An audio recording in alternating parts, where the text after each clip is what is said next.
Welcome into the Fantasy Football Forge. Those watching in the future, it's about 6:48 right now, so figure, speed ahead 15, 20 minutes or so. I am a little bit late. I remembered to go reset my router at the very last moment, so we'll see how that goes. Let's see here. Sound. Is it quiet? I feel like it might be quiet. Why?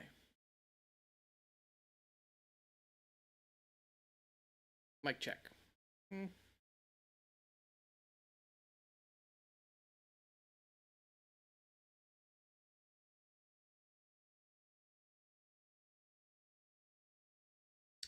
I wonder.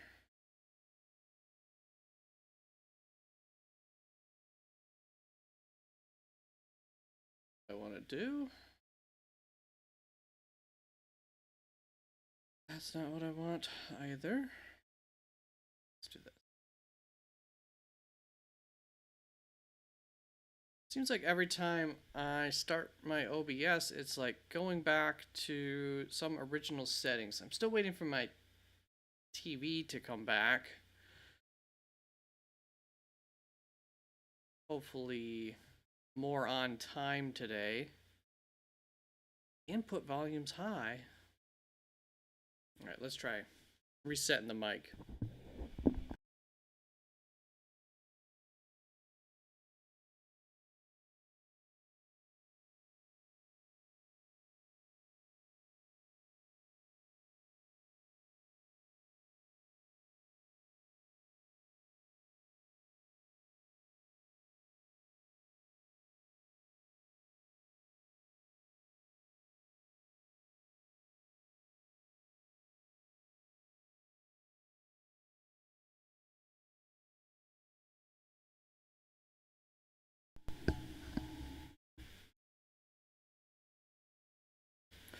Microphone check. Oh, there we go. That's more where we want it at.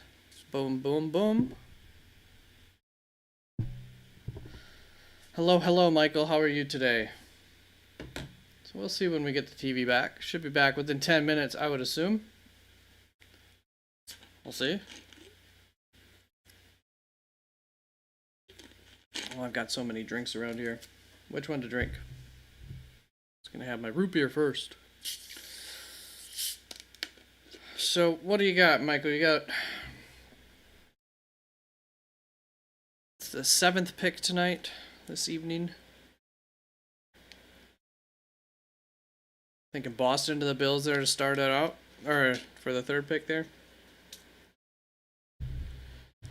That's been a popular pick. A lot of the offseason, Boston to them.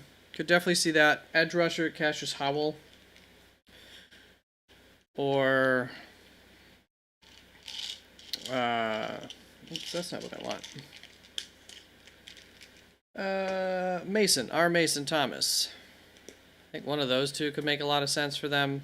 A linebacker if they wanted to there. EMW, Manu McNeil-Warren. You're hoping for one of those two? Why do you want to... Are you not happy with your edge rushers? There's bigger needs than edge rusher for you. I mean, you can never have too many, but...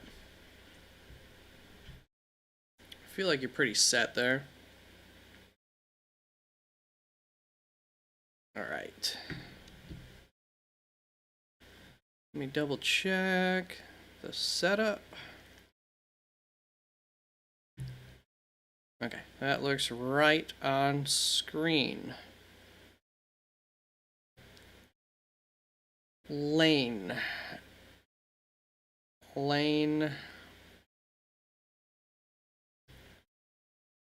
Who am I trying to think of? Lane.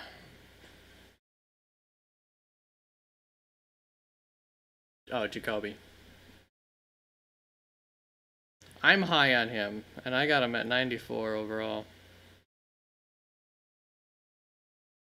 But, yeah, I mean, 74 would be kind of right in that range of where I have him. I just pushed him down behind a few guys. I used to have him a little bit higher. Huh. will I ever get my TV back? I mean, it's got to come back eventually. Everything else is working.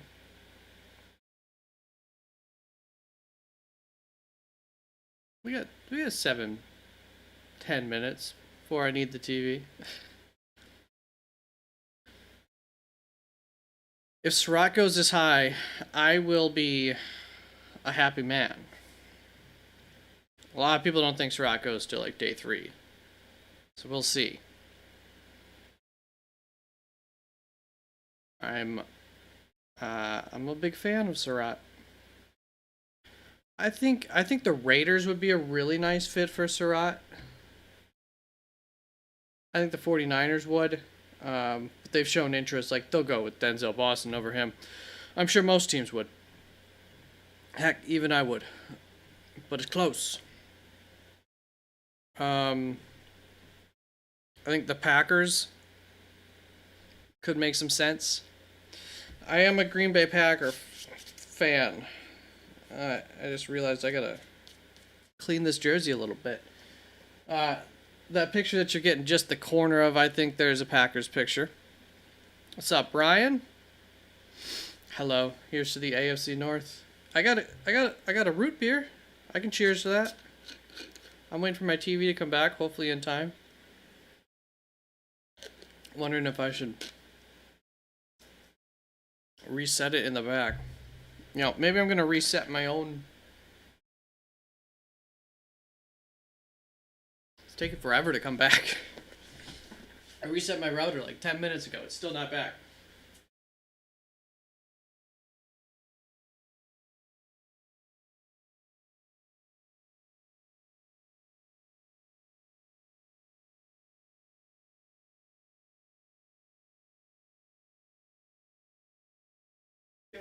Gotta give it like 30 seconds. Well, you know, you're getting a much bigger view. That's Lambeau Field in the background there. I'm from Green Bay originally.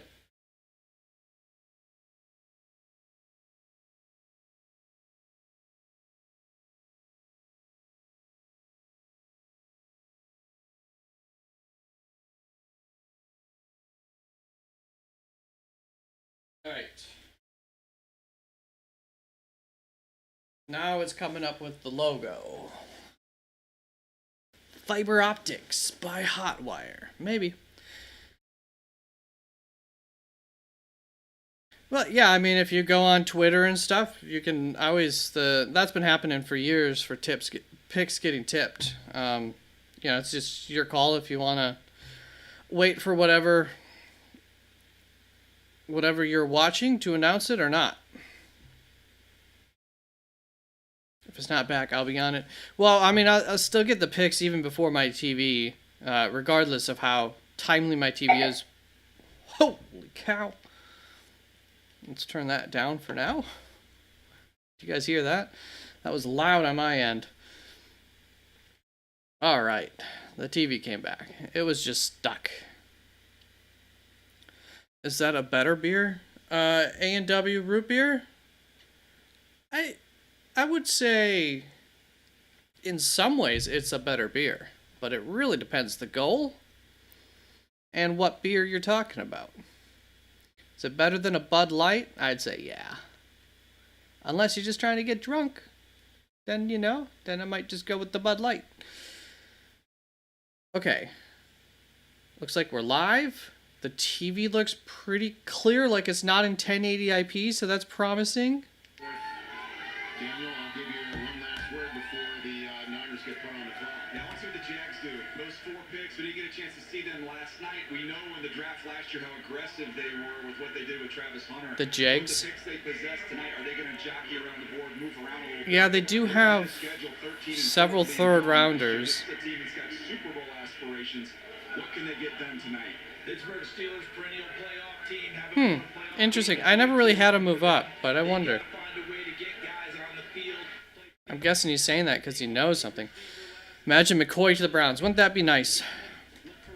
Niners to trade down yet again. I know they've been getting calls. It's usually a good. I mean, usually the value here at pick 33 is pretty good. Let's see. If I were them, I think you're willing to move down at least 1 spot, 2 spots, and EMW probably 3 spots.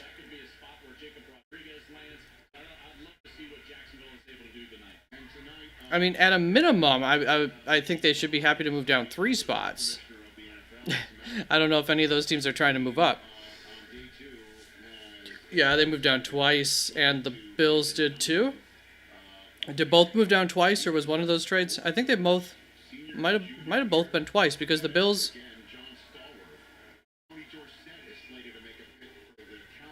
Who moved up? I don't remember how that worked out, but yeah. Because the Bills moved back with, like, Miami, was it? 49ers moved back with, like, Houston. Was it Miami and Houston moved up in the first round, both of those teams, and then they moved back again for Tennessee and that would have been the Jets. All right. Going to commercial, or maybe we're doing the intro and we're here. Let's go. Night 2, rounds 2 and 3. Where rosters... This is a good area of the draft, especially right now. I mean, that's why teams are trying to move up and stuff.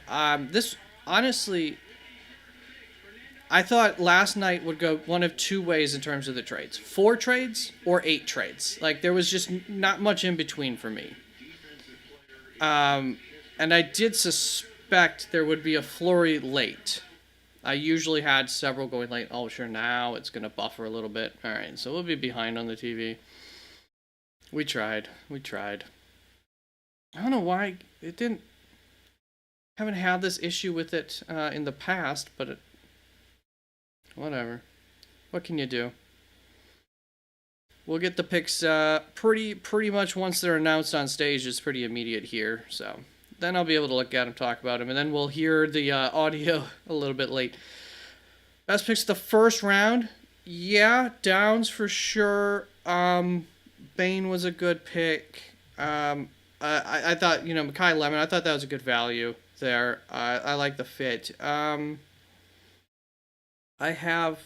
went through a grading video early today, so, I thought Carnell Tate was a good pick by Tennessee. It's a little higher than you want to be taking a wide receiver of that value, but it's what I would have done, so I like that. I like KC getting Delane. Cost, upsets the excitement about that a little bit. But Caleb Downs was my first S tier grade and the highest. So yeah, I think Caleb Downs, to me, like, that's probably the best trade. I really thought Cleveland did a nice job of working the draft in a manner that I've done for them before. So I really agreed with just how they worked the draft and their picks. I like. I mean, I think they're generally good picks, especially the Fano pick. And then Makai Lemon was my next S tier. That was kind of between SS plus. Dylan Thieneman's probably the one that comes away with the biggest value on my board for Chicago. So Thieneman would be there. I mean, I have no problem with the Bain pick. I think he'll be a good player. But I wasn't as high on Bain as, like, some people were. He's my 10th ranked player, though, so that was, solid value at that point. Once again, I think he'll be a good player in the league. I don't know that he'll be elite. He's got quite a few things working against him. Yeah, I agree. The Cowboys were the other team that I thought did a nice job, although Malachi Lawrence is my 43rd ranked player, so I like how they worked the draft. I didn't necessarily agree with that pick specifically, but, like, he does some things really nicely, so it certainly could turn out to be well worth the pick there. Yeah, so I've given Boston to the 49ers in my final few mock drafts. They had shown interest in him. They were showing interest in still getting wide receivers. This has taken forever to get back to Jesus. Let's just boot that forward. Well, apparently trying to reset my router didn't do squat. In fact, we're being worse. Alright, well, we've got the on-screen stuff. That's all that really matters. So, outside upside. How'd you find me? Did you just randomly? I don't think I've seen you in here before. So, nice to see you.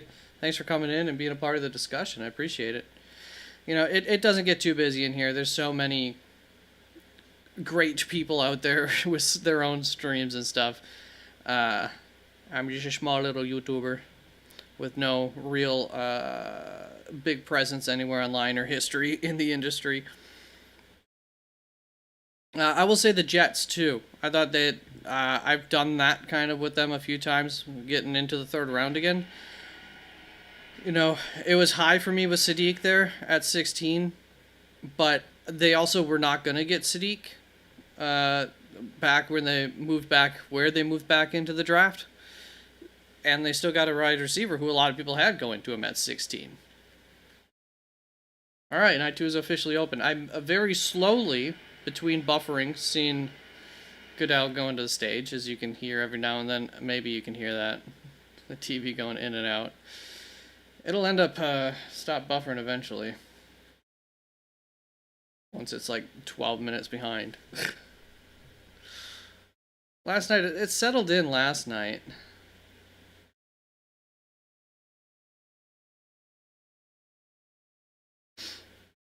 Oh, come on. It's not even like showing the buffering thing. 49ers got Mike and Kirk, so maybe not receiver. They've still been looking at receiver. Even after they added Mike. And I don't know why Kirk would mean they're not looking at a receiver. Truly random. Watch a fair bit of NFL content. Grossi, hell yeah. Perna, special teams, special needs guy, I assume. And a bunch of Seahawks guys. Yup, I'm subscribed to all 3 of them. I'm not subscribed to any Seahawks specific. I do see a lot of tweets from during this season from Gull? No.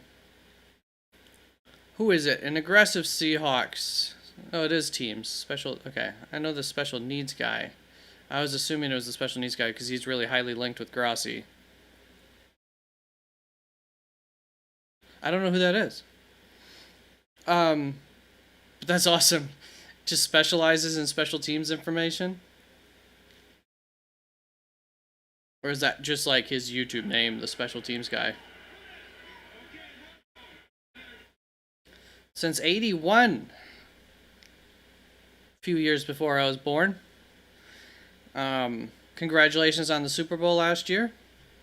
The very well put together team. How'd you feel about last night's pick? That was my lowest graded pick. I'm not a huge price guy. Thought that was a reach. But they didn't have any choice. They wanted to trade back.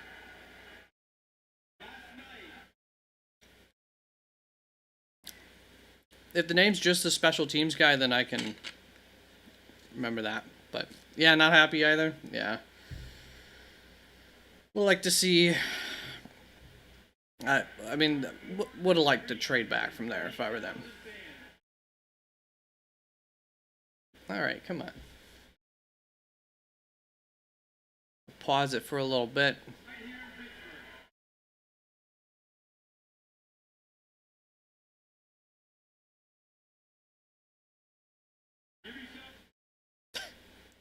That's not doing anything. Yeah,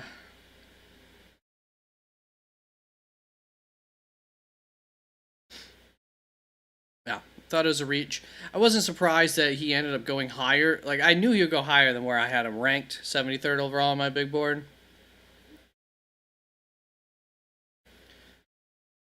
Yingling or Heineken. Heineken's good. Yingling's fine. Yingling's fine. I like Blue Moon. Have you ever had a Blue Moon? They're delicious. Blue Moon's great. I'm not like a huge beer guy.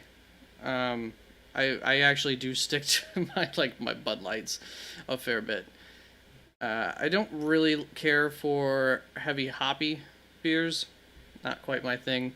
But Big Wave Kona. Big Wave. Big fan of that. Big fan of Pacifico. It's like Mexican beers I like.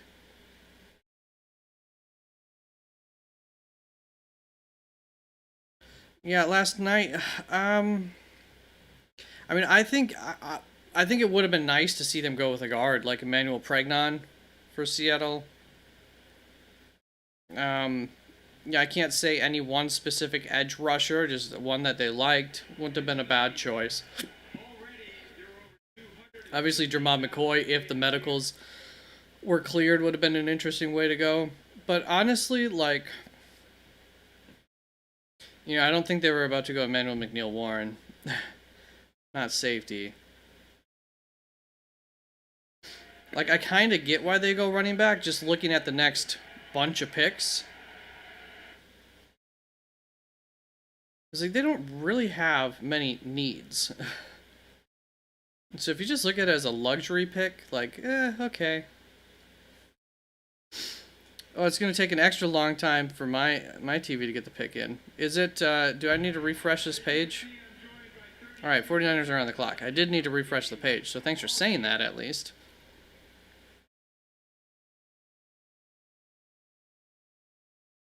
I might just need to refresh everything here.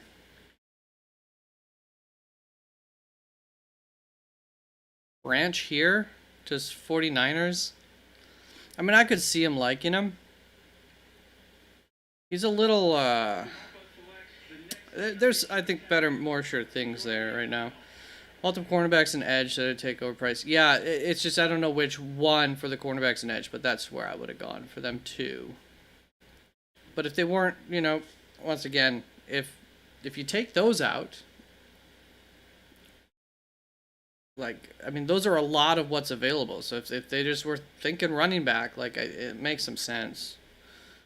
Also wouldn't mind a wide receiver for them, but I don't know about the ones available that you'd have to. Like a Jeremy Bernard for them would be interesting. I think you'll need not only an eventual replacement. Like I would want a replacement sooner than later for Cooper Kupp.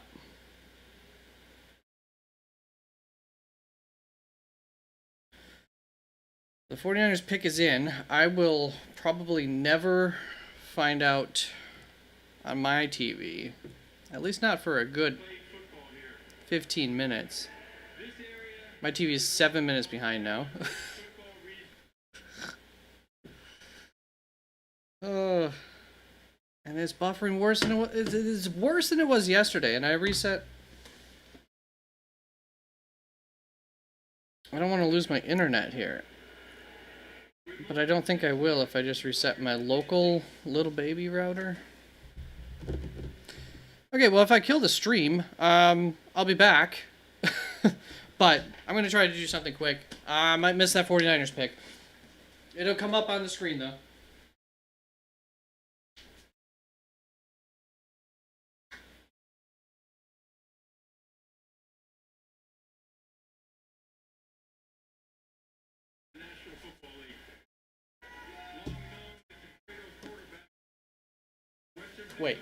Wait.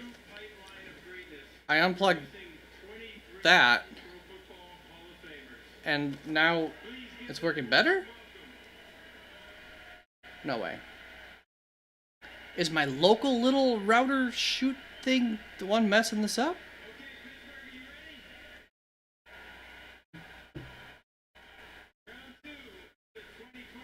Okay, let's try to go back to live TV. Let's see if it...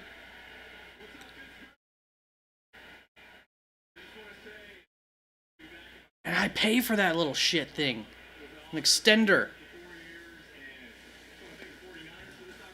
Okay, well, we're live. Well, my TV's still going to be a little bit behind, but... Was it Stribling? Oh my god. That's awesome. That is awesome. He's down on my board, but boy, I gotta tell you, the first time I watched him, I'm like, everybody's way low on him, because they were much lower on him. Oh, interesting. Okay.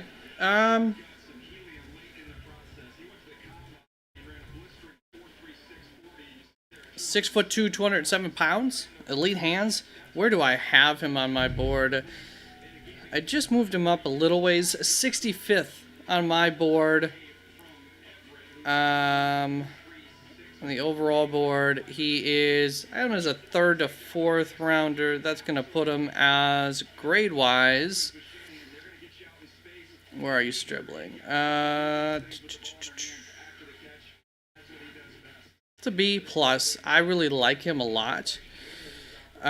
Seems a little high for him. There are some question marks. He is older. We'll get to it. We'll get to him, right? All right. So my write-up on him, Stribling is the most dangerous attacking the intermediate area of the field. He has a prototypical build to work as a true X in the league. So I like that for the long term of San Francisco. When you combine that with the fact that he does some of the little things really well and displays solid positional IQ and field awareness that can help him to succeed at the next level, I have to put a late day 2 to early day 3 grade on him, which is... Yeah, I did end up moving him back just a little ways from there. But I originally had a late day 2 to early day 3 grade on him. However, there has to be some concern with how many teams he's bounced around to and his age. So I had ultimately I had like a high-end day 3 grade on him to even back-end late day 2. But he kind of fell out of that category in terms of my grading here. But yeah, I like him a lot. Very good speed, 4.36 40. Solid yak ability. He makes tacklers miss all the time. Comfortable working along the sideline, which is something I really like. Great spatial awareness. I love that. He sells the vertical routes really nicely. They aren't tipping on next tonight, apparently. Really?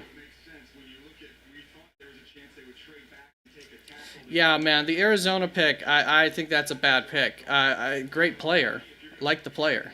But from a team building aspect, I agree with you. And yeah, they go with Chase Bisontis here now. Not gonna love their draft. Chase Bisontis, he's all right. I'm not the biggest fan of him. He is my 62nd player on my board.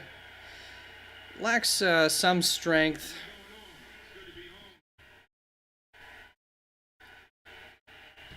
Let's get the grade up first. So, offensive lineman Chase Bisontis, my 12th ranked offensive lineman, going to Buffalo there. What do I have? Second to third round grade on him. It is an A minus though. Once again, not the biggest fan. They need offensive line, so you know from that aspect it's fine. 6'5", 315 pounds, really good athlete. Poor in the run game. In terms of his PFF grading, below average pass grades. Chase is a best fit for a zone-heavy scheme, so that should fit like what they're doing with Jadarian Price. Okay. He's inconsistent and his physical limitations show up on tape quite a bit. He needs to be more patient at times. There are things to like, as well as some legitimate concerns. I have a day 2 grade on him. Very short arms. He's going to be in the guard, though. Very small wingspan, so that's kind of okay, but still even short for a guard. Lacks power. He lunges quite a bit, and he gets beat on the inside too often.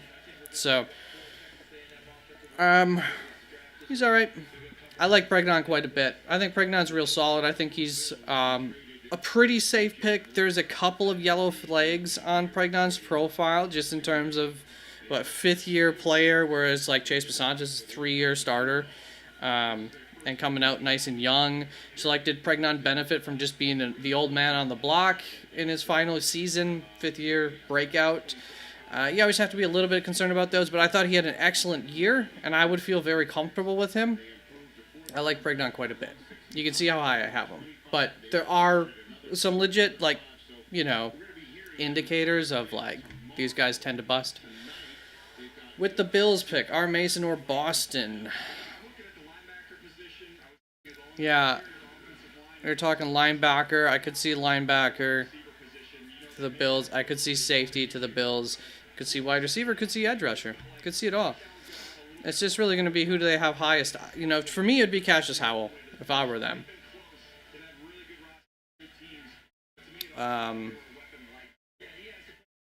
Cassius Howell. You know, Jermon McCoy is just one of those. It's just whatever the medicals are going to dictate where he ends up going.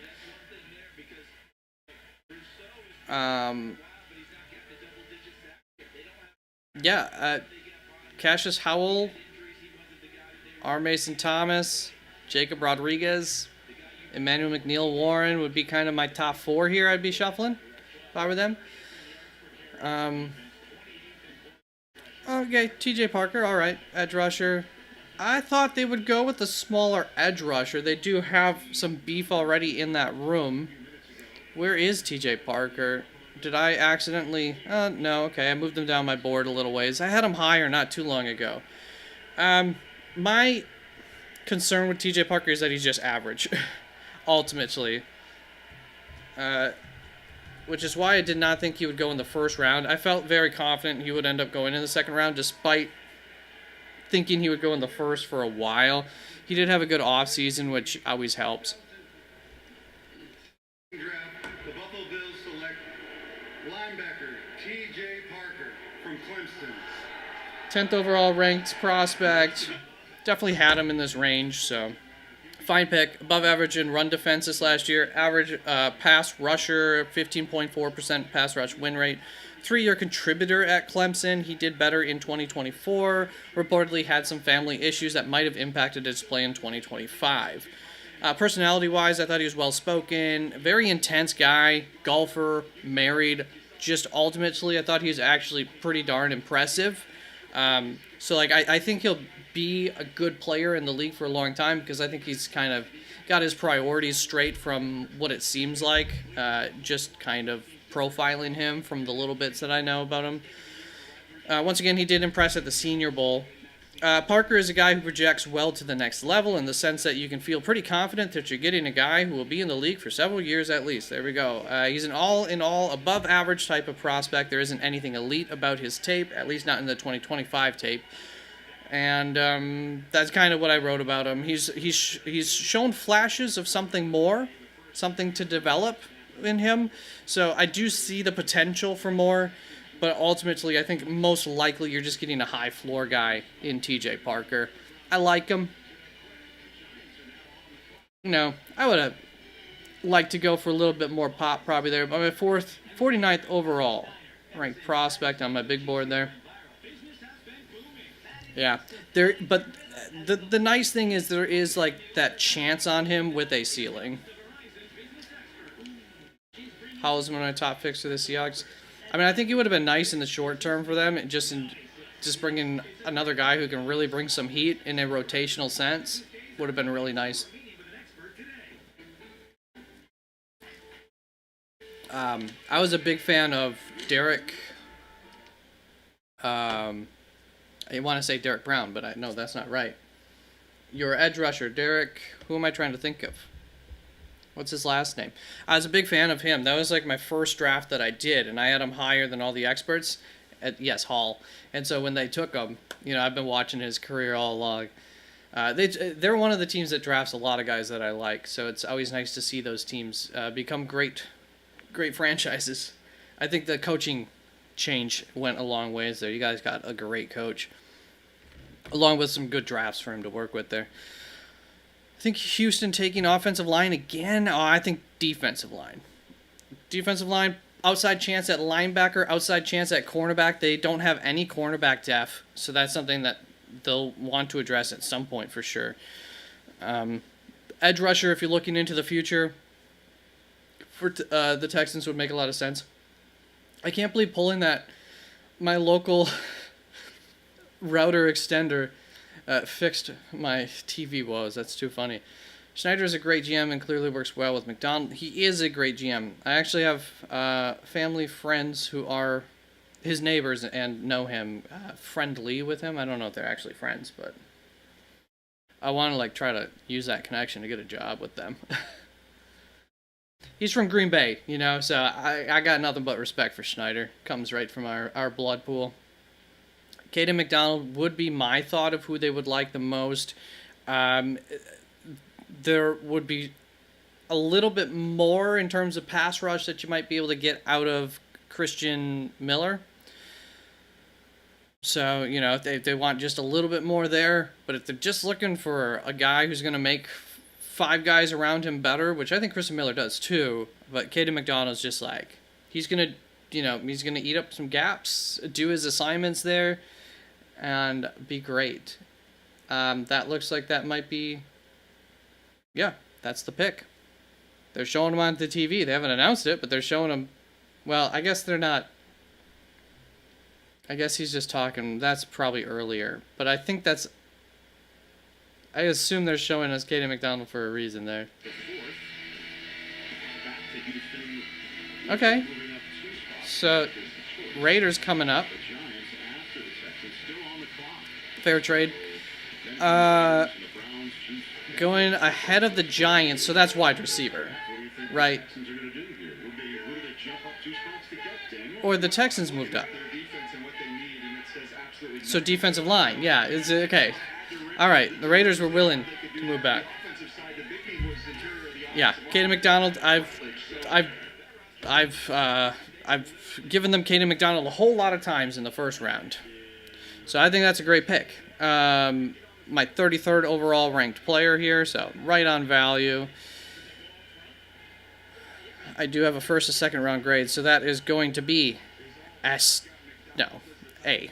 I'm going to be an A+. I like Caden, my number 1 ranked interior defensive lineman of this class. And I think a great fit for what they need there. Go Buckeyes. Cincy, linebacker, nickel, or edge.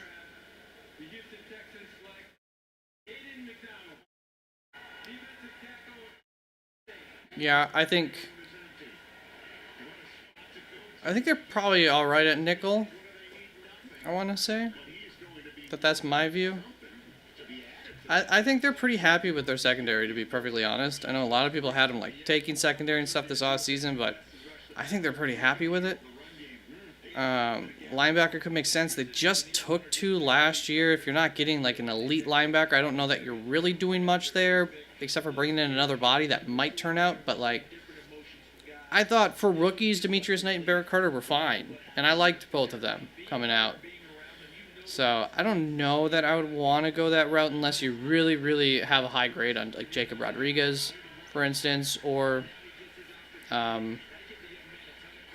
Alabama. Slot Jalen Davis, I think, is their slot guy, their nickel. He's a guy you could get better for sure. But don't have to necessarily. I think edge rusher would, be the route I would probably say for Cincy myself. Oh, hi. Oh. Very nice teamwork there in chat on the Ohio. So Caden McDonald, I mean, it's a pretty simple. He's just a 2-gap and big boy. But yeah, let's give Houston my Caden McDonald right up here. 6'2", 326 pounds, 3-year player, 1-year contributor, 1-year starter, 450 snaps taken this last season at Ohio State. Took a big leap from 2024 to 2025 in both his PFF grading and his production. McDonald has a unique blend of raw, brute power and truly surprising quickness considering how girthy he is. He's elite against the run, but he doesn't bring much of anything in terms of getting pressure on the quarterback. He does something, he does it extremely well, and there's little reason to think that his talent is in defending against the run will not translate to the next level. I feel very confident in him and the projection to the next level. He's still young, and he's even raw in some aspects yet. His technique can still use some fine-tuning, and he needs to get his hands to match his foot speed. If he can do that, he'll start to collapse pockets more and create pressure rather than just being a big boulder in the middle of the defensive line, if he can do that. As he stands, I really like the floor and the ceiling for him. He's still young, 21 years old, upward trajectory, career-wise. I like that. I have a late first, early second-round grade on him, and I'm willing to bet on the ceiling, meaning kind of felt more about the late first area for him, even though he did end up being my 33rd prospect. Yeah, roadblock. That's a great way to put it.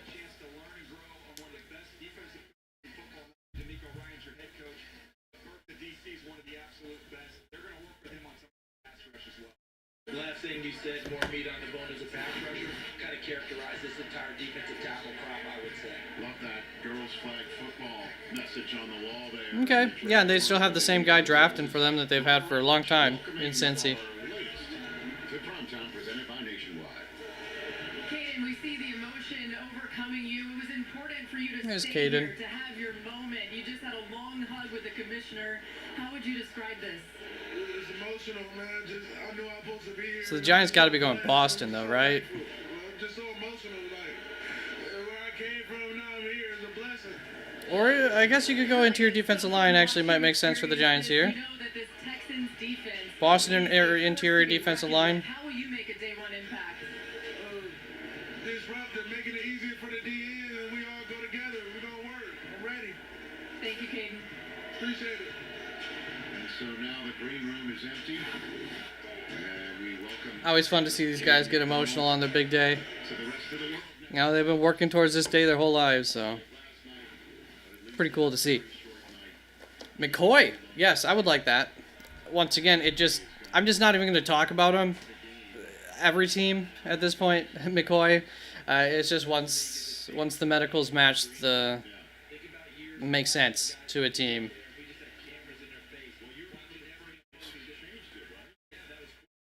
All right, I think they're coming up to the stage here.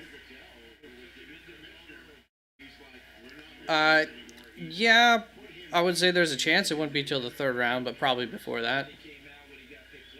Colton Hood, I like cornerback. I've taken cornerback to them in the first round before, top 5 for them. So I definitely felt like that was a need.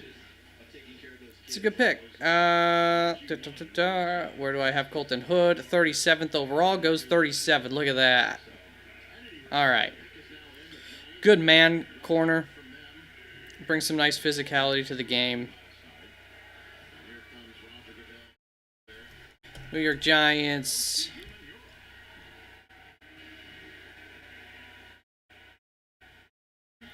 All right. And that is going to be a B. Just a B. I'm not the biggest McCoy fan, but I like him. I like him here, you know. Did I say McCoy? Colton Hood, defensive back. I meant Hood. Yeah, the Giants have collected now 3 of my top 21 players in the draft. Colton Hood. Yeah, see, that's where I just disagreed with Colton Hood being a top 21 player. Was not there for him, but 5'11.5", 191 pounds, was above average in his coverage grades. Bad versus the run. His acceleration wasn't so great. Struggles a little bit versus shiftier receivers, so I don't really, not going to want to put him down in the slot or anything like that, I don't think. He does get grabby when he falls out of phase, which because of that bad acceleration does happen sometimes. Bad versus one run, but he is willing and shows some upside there.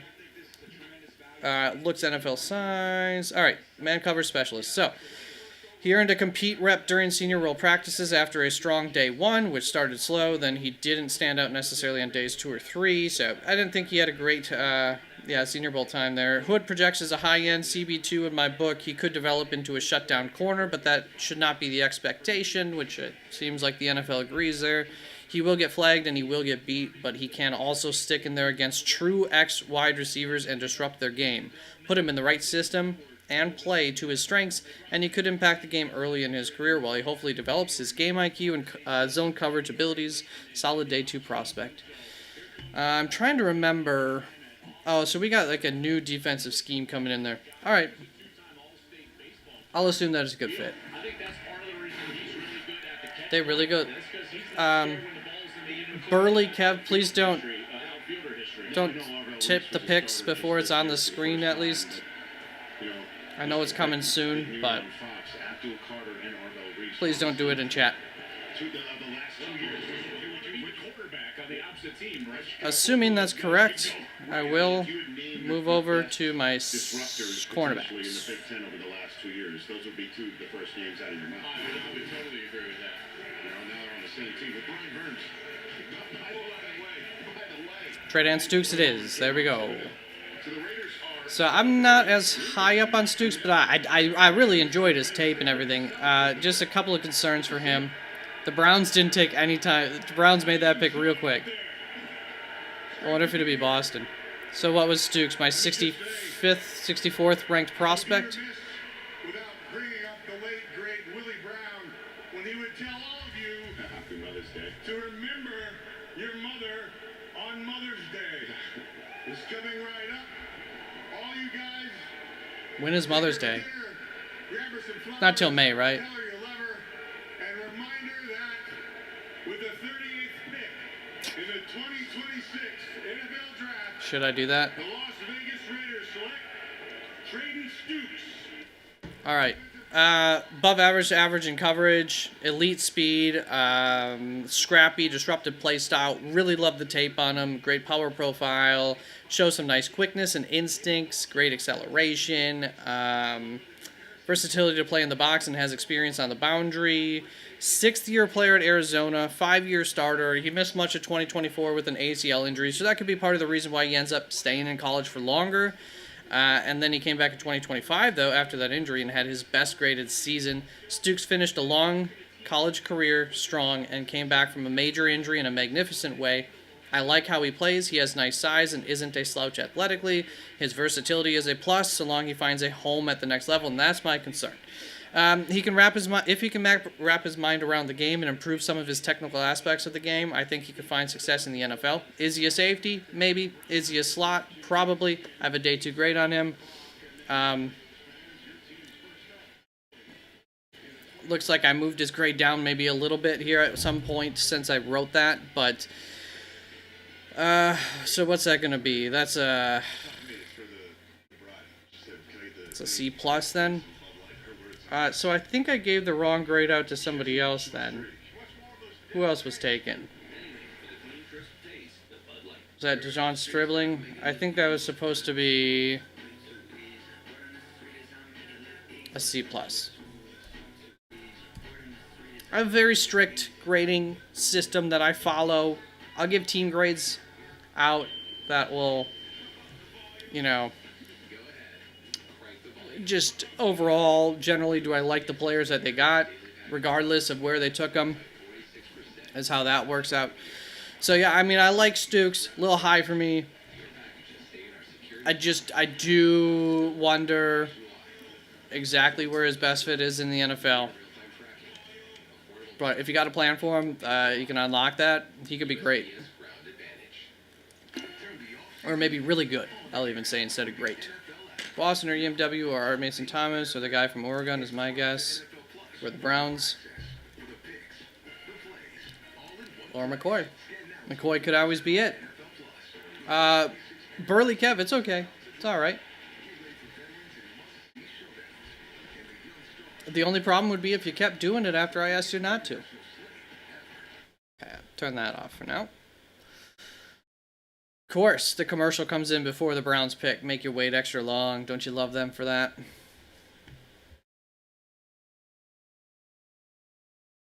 So, let's see here.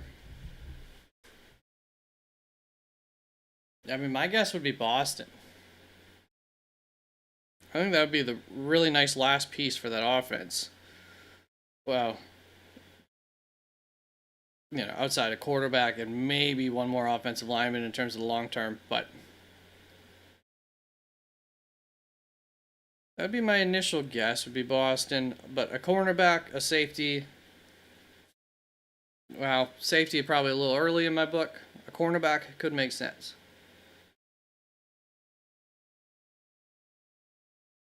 Please, Lord.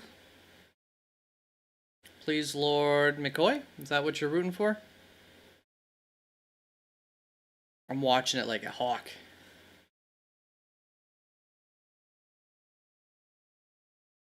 Hopefully I got these other player grades correct. What was Chase Basantis?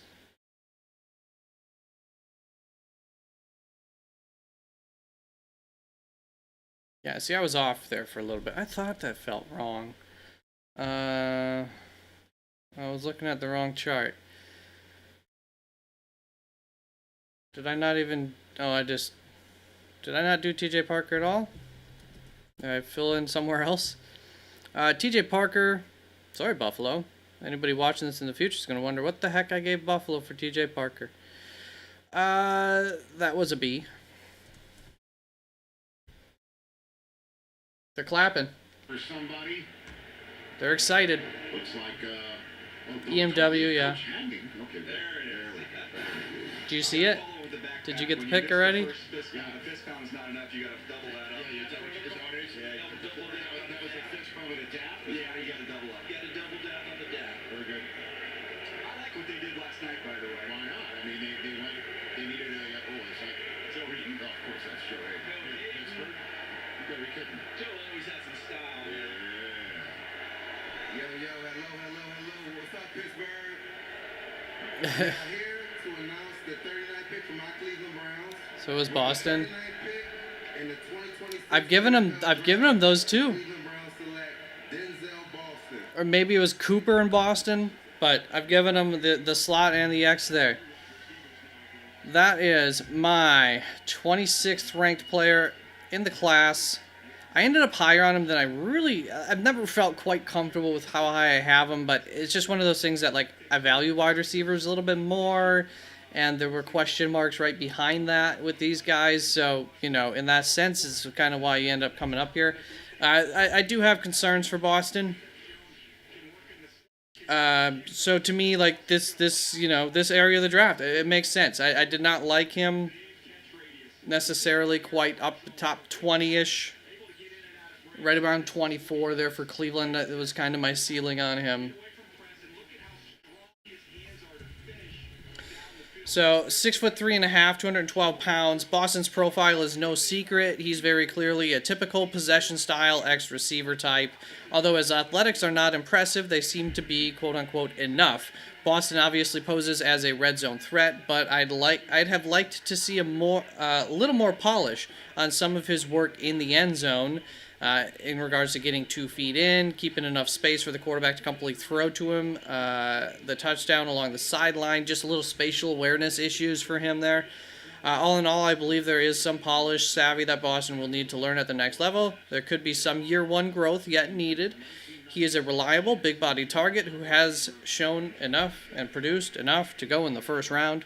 Was my ultimate write-up on him, but I feel much more comfortable with him here than in the first round, where I'd have, like, my concerns for him would be bigger. So I do like the spot there.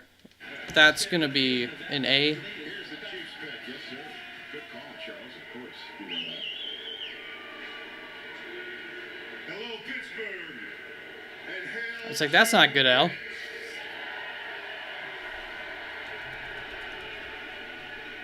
I'm going to give it an A- though, because I do have real concerns about Boston. 26 NFL draft. The Kansas City Chiefs select R.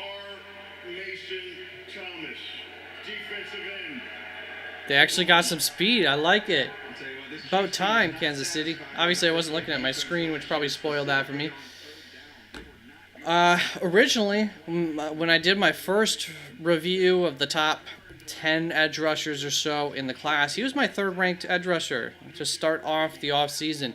Now my 42nd ranked overall player, my 7th? Yeah, tied for 7th. Their edge rusher. This grade-wise for me, for Kansas City, I do like that they actually are adding a guy with some juice. I think that's what they needed. So, what are we at? It's a B+. I'm going to give that a plus. I think that's what they needed. So I like it for them. R. Mason Thomas. I mean, he's just kind of like an undersized, typical speed rusher, ultimately. But let's see here. Good bend, great in pursuit, good game IQ, acceleration and speed profile. Yeah, his testing was a little disappointing. That's ultimately what helped to push him down my board a little bit. He can get blown up. He's, once again, 241. He's on that light side there. He's very small, very short, very underweight, very slender, extremely small hands, very short arms, small wingspan, all of them. He's just kind of small for the position. I did think that he was very well spoken, and yet he came off to be quite intelligent, it seemed like. Clearly a student of the game, very self-confident. I got immediate good vibes from him, and once again, I thought he came off as pretty smart. Teams will benefit from giving Thomas a runway to work with, as well as using him creatively. He does a nice job of slipping into gaps when used on stunts and loops. He's struggled to stay on the field for entire seasons throughout his college career. If you put him in the right position to succeed, Thomas could have multiple highly productive seasons and they've done a good job of beefing up the interior of that defensive line. So like R. Mason Thomas now starts to make more sense there. I like that. Cassius Howell right behind that. I like him quite a bit. 25th overall ranked player to Cincinnati.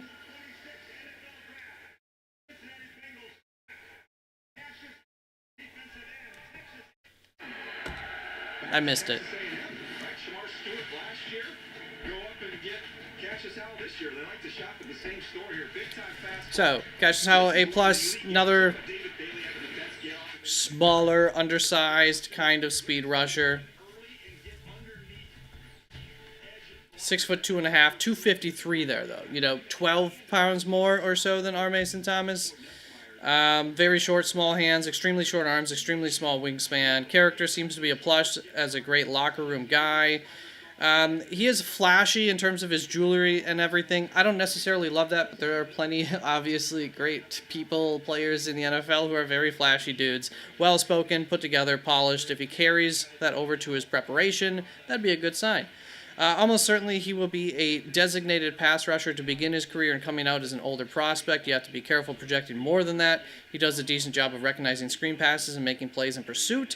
He also has a skill set and some experience dropping into coverage, though his performance in coverage has been average.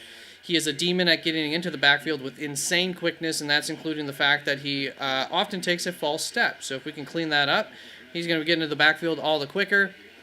The speed with which he can turn a play on its head would be even more devastating, of course, with that. I prefer to get guys I know that I'll be able to put on the field for all 3 downs in the first round, but Howell has some special athletics that he takes full advantage of. I'd be okay drafting him in the first for a good scheme match.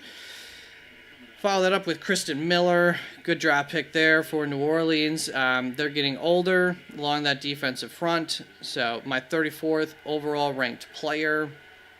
I like him. My 2nd ranked interior defensive lineman. Really good run stuffer. Brings a little bit more than Caden McDonald does, for instance, as a penetrator and pass rusher. I missed it again. Yeah, this is a pretty powerful dude. We talked about the D tackles at the top, and now we've seen a couple of them. Who are we? New Orleans. This dude, I mean, he's going to be one of the first off the bus. You can see why he was. Yeah, I agree with. I'm going to give it a plus because I agree. 21 pounds on that 6. I'll just let him go. Frame. He can work through contact at the line of scrimmage and also flashes some of this quickness, slip a block and make a play in the backfield, showing you that athleticism, the energy and the effort. They say when you talk to the coaches at Georgia, you can hear this guy at practice before you see him. He is a very boisterous, loud. I've heard that about him as well. And that's something I'm sure. I've heard he's got a lot of personality. I interviewed him on the radio. You know where he did the interview from? The Stairmaster. Chiefs already got their wide receiver, but I hear you on that one. Is it just me or are they moving through the picks fast this year? They're flying. Yeah, in general they are. That's all right. I think Boston and Fannin is a good pairing on a team throwing a lot with subpar quarterback play. Yeah, Boston, Fannin, Casey Concepcion now, plus the guys that they got last year, and you know whatever the husk of Jerry Jeudy is. Their receiving room is now sufficient. I would agree. So for Kristen Miller, let's see if I have anything to add. Big guy, good game IQ. Plays with really good pad level, which is always nice to see. A lot of guys don't. I don't have many weaknesses. He's one of those guys, I mean, I just have 3 weaknesses written for him. Fails to keep his eyes in the backfield, loses track of the ball carrier at times, needs to develop his pass rush, doesn't have the body mass to be a 2-gapper. He's rocked up, but his weight is all muscle. Yeah, he's one of those, he's rocked up. He's rocked up. Very outgoing, well-spoken. Oh, there we go. I even had that note on him myself from his combine. Very loud dude. Very technical player. Nose tackle, defensive tackle. He's got a little bit of versatility there. May not make a whole lot of splash plays, highlight reel types of plays, but he's consistently going to do his job. I think that kind of sums it up for Kristen Miller. Going to allow everybody else to do their jobs and trust that he's doing his job and do it well. Dolphins are up after that. What have they taken so far? Trying to remember their draft. I was really hoping one of these interior defensive linemen would make it to the Green Bay Packers, but it's not looking like that's going to happen. Dolphins went tackle or guard. I assume guard, but maybe tackle. And cornerback? Yeah. That means Judy is gone? I don't think so. They're not going to get anything for Judy.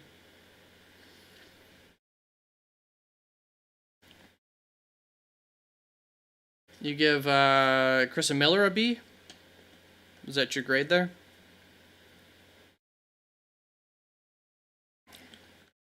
Nah, I think you just hold on to Judy. They're just going to have to pay him to play somewhere else and get like a 6th round, 7th round for him. I mean, what did they... Did they spend a 6th round on it? It wasn't even that expensive for them, was it? Or was it really expensive? Was it the other way around? Did they spend a bunch of capital to get him? More than they should have? Howell was an A pick for Cincy. Yeah, yeah, I mean, that's a... I agree. In general there, that's a nice addition for them. I need somebody who can really get after the the quarterback. And he can do that. So it definitely fits the type of edge rusher that they should have been adding. Does not fit the fact that they usually go for the measurables guys. Long arms, big size. Totally not Cassius Howell. Uh-oh. Oh, that was... The camera on the TV was glitching, and I thought it was my TV going back to being a pain.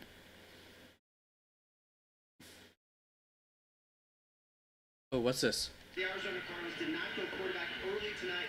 Does make you wonder how long of a wait it's going to be if the Miami Dolphins, who did all the quarterback work, don't take one here. The Jets you just mentioned traded out. It could be a longer wait than we thought for Carson Beck, Drew Aller, and company. I think very much so. The Lions were the team that just traded up with the Jets 6 spots. As for the Dolphins, their latest pick is in. Lions moving up. What do you want? Last night, Caden Proctor, there's The Lions come up for Jamad McCoy? Avian Terrell? Those are my initial guesses. Defensive back. All right, Jacob Rodriguez to Miami. Ooh. Love that Jacob Rodriguez is the my 3rd linebacker off the board, but awesome. So that's going to be a B+. Love the player. A little early for my board, maybe? Nah. Hardly.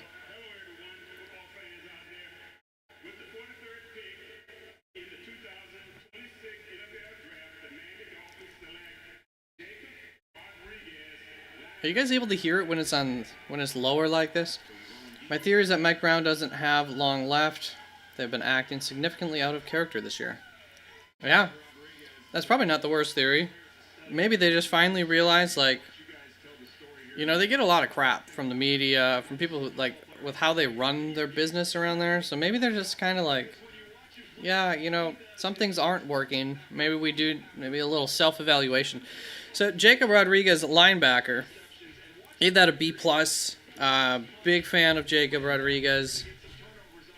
6'1.5", 232 pounds. Elite in coverage, good to great versus the run. Not really a great pass rusher.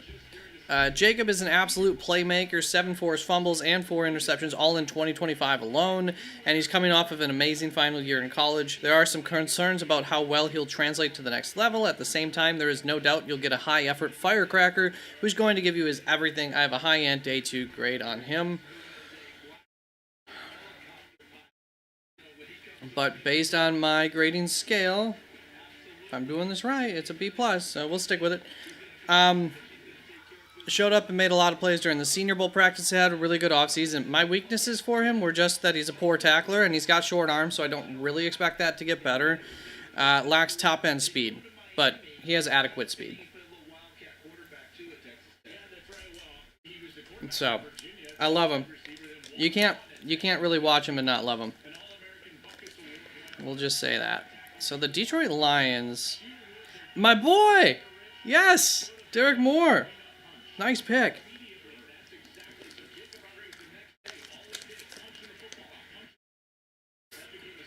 I mean, that's a fair point.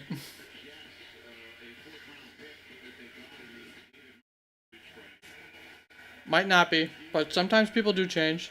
A lot of times they don't. All right. I love this. Nice pick. Another guy tied for my 7th overall. Going to Detroit. Detroit Lions select Derek Moore, defensive end, Michigan. Rich. We got to the chat.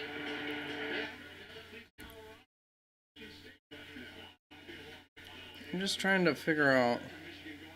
Okay. All right.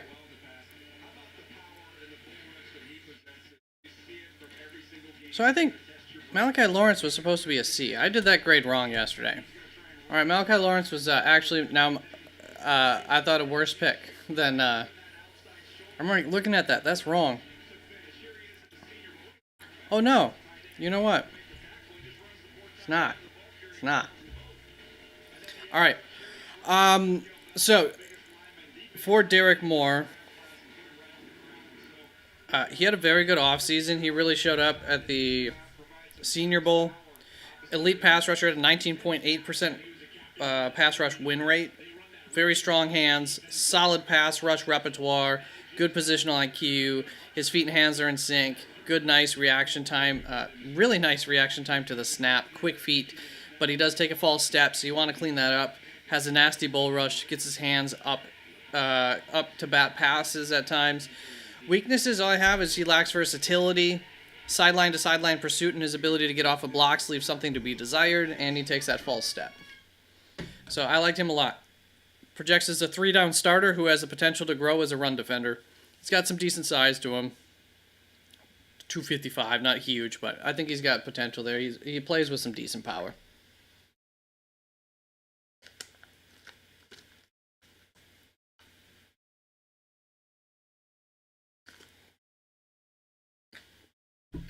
My grading scale's generous. Hey, thanks for stopping on through, Brian. Have a good time at work. I'll see you at the end of the round, or no? I'm coming back for Seattle.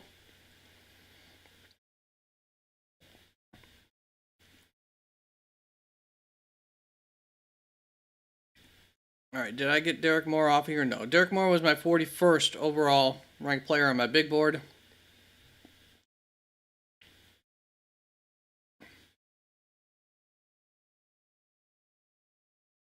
So, Avion Terrell still available. Interesting. I'm not going to say surprising quite yet, though. Listening, just working. Gotcha. Well, I appreciate you for also getting involved in chat here and there. All right, the Ravens. The pick is in.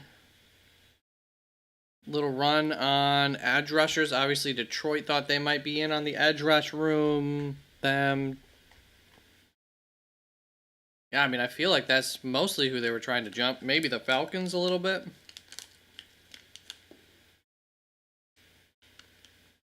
Get myself some coffee cake.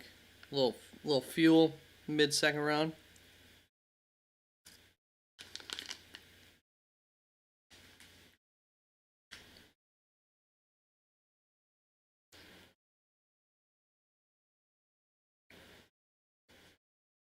I mean, if some of these cornerbacks can last till then. End of the second usually isn't a great area for cornerback. But we'll see. We'll see who makes it.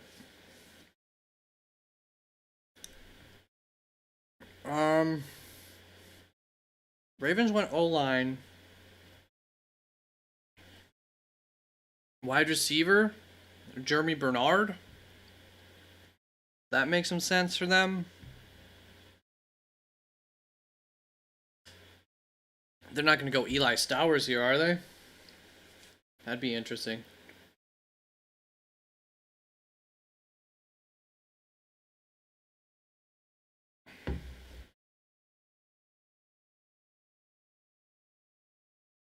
Now look at those edge rushers. Bunch of them gone now. Zion Young's still available. I'm not completely shocked on that. Do like him quite a bit, but I kept.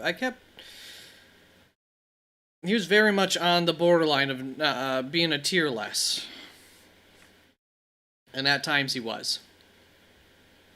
Yeah, it was always going to, up until, I mean, honestly, a lot of teams scouted Romello Height, and then, like, some people love Kieran Crawford, so he could always sneak his way ahead of some of these names. Caden Curry, if the team gets a little crazy, or, well, I mean, like, over an LT Overton would make enough sense. Baltimore's, you know, happy. I think. Actually couldn't tell how happy they were for sure there. So the Lions just chose Derek Moore out of Michigan. We're waiting on the Ravens announcement. Then there's the Bucks, and then there's the Colts. I believe McAfee's announcing the Colts pick, so that shall be entertaining. Nice. And here's the boost. Oh my goodness. That's not Ed Reed? No. Definitely not. Mark Ingram is out there. Mark Ingram. This the hospitality y'all got for your boy. Oh boy. This the hospitality y'all got for your boy. Yeah. Don't worry, don't worry. Yes, it On is. behalf of me, my son, these wonderful young ladies, and all the Flock Nation, we got a special message for y'all, Pittsburgh. Y'all boy. I didn't catch what he said. You got a problem with that? Come see me. Big Trust, Flock Nation, in the flesh. Oh boy. Yes, sir. All right, no, for real. I'd like to give a special shout out to these young women standing alongside me tonight who have been playing flag football at the high school level in Maryland. Thanks to the efforts from my Baltimore Ravens and the MPSSAA Oh, Zion Young, there he went. in 2023 that can make this day possible. They are here today celebrating a state sanction that passed for high school girls flag football in Maryland, officially making it a So I think that's a good pick. Congratulations. You took too long. So, Baltimore Ravens go with Zion Young, my 29th overall ranked prospect. Got a first to second kind of grade on him here. I love him. I think that's a great pick. That's an A+ for me for Baltimore.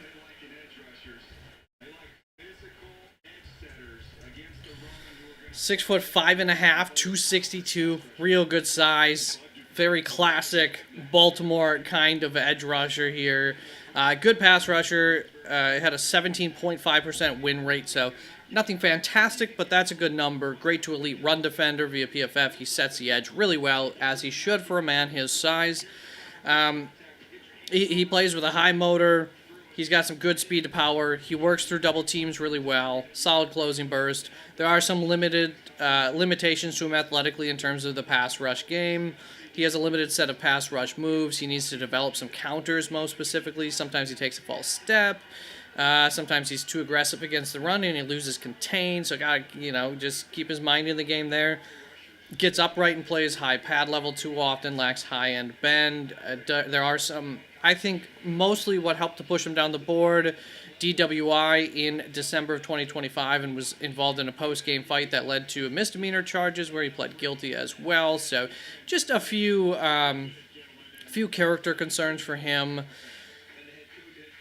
Thought he was a little unprofessional at his podium at the Combine, among other things, but some other good things, but that was another negative note that I had him. But NFL size, skill set to remain on the field for all 3 downs, relentless attacker, just love the tape on him, just some off-field concern types of things for him, maturity concerns that can always come back to bite you. Then we've got Josiah Trotter going off to Tampa Bay. Love to see Josiah Trotter there going. I thought they would have gone for a different type of linebacker, but I love it. So Trotter is my 57th ranked running back. A little more limited than Anthony Hill, which is why I thought they would have gone with an Anthony Hill over Josiah Trotter. Tampa Bay Buccaneers select Josiah Trotter, linebacker, Missouri. The son of Jeremiah is going to Tampa. And that's why I moved him down behind these guys. For a long time, I had him tied with like a bunch of these guys, but ended up breaking him down just a little bit. An absolute thumper in the run game is really what it is. Some limitations for his range, which once again for Tampa Bay, that's, I don't know about the fit there, but as long as they don't ask too much of him, should be fine. And they need a linebacker, that's for sure. So we'll stick with a B straight up. I don't know about the fit is the thing, but I know it's a need. So they're kind of offsetting each other from the B plus, B minus to just be a B. Man, they're going to be better against the run though, between Josiah Trotter and I want to say Akeem Mesidor, and Ruben Bain. That's a little bit of a focus there. I see the vision going on for Tampa Bay, and you always like to see a draft vision coming together.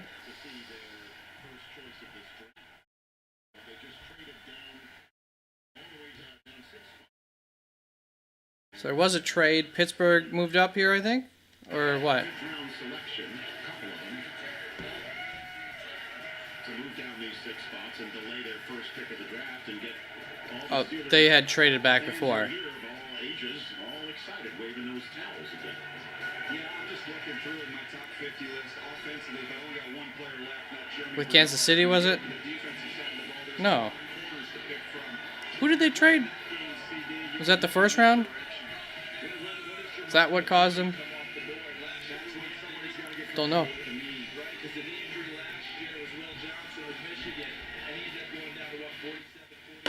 Alright, that's copyright music. So my top 10 big board right now: Jermod McCoy, Emmanuel Pregnon, Elijah Surratt, Avion Terrell, Lee Hunter, D'Angelo Pons, Brandon Cisse, Emmanuel McNeil Warren, and Keontae Scott. Okay, good fit. Great fit. I love this pick for them. My 51st overall ranked player, Jeremy Bernard, going to Pittsburgh. We'll listen in on it, see if they can't get this done quickly. They can play inside opposite those 2 trees they have on the outside in Pittman and Metcalf. Let's see if this is the pick. With the Falcons on the clock to make their first choice of the draft.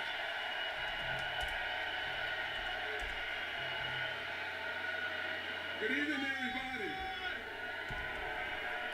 With the 47th pick in the 2026 Nice and quick. NFL Draft, the Pittsburgh Steelers select Jeremy Bernard,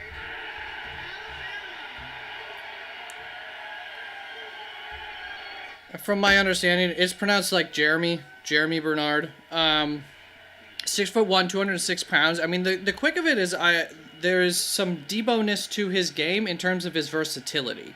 He can do stuff from the backfield. He can do stuff from all over. You can move him around. Pretty tough player, slot-ish only kind of guy.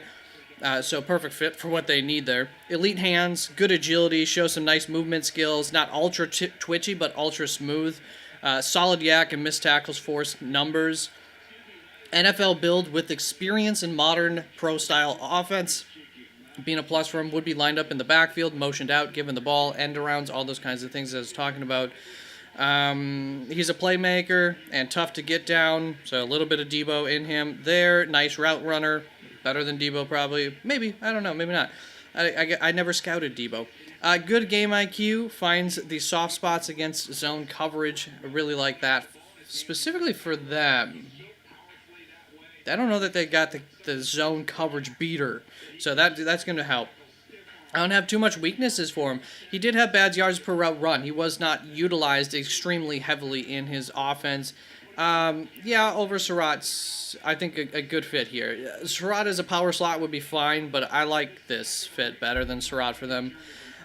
He's not much of a deep threat, doesn't provide a big catch radius, and he struggled with contested catches. One of those players where it takes 1 or 2 plays before I'm saying to myself, I can easily picture this guy doing this at the same thing at the next level. So I just really think he's going to transition to the NFL nicely.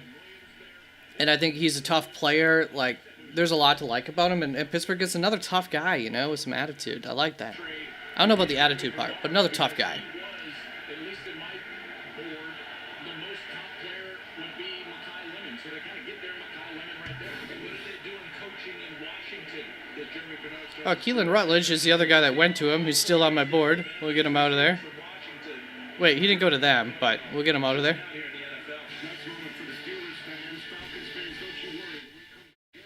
That's right, their first pick was Maxie Honiger, which I hadn't thought yesterday in my analysis on that pick, is that they kind of needed a left tackle. So their right tackle, though, can, I think, move over to left tackle. But yeah, so over Surratt there, I mean, that's not a surprise that he goes before Surratt. You know, the majority of people had him ranked. Surratt ranked much lower than I do, and have Jeremy Bernard ranked around where I did. He's not up there anymore. But I love that fit. That's exactly what they needed. So good job by Pittsburgh addressing their two probably biggest needs there on offense with their two first picks, and I think getting some good players. Players that I really like. I love Honiger and him. And I think they fit the Pittsburgh mentality. Where are we at here? So in 2 picks, my grading scale will change, but you'll still be getting an A if it's within the range of where I have them drafted, and then it'll be an S tier for any guys that I have in the first 2 range, first to second round range, which falls down then to an A if Jamad McCoy, the only guy that I have a true first round grade, were to get drafted. But the reason I have my scale actually fall down is because eventually I figured that I was just wrong on a guy. So, would you like to see Galde at 72? Oh, you would like. I thought you were asking me. I expect an offensive guy after the offseason and Howell. Galde would be an interesting fit there with... He would be, I think, a good fit there with what they already have at linebacker, too, though. I wanted to see Josiah Trotter go to the Green Bay Packers. One of the few picks that I really thought would be a fun pick. Lee Hunter, though, I think would be a better pick if he could make it. I wonder if the Packers are calling up to the Jets to try and hop the Panthers here. The Vikings aren't going to take another interior defensive lineman, I don't think, so that's good.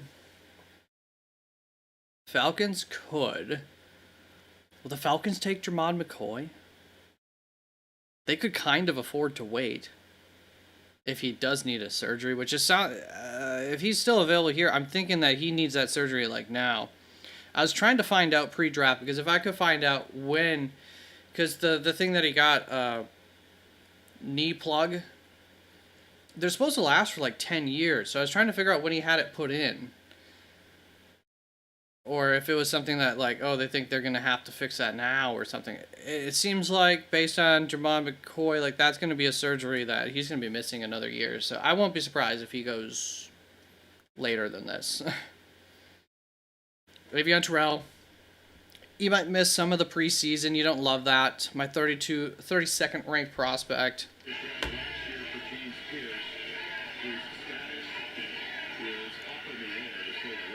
I also just wasn't ultra impressed with him, but like one of those guys, I don't know.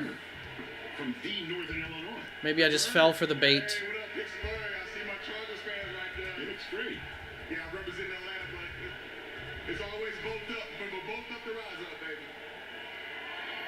And to my no-go family at home watching, I see y'all out there too. Now let's get down to business. With the 48th pick in the 2026 NFL Draft, the Atlanta Falcons select from the bloodline. Lee Hunter. Avion Terrell, DB, Clemson. Lee Hunter's the answer to the question. Packers pick coming up. Who do I want to fall to him? Preferably, I think at this point, Lee Hunter would be probably the guy. I wouldn't mind if we took like an Elijah Surratt. So, Avion Terrell, but I wonder if they might take like Ted Hurst. Avion Terrell, nickelback, question mark, 5'2", 186 pounds, great versus the run. Here's my write-up for him. Terrell is an interesting prospect, as he can kind of do it all while also having question marks about where he fits best in the NFL. Arguments can be made for any scheme and as to where he'll be the best fit on the field, nickel versus perimeter. His athletic ability is evident, as is his desire and want to play the game of football. He's a force on the field and shows no fear, regardless of what he's being asked to do. Still, just because he's fearless, that doesn't mean he will be successful. I think draft evaluations will generally be kind to Terrell, but also maybe all over the place for NFL teams. So I think we're kind of seeing that, but also I don't know how much this has to do with his recent injuries. His versatility is a plus, but he's also a double-edged sword at the end of the. But it's also a double-edged sword because I don't know for sure where his best fit is. At the end of the day, I would be willing to draft him in the first round, but I'd feel more comfortable with him early on day 2 because of my concerns about his transition to the next level. I think he brings a floor in regards to being able to contribute early on in his career, but I do see some bust potential, especially if he isn't put in a position to succeed. So for me, Atlanta, going with his brother. They got a new defense in there. I don't really know how good of a fit that is or is not. I'm just gonna, I'm gonna give it an A minus. Not because I think it's a bad pick, but just because I do think there's some bust potential for him. But there weren't too many A's available to get anymore, anyways. So, solid pick there. That's so cool. It really is so cool. I mean, Matt Ryan celebrating. I mean, Arthur Blank's got to love it. The PR staff's got to love it. I mean, who doesn't love brothers playing together? It's pretty cool. That's so awesome. And based on what you reported yesterday, Rich, one piece of that puzzle may get reinserted. Yes, correct. For Jacob Pierce, if everything goes correctly for him with his off-the-field issues. So the Carolina. We could have gone without mentioning that guy. The Vikings traded down Stephon Gilmore. Yeah, that is fire. Same team as his brother. Good stuff. Yeah, I assume that had a little something to do with that pick. The Jets are now on the clock for pick 50. Carolina Panthers. Wondering if the Packers try to jump I believe if I'm reading lips appropriately. the Vikings here or anything. Carolina picked 19th overall last night. My Lee Hunter goes to the Carolina Panthers. 40th overall ranked prospect. I'm a big fan of Lee Hunter. There's some off-field stuff there for him. Is that Jennings Dunker, Ely? That seems like the party was in the front there too. All right, so here comes Carolina Panthers pick. Jake Delhomme is in the house, everybody. Get ready for some Cajun. Good evening, Pittsburgh. With the 49th pick in the 2026 NFL Draft, the reigning NFC South champions, Carolina Panthers, select Lee Hunter, nose tackle. Yeah, I would assume McCoy won't make it out of today, but it might be third.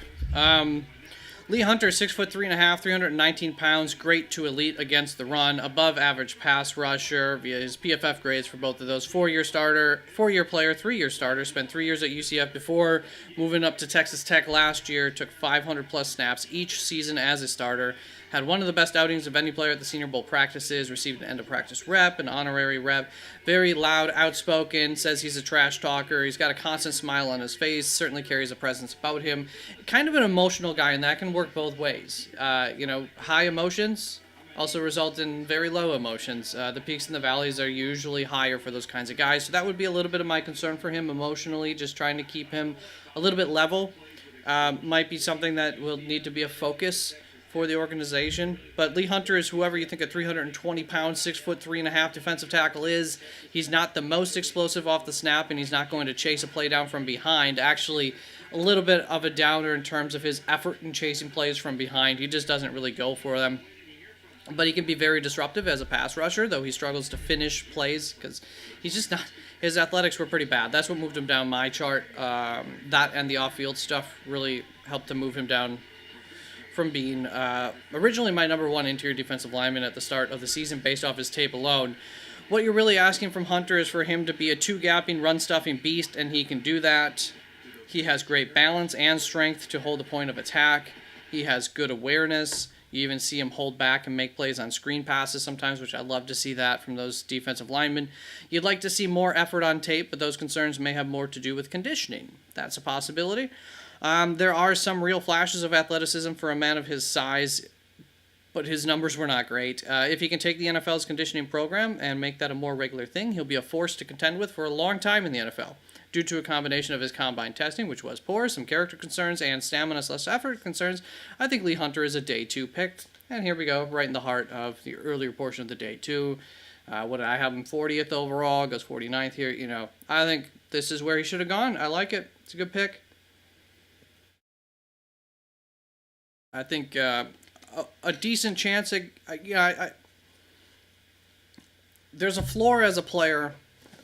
There is some concern with attitude, personality, stuff. It could be a big plus. It could maybe at times or something be a little bit of a concern. The Jets pick is in. I would think we're going cornerback for the Jets.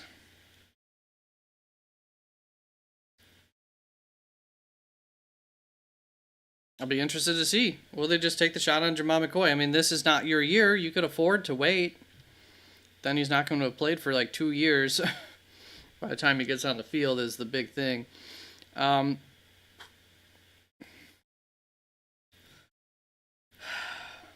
Cisse is the closest thing we have to a perimeter cornerback outside of that. Could go for another wide receiver if they wanted. Could go offensive line probably. But guard, which I think is the area that they have. They don't need tackle. What's their guard situation? They've got... Yeah, so they've got Joe Tippmann. So the thing is, you can move Joe Tippmann, take over for Josh Myers at center, and then insert a guard, and then they got Dylan Parham, who's good.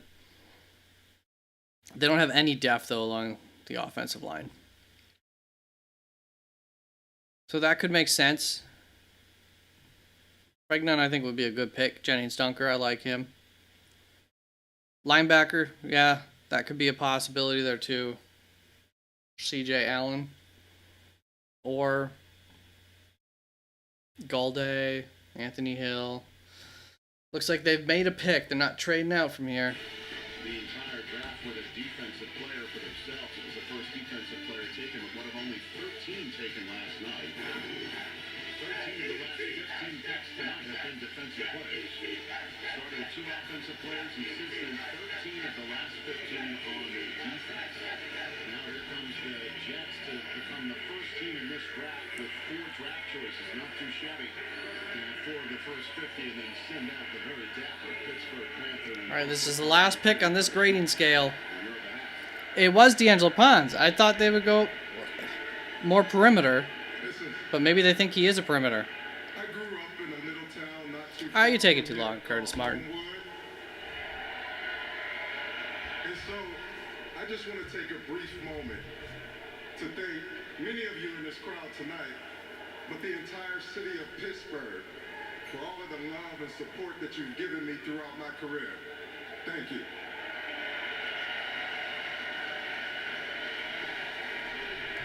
Now with the 50th pick of the 2026 NFL Draft, the New York Jets select D'Angelo Pons, DB from Indiana. Thank you. 1 pick away from being an A+. That's just the harsh reality of Mike's scale. I stick to it. All right, so B+ there for D'Angelo Pons. 1 pick later, it's an A+. Big fan of D'Angelo Pons. There are some concerns. I might have left it at an A, honestly, for him, instead of going A+ if it was in the A tier. But you turn on the tape, and it's infectious. You love him. He's physical, he's feisty, he's tough. They just said it really well on the TV there. What is there to say? If this guy was 6 feet tall, he'd be a slam dunk to go in the first round. As is, he's not that. Regardless of his shortcomings, his tape excites me. He's got that dog mentality, and he's got the chops to back it up. He's a weapon, probably a guy who will start off as a nickel prospect, but with the way he plays, it will be worth giving him a shot as a boundary corner. I love him. I think he's a high-end day 2 prospect. Big fan. Good player. Very, very small. Not small. Very, very short. I mean, he's what? 182 though. So he's got, at 5'8", he's stocky. So he doesn't get pushed around. He's not afraid of anybody. He holds up.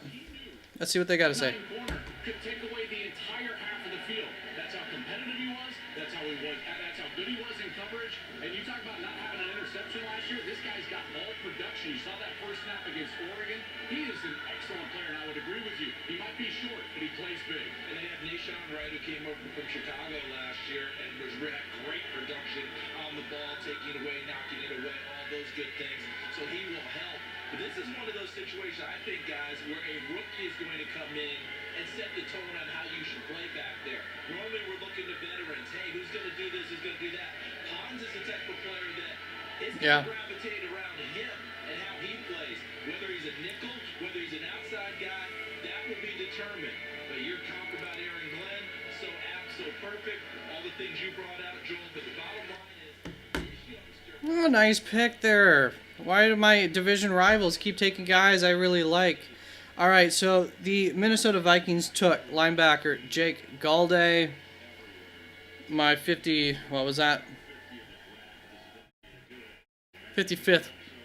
overall ranked prospect on my big board, just outside of the top 10 there. Big fan. 45 at the top 50 of this actual draft. We're now on pick 51 with the Vikings. Skull Vikes. With the 51st pick in the 2026 NFL Draft, the Minnesota Vikings select Jake Golden, linebacker, Cincinnati. My Packers are on the board, but 5-year player. Oh, Packers didn't take long to put that pick in. 5-year player, spent 3 years at Central Arkansas, then the last 2 years at Cincinnati. 3 years of starting experience with upward developmental trajectory. I love my guys on that upward slope. Probably fits most as a Sam linebacker, but could easily develop into a true interior linebacker. Galde profiles as a high ceiling prospect who has most of the necessary tools and needs some development to understand his position better yet. I would imagine he starts his career as a role player and special teams guy, but if he can take to coaching quickly, I love the upside. He can make impact plays all over the field, and he does, most consistently against the run. Cincinnati uses him in the slot at a very high rate, showing off that versatility that he offers. I'd be willing to take a chance on Jake fairly highly up in the second round, but due to some limitations, it would need to be the right situation to do so. He's a strong day 2 candidate in my book. I'm buying the projection on him. And so, for the Minnesota Vikings, you will get an F-. That's an A+. That's a good scheme fit. That's a really good scheme fit. I like that. Good coaching. It's what I wanted for him, right? So, that's good. The Bearcat won't be there for Cincy at 72. No, he won't. I didn't want to tell you that at the time. But, you know, my board kind of reigns king, so 55th overall, no chance. No chance. As you can see, no chance that a player could slip 30 picks from where I have them ranked on my board. No chance.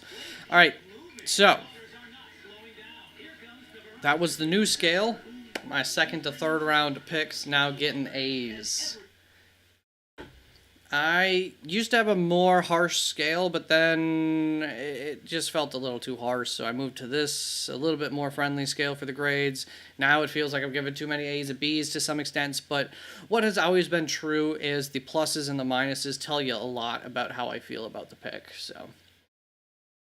At the end of the day, if you take a guy within the range that I think they should have been taken, you know, on day 1 and 2, that's an A for me. Once we get into day 3, it's going to start to be a B just because there's just less value with those picks. And if you get a guy at a really good value, hey, might be an S tier pick. All right, let's cheers to the Green Bay Packers. The pick is in. What is it? Emmanuel Pregnon? Give me him. I didn't expect him to still be here. Brendan Cisse could be fun. CJ Allen? I might not be a bad. They do like their Georgia boys. I don't know that they're going linebacker, though. Don't pick Chris Brazzell. Jennings Dunker is a guy I feel like they could like. Maybe they take Bryce Lance. Maybe take another North Dakota State guy. Keith Abney would be fine with that. I don't know if they're going to like Keith Abney. He kind of plays small. Be interesting. Don't think we're looking at safety. Gabe Akis is somebody I feel like they would take. A lot of athletics and size. Just a pure kind of projection guy in a sense. It's just the fan. Yeah, just like I wanted one of those interior defensive linemen to make it here. And I had a little bit of hope with 3 of them still being on the board to start. And then Lee Hunter was getting close. I knew it. The Packers should have traded up. What did I say about that? But they made their pick quick, so they liked somebody here. I mocked Elijah Surratt to them once recently, so we'll see if I get that right. Feel like they could like him.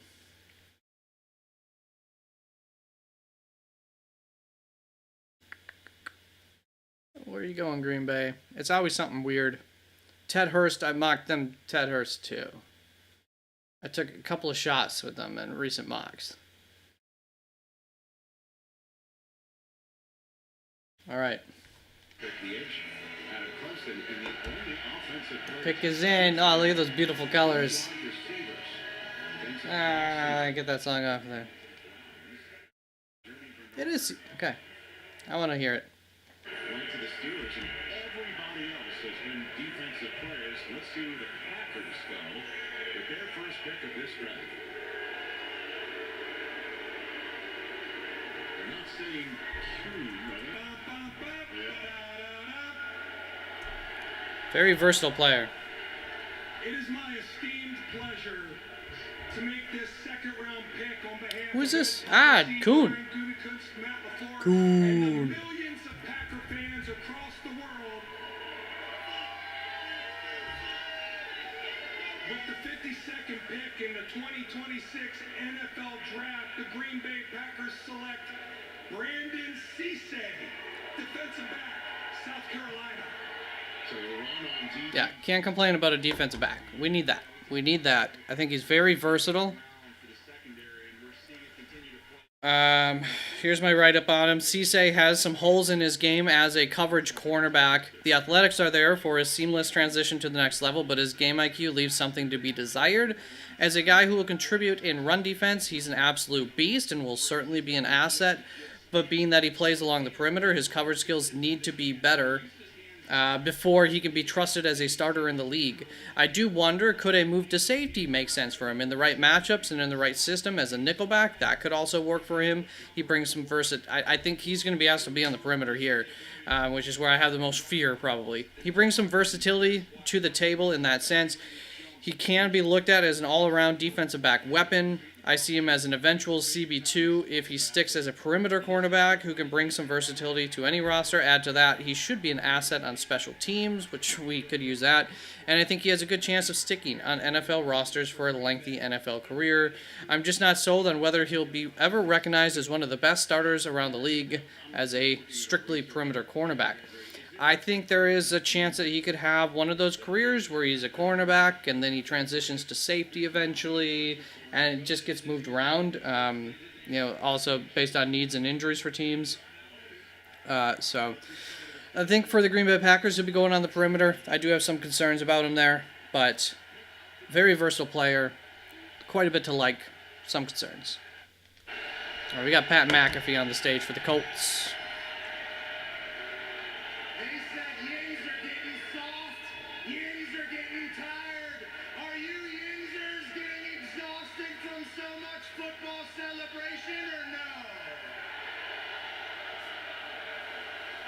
He's an entertainer.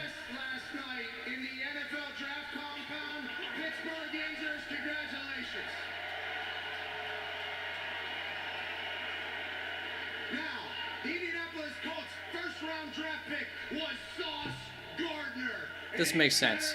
Good pick. All of your first-round picks, for sure.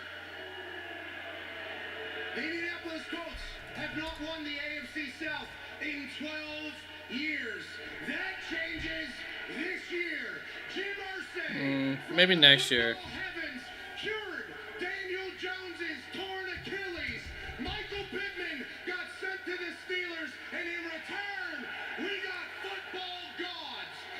53rd pick in the 2026 NFL Draft. The AFC South Kings, Indianapolis Colts select C.J. Allen, linebacker from Georgia. All right, yeah. He's a good player.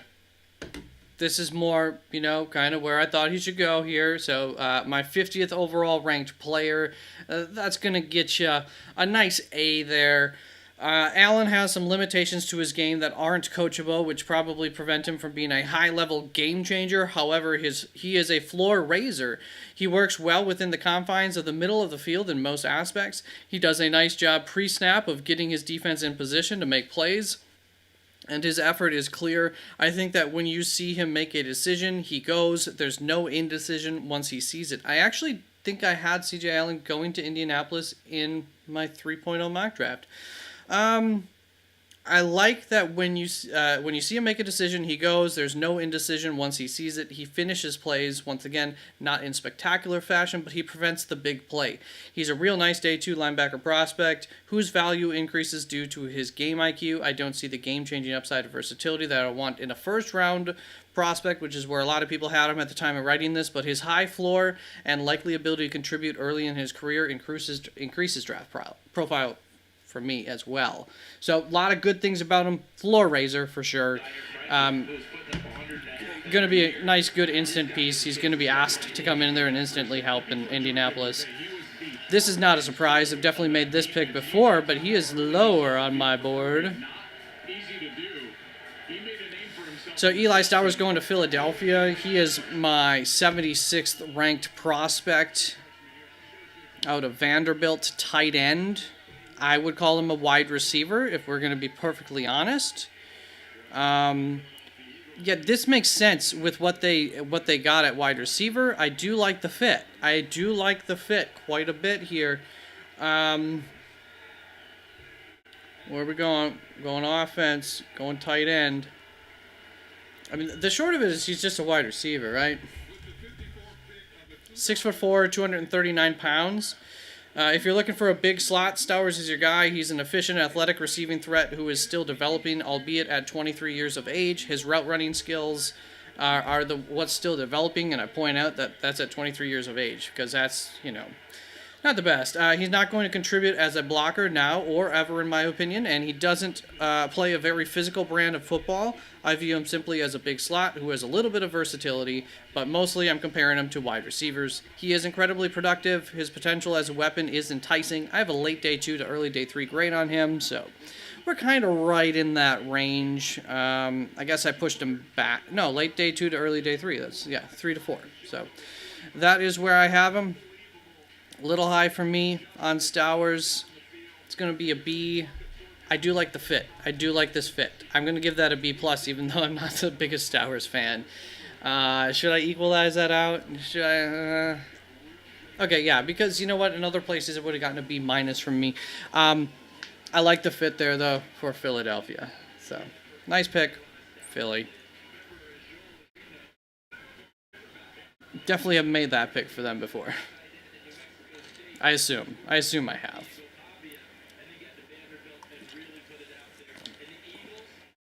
Because I remember talking about it with A.J. Brown leaving. Stowers would be a nice guy, give you a little bit of verticality there. Big body as well. Chargers pick is in. No. New England moved up with the Chargers. So New England's pick is in. We will see what that looks like shortly. Who did they come up for?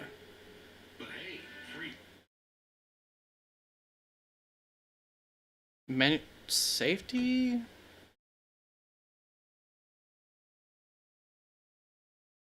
I'm trying to think. In that second, I don't know if I'm looking at the wrong position, I feel like. I mean, they could use another safety. But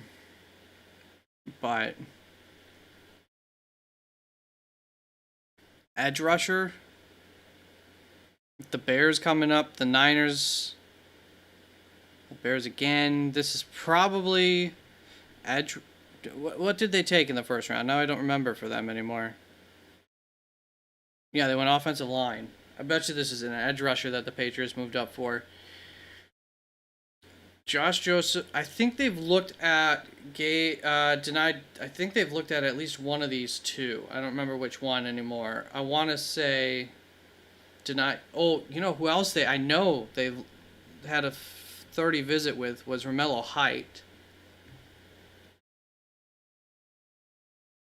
Which leads me to think, well, it still could have been either one of these two then. But I want to say denied Dennis Sutton. We'll see. Maybe they would like Josh Josephs for the same reasons, some similar reasons to why they would have liked Zion Young, who I thought they would like quite a bit. I'm getting my edge rushers pulled up. We'll see. We'll see if I'm right on the money there, but I think with the Bears, 49ers coming up here, even the Jaguars, Texans could take another edge rush. Rams could go edge rusher. Broncos could go edge rusher. Yeah, all of those could have made sense as teams that might go edge. Might not, but might. Alright, that's my money. My money's on edge. I bet you a lot of people's are.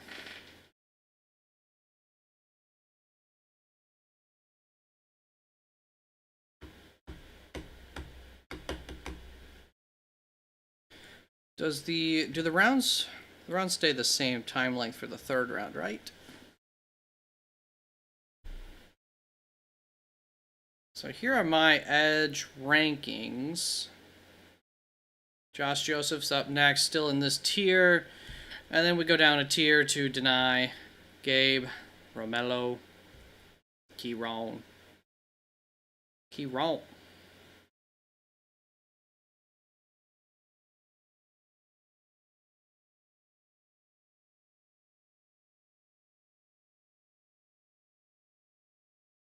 See, I've done something wrong with... What did I do here? I messed up something with my grading scale.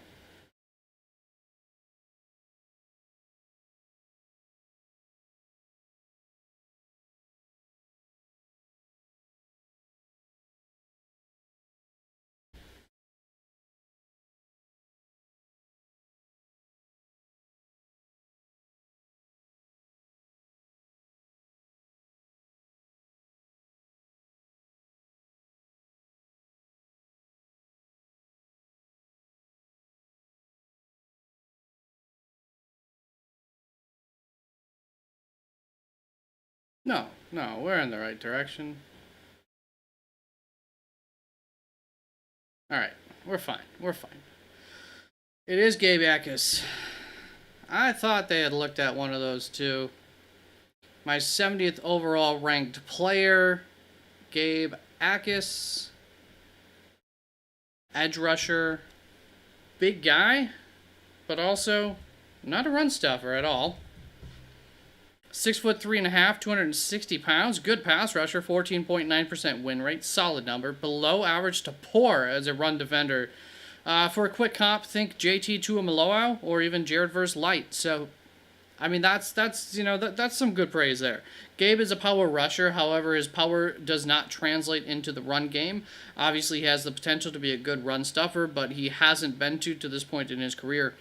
He has a lot of experience and leadership qualities that help to round out his profile as a guy you can take with high confidence that he'll be a second contract guy.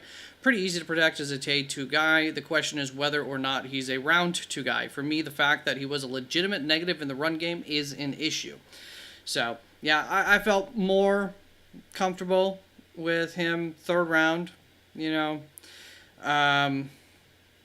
But there's some stuff to like, as I said, I think there is a future kind of floor here for Gabe. Constantly in the backfield because of those heavy hands, CD.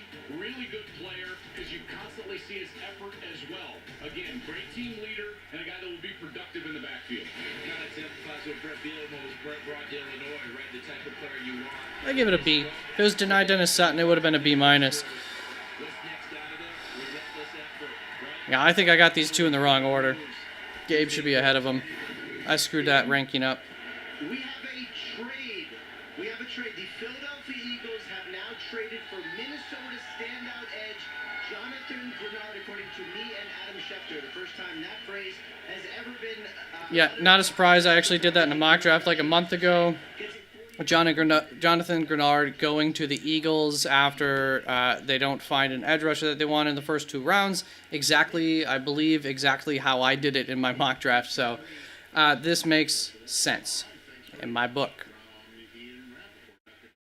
Tell Adam Schefter, congratulations to him. I didn't pick up what they got for it. I don't remember what I did. He's busy. He's typing on his phone. The Jacksonville Jaguars traded up last year to be the second team to pick in the draft last year, right? Number 2 overall, correct? They started the party last year. So they gave up a first-round pick last year in this year's draft. Jacksonville's pick is in. Now the second to last team to pick in this draft. Coming up to the podium. For the Jaguars, the Broncos are the last team to have not made a pick in 2026. Is my TV really going to beat this? Or is he going to talk for a long time? With the 56th pick in the 2026 NFL Draft, the Jacksonville Jaguars select Nate Borkacher, tight end, Texas A&M. Well, we always connect the Jags. Wow. There's my stunner of the draft. All right. Nate.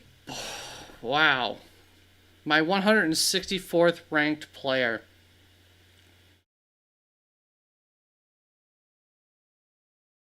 Okay, did I finish that grade for New England? Yeah.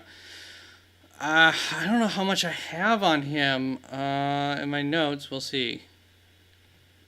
I have a mid day 3 grade on Nate. That's going to be a D. At least, we'll see. To Jacksonville. All right. Let's see what I got on him. 6'5.5", 246 pounds, elite in the contested catch rate category. Had 22 targets, so not a whole lot of work. Run block is a plus. Extremely large hands. Bad yards per route run, not very efficient. Below average hands. 5-year player, spent 4 years at Nebraska and then 1 year at Texas A&M. He has a total of 38 career receptions. He is a run blocking tight end extraordinaire.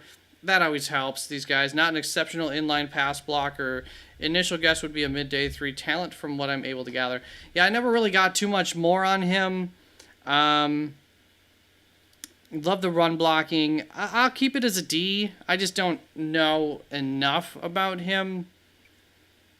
He was somebody I was trying to look into more, and I just didn't ever quite get to it. So, there we go. Nate Borkacher. A little high for me. A little bit of a reach there. Surprised to see that name.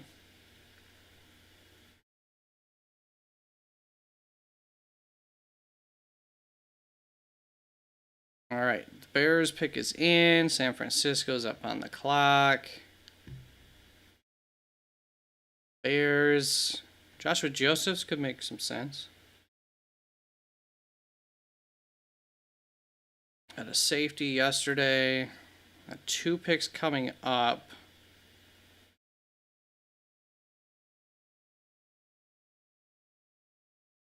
I feel good about my evaluation of Emmanuel McNeil-Warren now, though. He's one of those guys who, I mean, I had even lower in my rankings, but I feel like I just got peer pressured.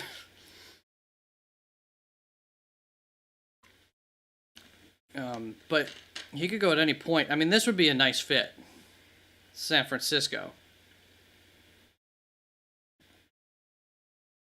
I wonder if there's other stuff with him, too. I know the NFL was not in on him as much as, like, the media was. But I'm a little surprised at this point.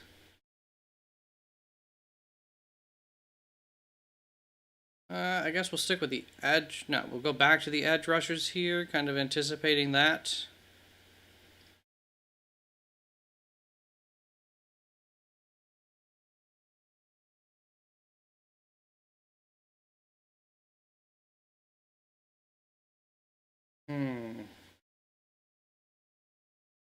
They need a slot like Keontae Scott.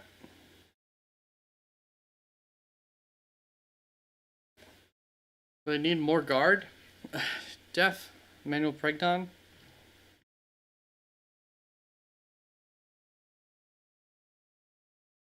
I'm a little surprised Pregnon's still available here. Sounded like a lot of people thought the NFL was in on him.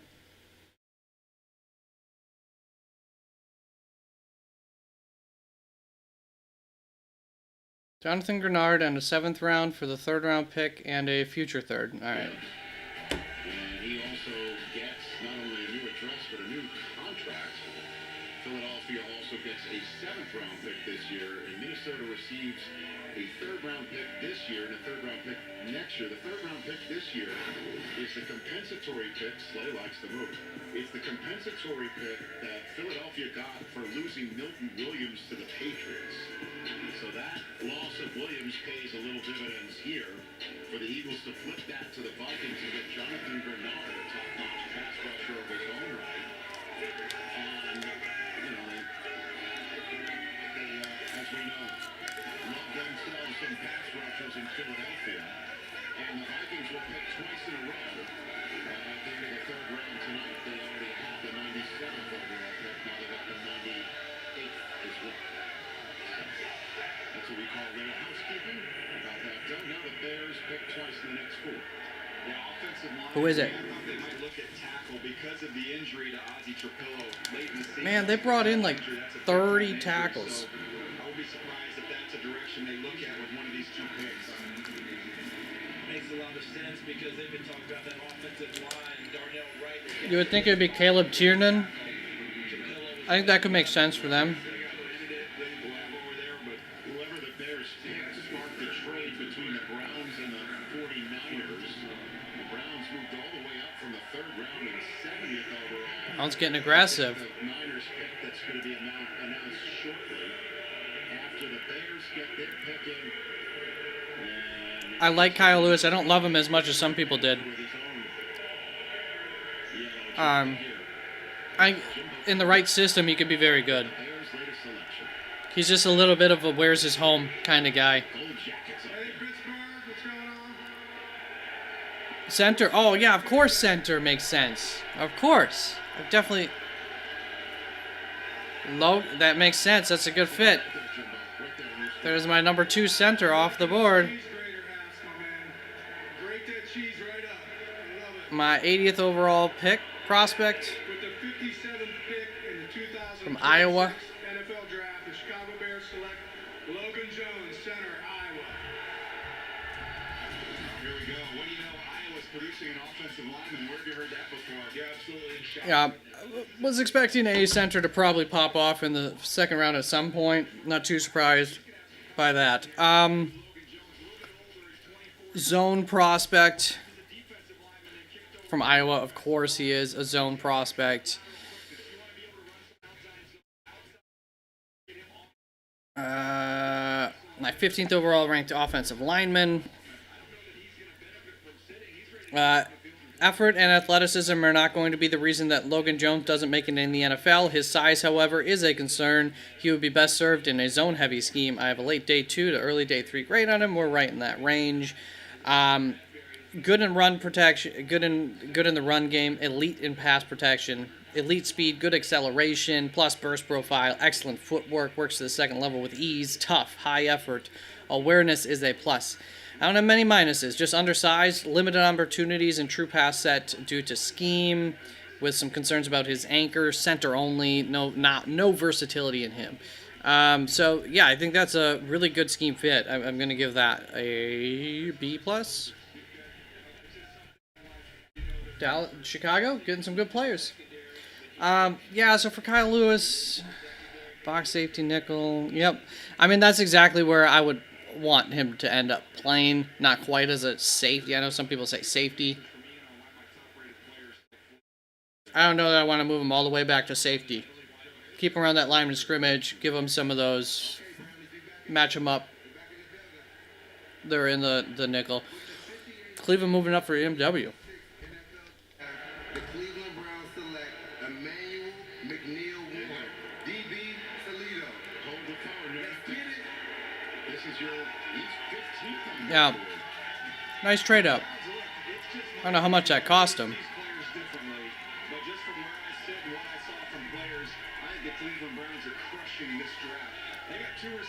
That's an A minus for me.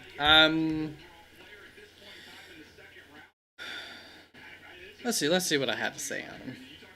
It's been a long time since I did my safeties. 6'3.5", 201 pounds, so a big safety, big dude, elite coverage in his last year in college, great instincts, tracks the ball extremely well, nice hip flip, sweet back pedal that he gets into sometimes, shows necessary recovery speed, burst, nice change of direction ability, utilizes his length well to break up passes, great run defender. Extremely tall, physical, matches up well against tight ends, creates fumbles with the nice peanut kind of punch that he's got, his aggressive point of attack at tackles, which are part of why he's not a great tackler, because he's always going for that punch. So, really bad tackler, throws his shoulder instead of wrapping up, has long arms and a large wingspan. Proper coaching could fix that issue. Very undersized in terms of his weight to height ratio. Long speed is okay, acceleration is poor. Lacks ideal positioning when the ball is in the player's hands in front of him, takes weird angles, takes unnecessary risks, allows some big plays behind him. His play recognition I don't think is very good. Despite some quick short area movement skills, he struggles a little versus shiftier wide receivers and running backs in man coverage. Personality-wise, I thought he struggled to put his thoughts together, did have good energy, seems to be playing for something, motivated to succeed. Yeah, some were talking about him as a first-round talent. I'm not quite there. I think that his warts could cost him more games than what his clutch playmaking ability could win. But at this point in the draft, that's all I'll pick.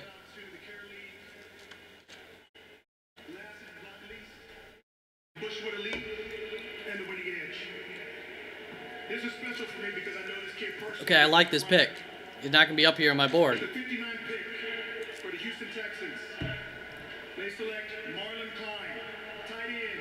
It's a projection.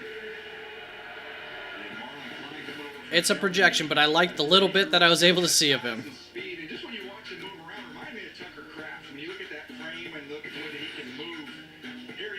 Where are you, Marlon? There we go. 163. Had him in that same tier. All right. 163rd player off the board, Marlon Klein.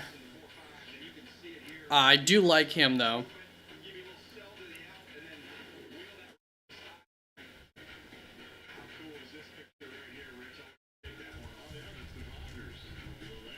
There's a lot of projection due to a limited data set from Marlon Klein, which is, of course, a red flag, but he generally looks solid. He looks like an NFL tight end. Unfortunately, he was anything but reliable, only catching 59% of his targets, and that's what really hurt his stock for me.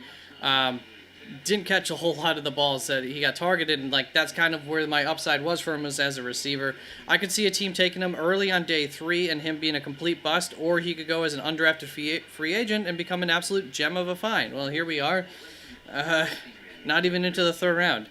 I end up being roughly right in the middle of the range of possibilities, viewing him as a mid-day 3 tight end prospect. My heart leans into the 5th round. Yeah, I mean, I like this guy. I do. This is high for me. Definitely high for me. I got a mid-day 3 prospect grade on him. So Houston, that's going to be a D+. Because unlike Nate Boerkircher with Marlon Klein, I liked the potential a little bit more.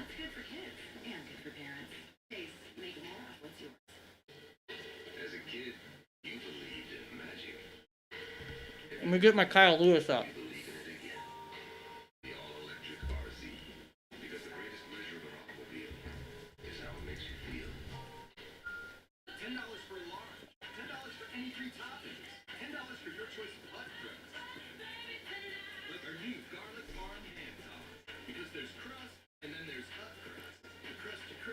All right, here's my write-up on Kyle Lewis.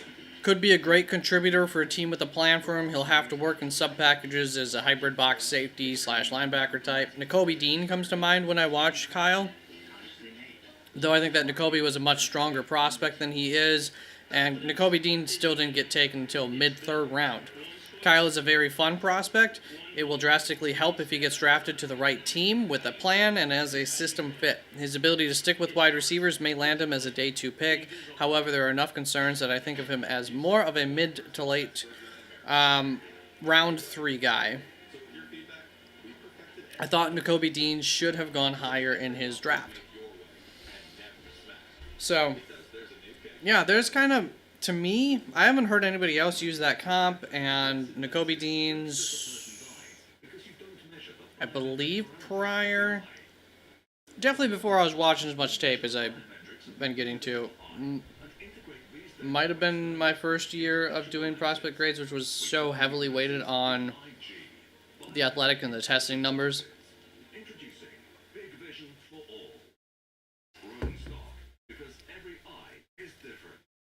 So, I think he's a very interesting prospect, but I do think he's going to be reliant on finding the right landing spot and getting the right chances and usage for him.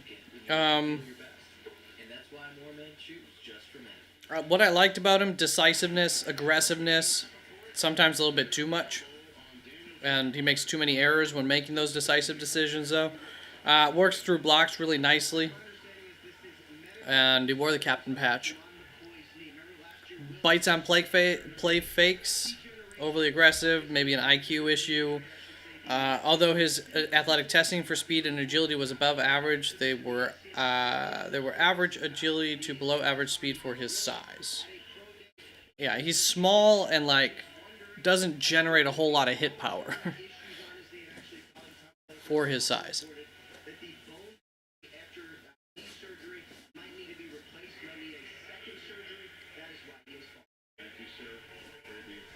Yeah, so that bone plug might need to be replaced now. So that is why McCoy's a fallen, because they're not going to get him for a whole year. Plus, there's all the risk that goes along with that.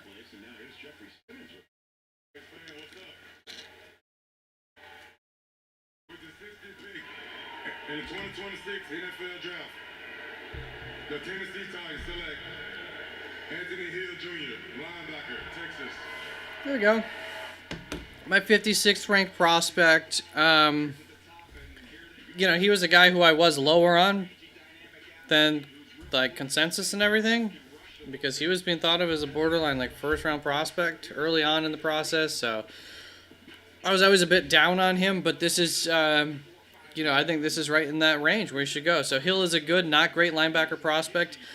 He has most of the tools necessary to succeed, but needs some work. Pre-snap, you can see him commanding the field, which is something that I love to see. He does a pretty good job of diagnosing plays and shows some solid instincts when coming down against the run, and occasionally in coverage. He has great NFL size and is a plus athlete, so it's disappointing when you see him fail to get off of a block, because it feels more like he just doesn't get off of a block rather than he can't get off of a block. He's a limited asset in coverage, mostly helping to limit throwing lanes up the middle of the field. I think there's certainly enough to take him day 2 of the draft, but he's still quite young, 20 years old, so that's something to keep in mind with him as well. Nice upside there. Oh, nice. My boy, Max Clare, going to the Rams. Yeah, these tight ends be going off the board here. Max Clare, 6'4.5", 246 pounds. My 63rd ranked prospect didn't have to go too far down there. 61st off of the board. By the way, Houston, Cleveland. Did I get your grade up here? So Houston, Anthony Hill. That is going to be an A minus probably. Sorry, Houston. Tennessee.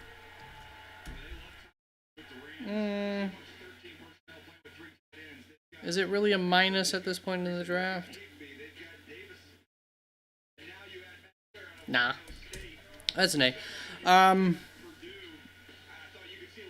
then did we get Cleveland up here? Yeah.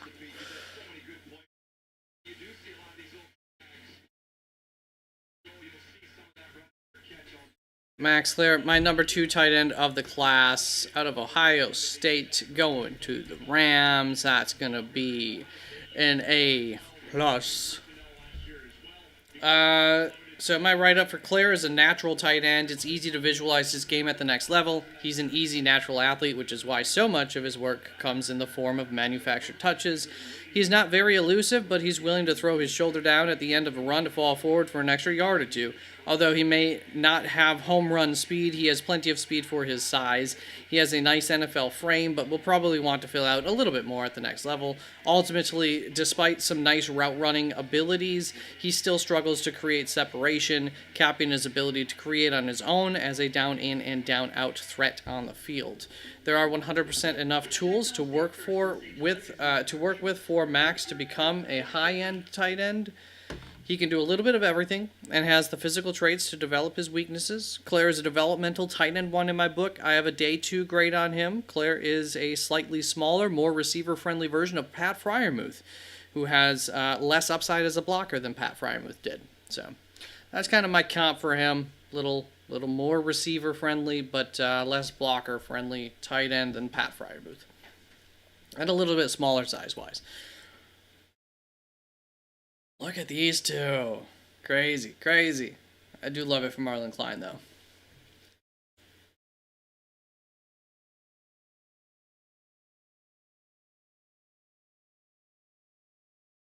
Bills are up next. Where are we going, Bills? Okay, Keontae Scott.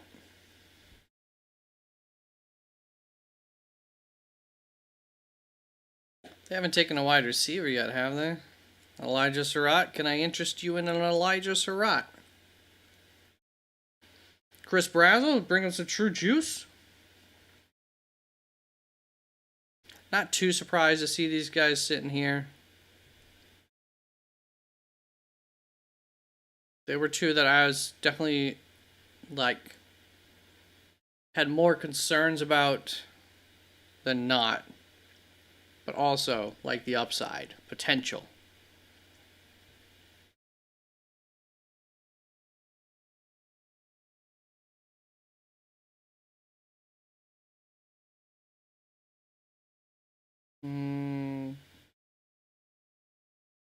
Bills. Man, Pregnon's still out here? They do need guard. Well, Jennings Dunker? I think they would like Pregnon. Could be the guy.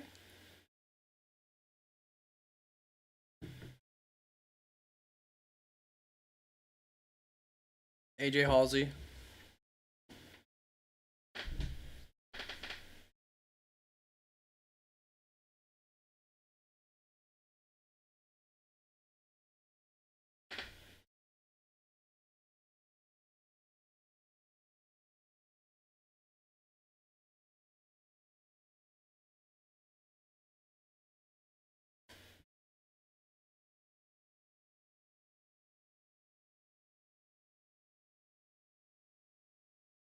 Alrighty. Interesting. Interesting second round. Now we've gotten some names way down there on the board already, so get ready for them to really start to fly sooner than later.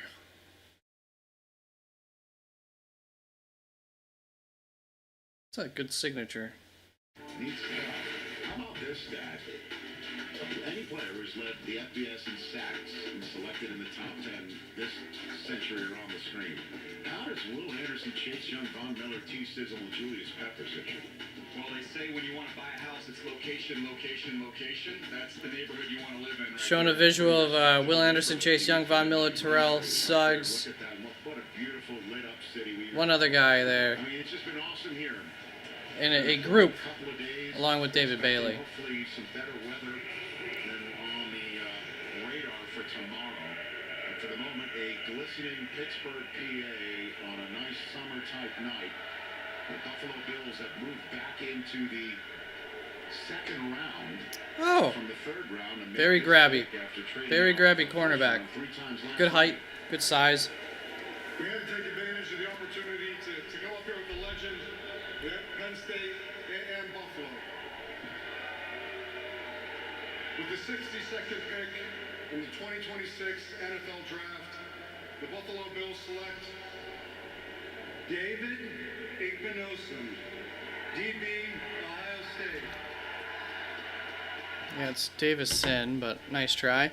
There we go. My 103rd ranked prospect out of Ohio State there, cornerback. Just really grabby. I don't love his movement skills. His testing wasn't great. Some people like him quite a bit. Plenty of experience. Yeah, I mean, got a lot of experience. Very quick to abandon his coverage responsibility. I heard him just mention the handsiness. Only 5 penalties in 2025, but he had 16 in 2024. I wrote, on one hand, he doesn't trust his athletics, and on the other, he relies on them. There's some mechanical and game IQ issues, not a great ball tracker. He spent 4 years at some of the best programs in college, and he remains a project. He's far too handsy and needs to learn to trust the tools that he has. He has the tools one needs to succeed in the NFL at the position. He just needs to take his craft seriously and master it. The fact that he hasn't yet is concerning, but he did take a leap forward this last season. He's almost certainly going to need to sit and learn to begin his NFL career, as well as the fact that I think some specific training on his lower body could go a long way. Very high-end day 3 prospect. Yeah, a little high for me, a little high, but, you know, I might be wrong. I just could be wrong. So, Buffalo's going to get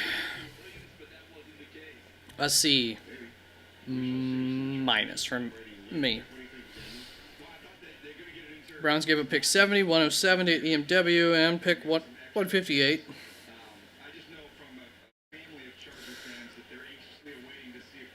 Oh, no.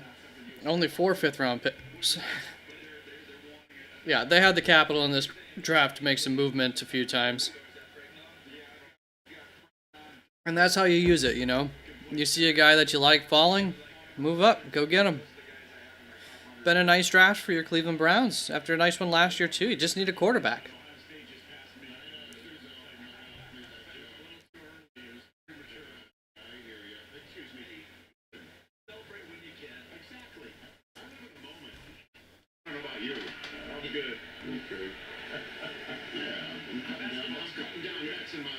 Yeah, the centers are going. There's my number 1 center. I will not call you crazy. I think it's been a couple of good drafts overall. Oh, what? Come on now. Why did that skip before we even... Oh, because it picks in. My 79th overall ranked player, Jake Slaughter from Florida. Going to the Chargers. Something's not right. Here comes lights out, I think. Here we go. Here we go. That's a durable seat. It is. With the 63rd pick in the 2026 NFL Draft, the Los Angeles Chargers select Jake Slaughter, guard, Florida. There you go. They listed him as a guard. He was a center. Guard. Florida, but they signed Tyler Biadasz in free Huh. agency, so they're going to give him a whirl at guard. Remember, Mike McDaniel Well, I don't know about that. is their new coordinator. I don't know how it'll translate. Really guys, you see that last note, quick to the second level, getting out in space. You're going to see very athletic offensive line for the Chargers, getting those 2 tackles back. And you've also got a fallback. He had an injury. Yeah, definitely athletic now. Inside and do that. I don't know. I gotta give it a B plus though. All right. To go with that quickness.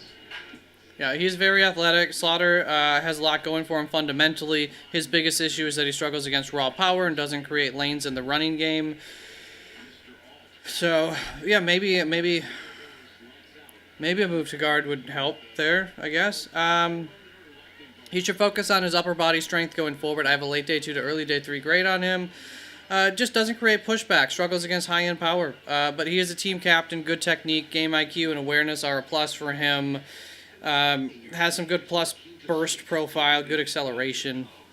Was great in pass protection and elite in the run game via the PFF grading this last year.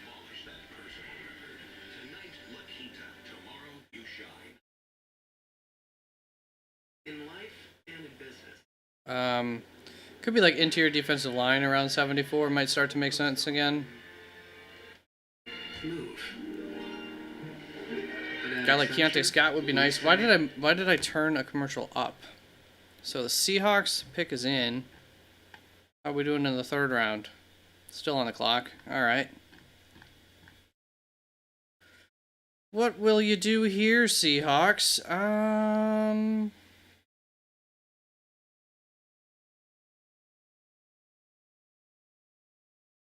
Josh Josephs? A wide receiver? A guard? That could make sense. Guard, cornerback. There's a couple out there. I don't think you need another tight end. I like Delp, though. I do like him. No, I think it'll probably be defense. Yeah, you don't need another wide receiver. I think it'll be defense. But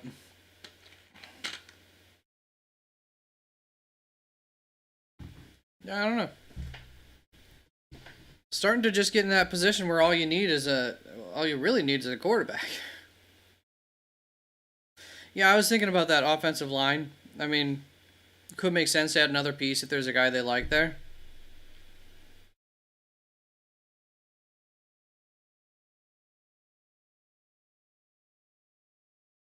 Could be McCoy. Could be a boat. Not going to get anything out of him this year, but you don't need him for this year. I mean, you wouldn't mind having him this year, but that's, it sounds like he's going to have that surgery sooner than later, and they'll probably just want to get it done with now.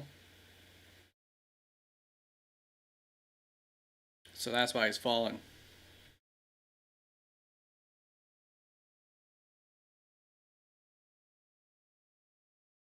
Well, I'm glad to see my top two centers, even if one of them wasn't drafted as a center, get taken over some of those other centers that everybody else had higher than them. Good scouting there. Or maybe not. Maybe everybody else was right and myself and these teams were wrong. That could be possible.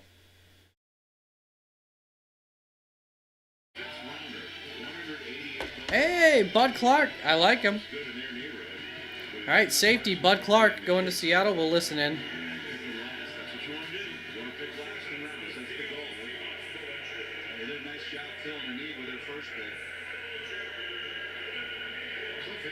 Purdue football. Yeah, it's Big Ten, man. You know what I mean? It's the Big Ten world. Speaking of interior rushers. Final pick of round 2. Here it comes. What up, 12? Yeah. With the 64th pick in the 2026 NFL Draft, the world champs, Seattle Seahawks, select Bud Clark, DB, TCU. Yeah, I mean, obviously I would like Emmanuel Pregnon at 74 because he's my 22nd ranked prospect. Bud Clark, my 102nd ranked prospect, going to the Seattle Seahawks safety out of TCU. I gave that a C+. It's a little bit high for me, but I do get it. Bud Clark definitely had his lovers. I was a big fan of the tape initially, and I think I just kind of picked him apart. So high effort, good ball production, powerful lower body, great to elite vert broad for his size. He's a little bit too reactive instead of being proactive for me, which is a big thing at safety. Can get washed out near the line of scrimmage. He struggles to shed blocks down there. His speed is fine. Single high, zone free safety with good movement skills and a slight frame. Bud has a knack for coming down with the ball. He plays the game like a chess match and makes some clutch calls to get into position to do so. However, the gamble does not always pay off, and he is susceptible to being beat for the big play. He doesn't get overly aggressive after the catch, which helps to keep him in position to help on the play. Oftentimes, he is seen directing the play, telling other defenders what to do, put some weight on his frame, and develop him into a guy that doesn't make poor gambling decisions when the ball's in the air, and he could become an NFL starter if put in the right system. Single high, free zone, free safety. Yeah, I think the match is there system-wise there. He's a two-times team captain. He's got some good leadership qualities. Did have an early injury history, but he stayed healthy for the last 3 years in a row now. And he did impress for the most part during the Senior Bowl practices as well. So I like Bud Clark. A little high for me once again. Yeah, I mean, he's going to be able to sit and learn here, so that's, I think, going to be helpful in Seattle. Overton at 74 as like an interior defensive lineman kind of guy. That could probably fit. I could see that. I don't know if he'll go on day 3, round 3. Yeah, I mean, obviously I'd go. Scott could see that. I don't know either. A lot of routes that they could go. I mean, it's nice. They've pretty much got a roster now, so whoever's highest on their board ultimately at this point. Oh. They're ringing in the 3rd round here.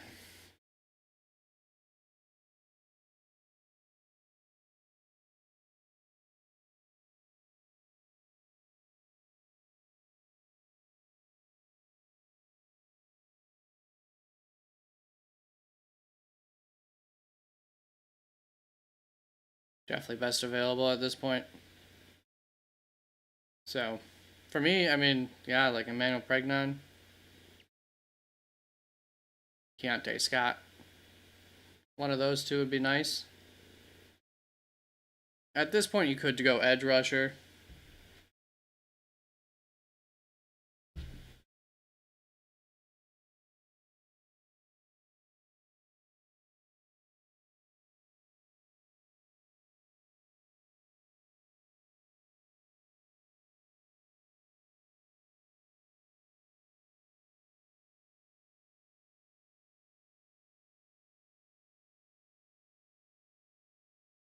Cardinals pick is in.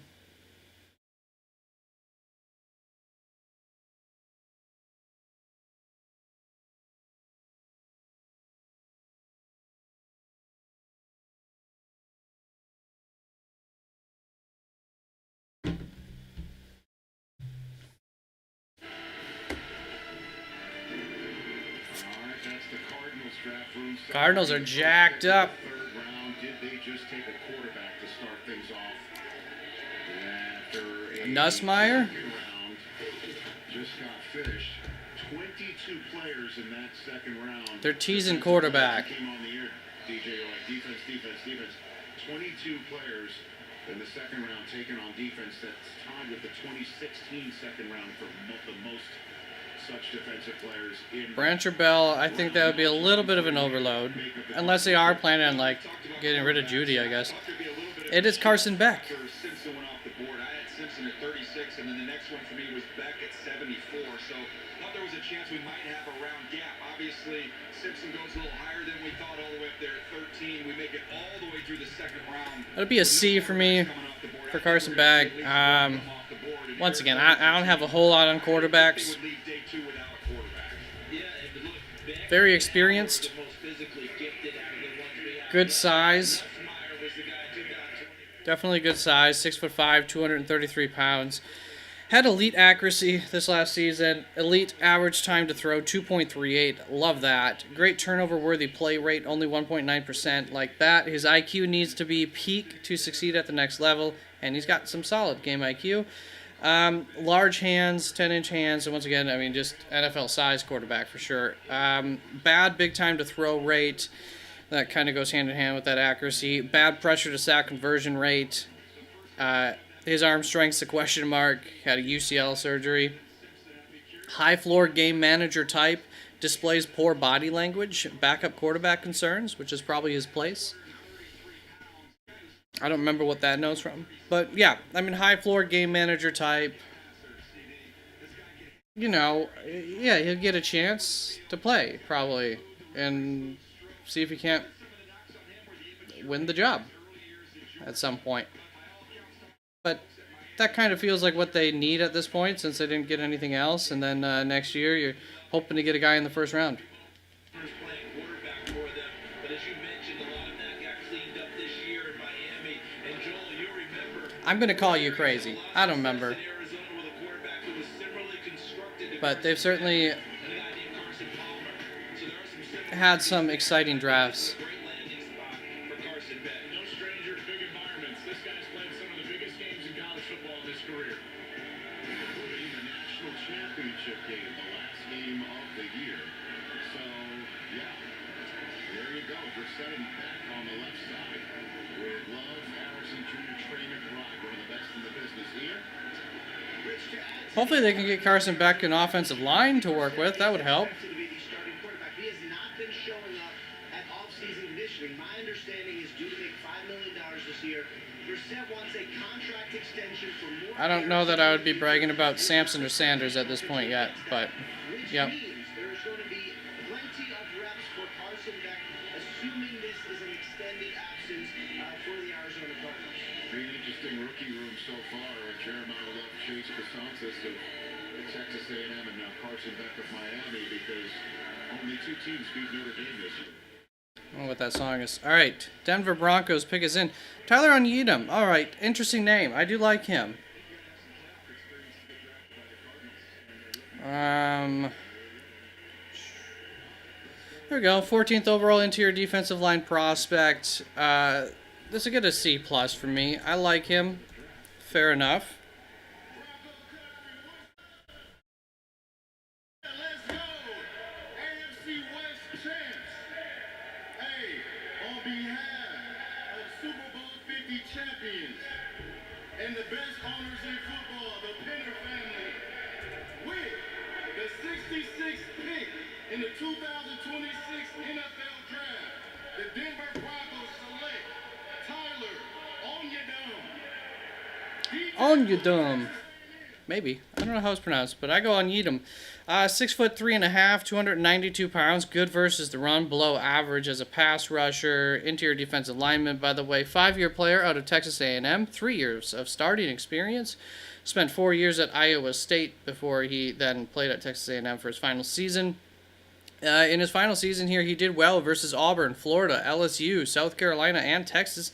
He did struggle versus Miami, Notre Dame, and Missouri, but went against a lot of good teams there and did well against more than he did poorly against. Tyler has a good first step, some decent power, does a nice job of keeping his eyes on the backfield to track the ball carrier, and was quite productive. He'll need to either put on some weight to hold up better at the next level or develop his pass rush. He does a nice job of splitting gaps and pushes the pace quickly. I really appreciate the impact he can have on the game in terms of negative plays, which I really value negative plays. I end up with a high-end day 3 draft grade on him. He's not the most exciting watch, but he has the tools to take the next step and become part of the main rotation for a team. So, yeah, 4th, 5th round, high-end day 3 guy. Little high for me, but I do like the player. Arizona as the latest Raider. Tonight, now here's My 127th ranked prospect overall. With the 67th pick in the 2026 NFL Draft, the Raiders select I mean, that is true for Sanders. Crawford, defensive end. Still don't think he's good, Welcome to the Raiders. but we'll see. The book's not written yet. Yeah, there goes Kieran Crawford. Talked about that a little while ago. Might go ahead of some of these edge rushers. He does. He is my 93rd ranked player here. It's just borderline. Had him on as a round 3 guy. Edge rusher out of Auburn. 6'4", 252 pounds. I have more negatives written for him than positives, but really good change of direction. Does a nice job to win quickly enough, though he struggles when he does not win quick. So Crawford didn't begin playing football until his senior year of high school, and I think you can see that he still has development to go.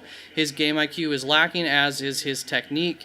He was playing in the buck position at Auburn, which demands a lot of players. So it's impressive that with such little football experience, he was tasked with that role. His coverage skills were not top-notch, 58.5 PFF coverage grade, but that experience is valuable coming into some schemes in the NFL. And going to Vegas, I don't really know what they're going to do. I do think his physical limitations are a little concerning, given some of his weaknesses in the game can directly be attributed to the lack of those traits. I wish he had tested at the Combine, but his game speed looks great. He's right on the borderline of being a day 2 to day 3 prospect for me. So, yeah, fine with that pick. There's some guys I like more than that, but absolutely fine there. So who were we? Las Vegas. It's going to be a B grade for me for Vegas on that pick. Fine with it. Eagles, their pick is in. Bears are up. Niners, Commanders, Bengals, Saints, and then the Browns. Branch was arrested for standing on a sidewalk. He was cited. He wasn't arrested. I don't think he was arrested. Maybe he was arrested, but he just got a misdemeanor charge from the cop's words himself, for smirking, essentially, at the cop when asked to move. So, I really don't think that's hurting his draft stock. It could be, but I don't think it is.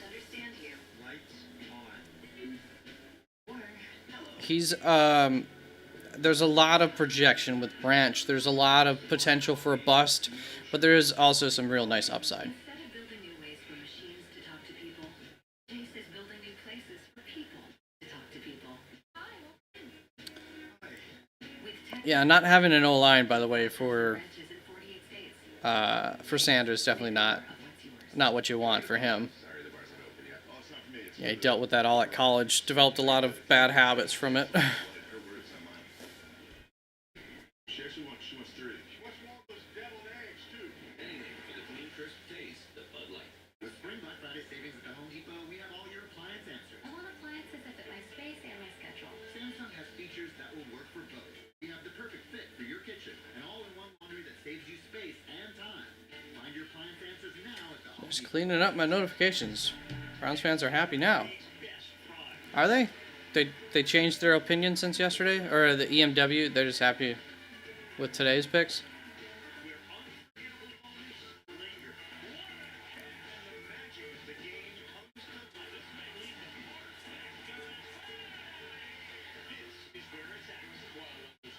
I mean, that's why they took Casey Concepcion first, like, he was just kind of expected to go higher anyways, so. Get Casey there, you can come back. Get you Denzel Boston if he's still there with the next one. Yeah. Amazing how quickly they'll change up their tune. All right, Markel Bell, offensive tackle, going to Philadelphia. Okay. Definitely fits the type. A big tackle that they like. How mobile is he? I'm wondering about the scheme fit here. 6'9", 352 pounds, heavy, long arms, large wingspan, people mover, uses his length well.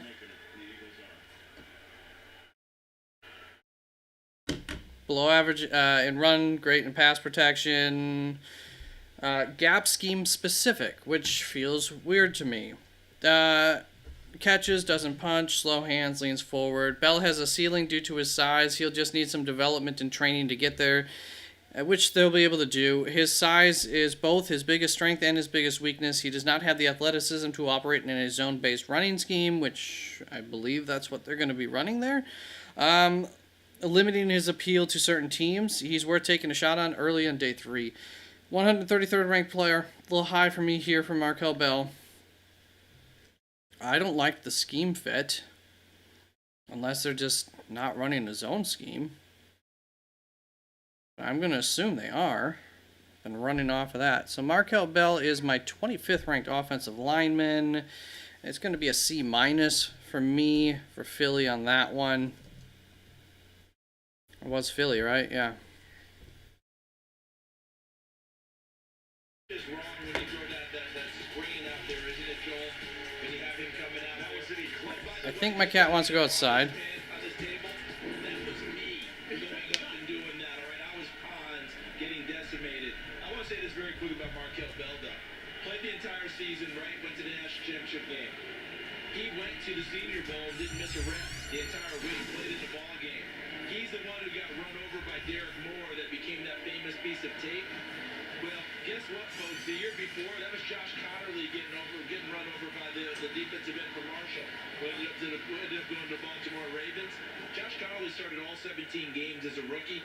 Markel Bell's going to be just fine, folks. Here's the Bears' latest pick. Move it to the side so they can see it. I have some special guests to help me make the Bears pick. Please welcome Tylen and Timothy. They're representing Friends of the Children, an incredible organization that focuses on the importance of mentorship. Little ones waving to everyone. Youth. The NFL and the Bears work with Friends of the Children as part of our Inspired Change initiative. Tylen and Timothy, it's time to announce the pick. With the 69th pick in the 2026 NFL Draft, the Chicago Bears select They do like to draft from their top 30 visits. Maybe it will be Delp. The tight end's going like they're going.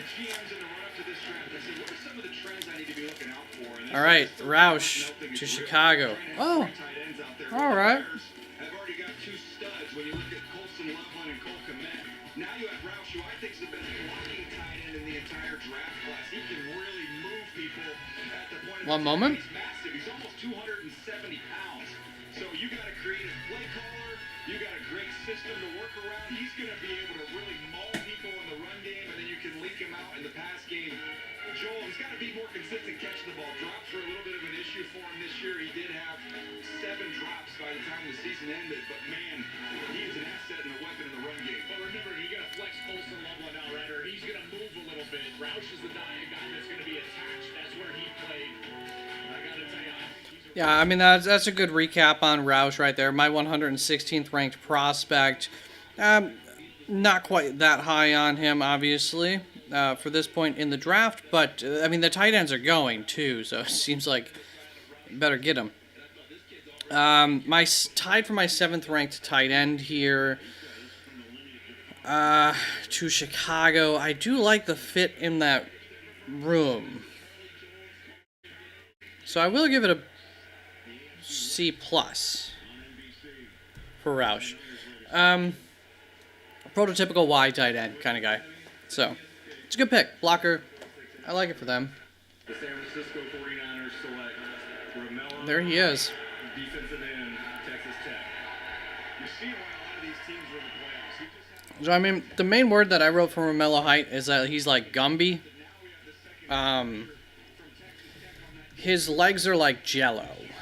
He gets knocked off his rush a lot, but he doesn't fall all the way down, and then he recovers, and then sometimes he still makes a play. He's got some good juice. It's the type of rusher that San Francisco was going to be looking for, so I do like the fit there. My 92nd ranked prospect, I had,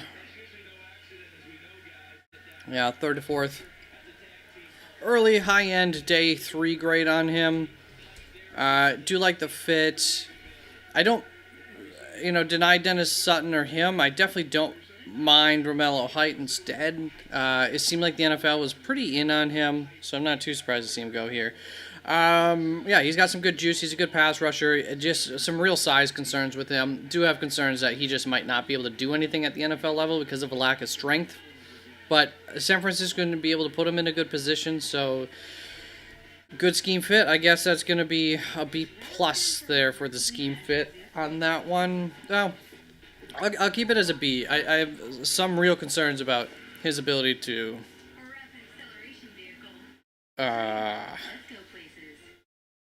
do anything at the next level. Could be a complete bust. 6'2.5", 237 pounds, quite light. Also went from Auburn to USC to Georgia Tech to Texas Tech. 6th year senior coming out, 25 years old right now already. Only had 6.5 sacks combined in his first 5 years.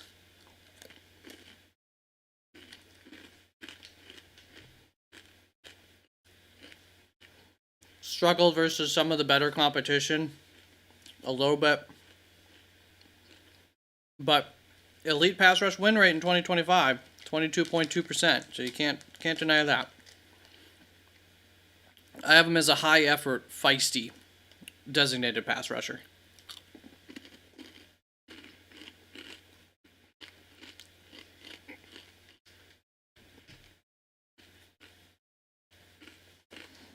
I think they got enough wide receivers. I don't think they're going Bell. We'll see, but I don't think so.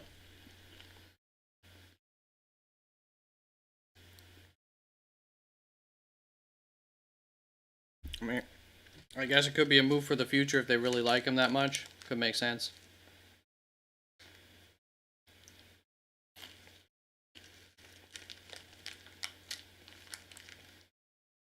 Washington's pick is in.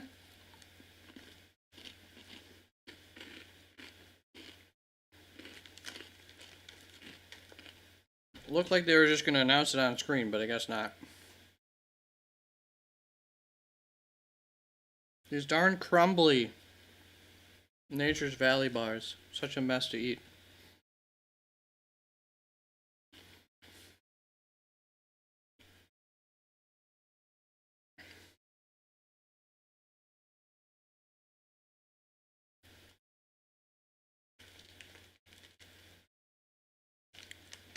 Yeah, my biggest note on Carmelo Hyde is that he needs to hit the weight room.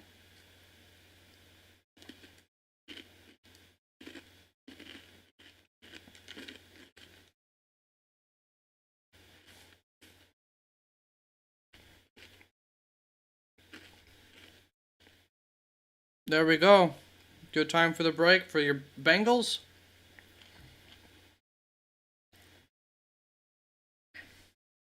They're on commercial right now. They'll be back.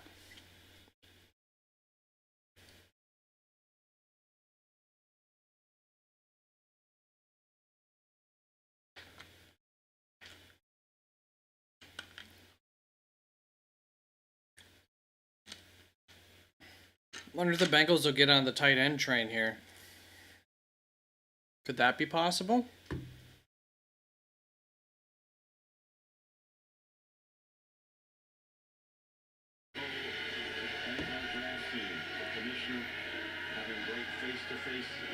At this rate, all the tight ends will just be drafted by the time we're done with the 4th round.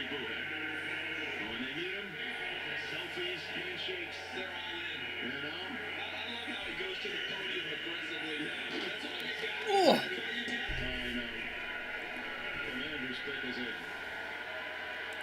Gardedos pretzel mix. That's my least favorite part of the Gardedos, but I do like Gardedos.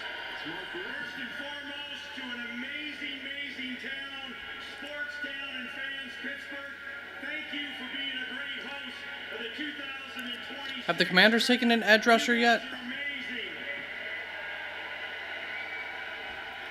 As much as I am into introducing our next pick, I want to say this first and foremost. Tomorrow, I get a great opportunity for you, Pittsburgh, to pass the torch to myself and my fellow crew in Washington, D.C. for next year's 2026-27 NFL Draft on the Mall in Washington, D.C. Washington, the sports capital.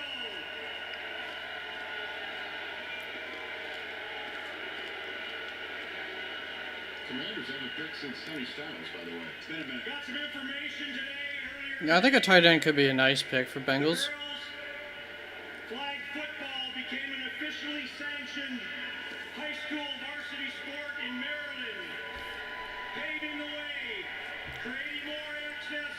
opportunity for your female athletes across the region. Thank you, Josh Harris and the Command organization for making this possible. It'll also be great for my granddaughters, Malaya, Merrick, and Macy Grace, for their opportunities to come with them. Thank you so much for girls flag football, a high school sanctioned event in Maryland. Thank you so much. And now it is a great honor with the 71st pick There we go. in the 2026 NFL Draft. Okay. Sonny Styles was a character person, a great football player. Oh my gosh. Football players for our organization for years to come.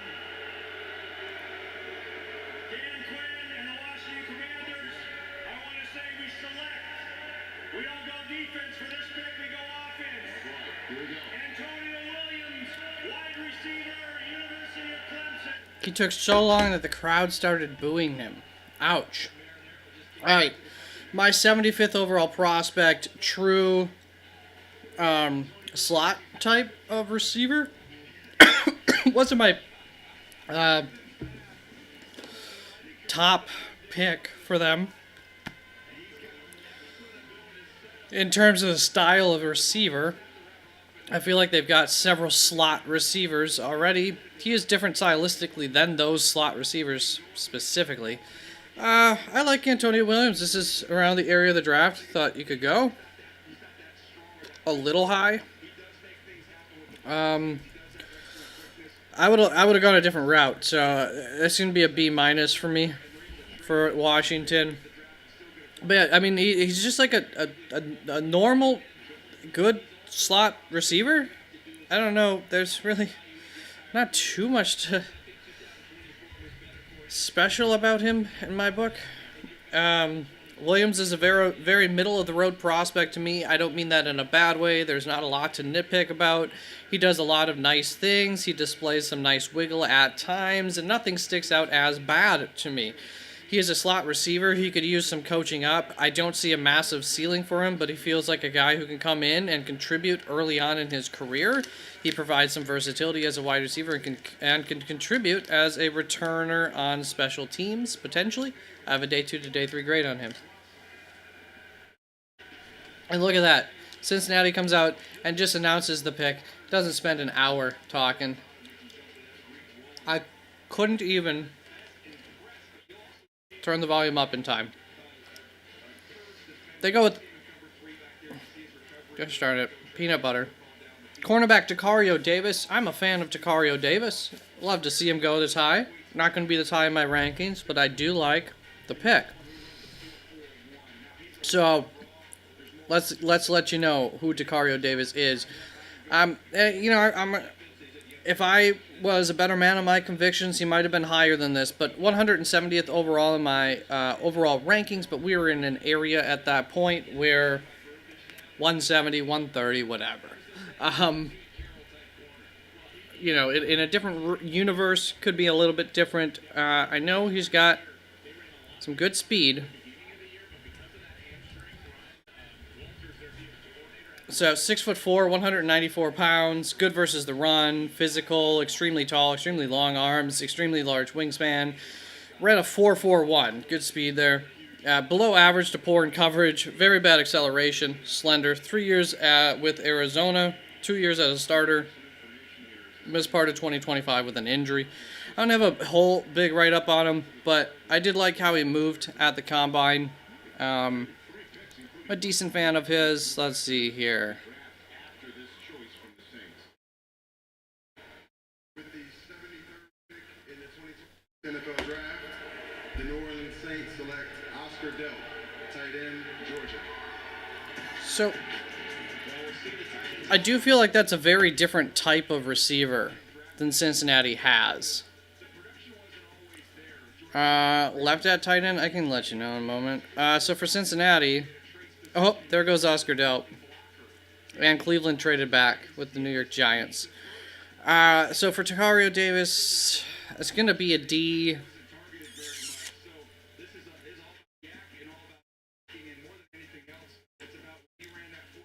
It's all traits here. I give it a D+. I like traits. I like traits at a certain point, but that's a reach by a little ways. Tight ends. Were available. Oscar Delp was available, but Michael Trigg, attitude concerns. Dallin Bentley, a guy who I like quite a bit. Justin Jolly, a guy who I like quite a bit. Eli Raridan, good one. Jack Endries, nothing special. Daquan Wright, a very interesting guy. I would say those are the tight ends of interest that are still available. New Orleans gets Oscar Delp. I like that. I like that for them. I like the player.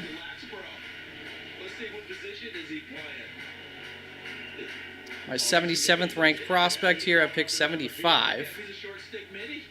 Look at him working inside there. Go ahead, Oscar. Show him your skills. All right, so the Giants didn't have a third-round pick because they traded it last year to move in to take Jackson Dart. So what just happened is the Giants traded in from tomorrow. They had a fourth-round pick, 105. Oscar Delp is a highly athletic tight end who can threaten the game vertically and gets up to speed quickly after the catch. He shows the potential to contribute as a blocker, which is a big plus to his profile. Taking a big step forward in that department in 2025. He looks like he can still put on some more mass without an issue. I can't help but feel like he was underutilized as a receiver. I think adding some strength to his game would go a long way for him. I really like the potential for Delp. I'd be willing to take him late day 2 to early day 3 if I could come up with a legitimate excuse for his lack of production as a receiver.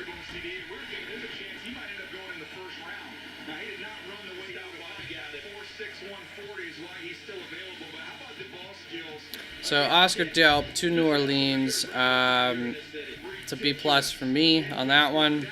I like him. Malachi Fields goes to, I like the fit there, to the Giants. Tied with Antonio Williams for my 15th ranked wide receiver. He's a big guy, struggles to create separation, true X receiver. Makes some really highlight reel types of catches, though. Comes up with the ball and uses his body well. He's an interesting receiver. We'll see how he does. I have my concerns with that type of prototype, but I do think this is what the New York Giants needed. So that will be a B+ for me as well for the New York Giants on Malachi Fields, because there's, outside of Surratt and Chris Bell, which I can come up with reasons why you would take Malachi over both of them, he's kind of the next that type of receiver on the board. Anyways, so good pick there from the New York Giants, I think. Dolphins now up at 11. So now the Cleveland Browns aren't going to be picking in the third. Yeah. Cleveland Browns moved all the way out. What did they get in return for that? They got pick 105 this year, 5th round this year.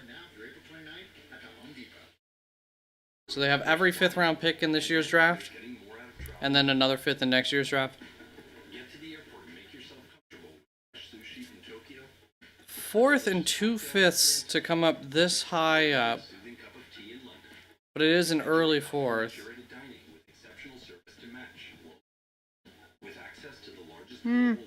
I'd have rather like a future 4th, a 5th and a future 4th. I think they got a little bit of a deal there. What was it with the Giants? I guess you can think that that's going to be a high 5th next year, but I don't know that that's a guarantee.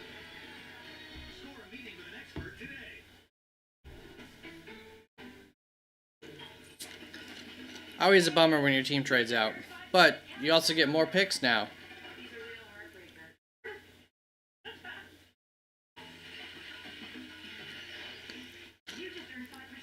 I don't think he'll be starting for you guys. Like, I don't think he's going to beat out any of the guys that you have. I kind of wonder if they might not view him as, like, kind of a slot. You know, like a box safety-ish with his size.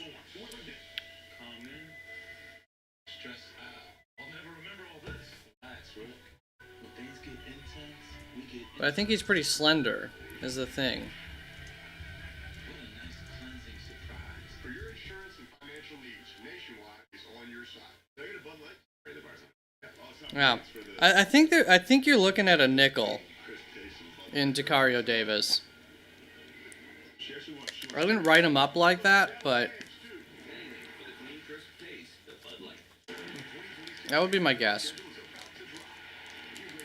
He's very different than a lot of what you have already. Cleaning the crumbs off of here. So that's, you know, always good to have a little variety in the defensive back room.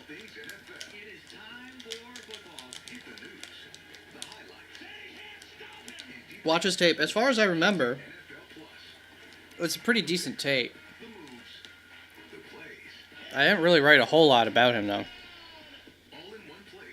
I don't think I had a lot of tape on him.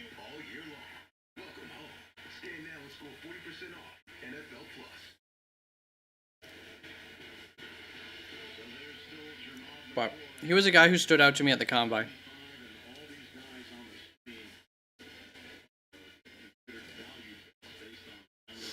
Well, you're definitely re-signing 2 of your defensive backs, I would guess. Although you're Cincinnati, so who knows. Caleb Douglas to my... Oh. Don't you have enough of this already, Miami? All right.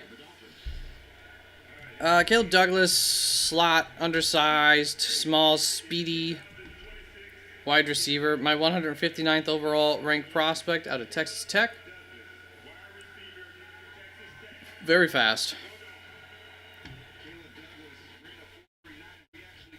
Yeah, 4.39. I was thinking it might even be like a 4.37 or something. He is my 25th ranked prospect. Midday 3 grade on him. So that's going to be a D plus there for Miami. A D. I'll give him a plus. I do like him. No, I'm not giving it a plus because I don't think that's the type of wide receiver they should have been getting. Well, that doesn't mean he won't be a good wide receiver for him. 6'3", 202 pounds. Is he a little bigger than I remembered? Hold up. Am I totally flubbing on him? I'm totally flubbing on Caleb Douglas. Who was I thinking of? Brennan Thompson. Okay, we'll give you the D+. Alright, fast, size. Long arms, extremely large hands, catch radius, good speed, prototypical X size, quick and fluid. Was not very efficient, had bad hands, inconsistent weekly production, and he completely disappeared in the biggest games all year. College game versus BYU, and then bowl game versus Oregon there. Deep speed didn't show up on film. Play strength. Day 1 standout at Senior Bowl practices, but then he didn't do too much more. Stop that music. Let's see here. So, my write-up, there will be an argument that he could work as a big slot in the league. I think he'd need to put on some weight. He did do that this offseason as a note that I wrote later. So, well, it's good to see him add a little bit of weight. And get more physical to do so for most teams. He strikes me as a very typical 5th to 6th round prospect who a team could fall in love with and take him in the 4th or I guess the 3rd. I have him as an early day 3 prospect. It looks like I moved him back into the mid day 3 at some point. Probably combine stuff for me for Caleb Douglas. Yeah, I was totally thinking he's the... I haven't... Smaller dude. With the 76th pick in the 2026 NFL Drew Aller. the Pittsburgh Steelers select Drew Aller, Penn State quarterback. 119th overall ranked prospect there. He's getting a big out of Penn State. Toolsy quarterback. Pittsburgh's going crazy for Drew.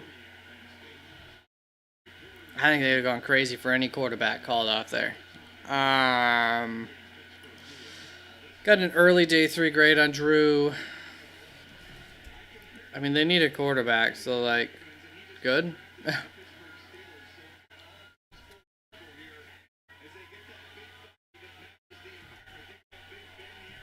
Let's see. For Drew, 6'5", 228 pounds, tough, can run as a power quarterback. He's a gamer, got good arm talent. Poor accuracy, poor big-time throw rate, bad big-time throw rate, 2.5%. Bad average time to throw, 2.85 seconds. Lacks any kind of rhythm, bad footwork. Average turnover-worthy play rate, 2.6%. Average pressure to sack conversion rate, 13.6%. So those are, that's decent numbers there. Yeah, I mean, he did not have a good year in college. He's got a lot of tools to work with.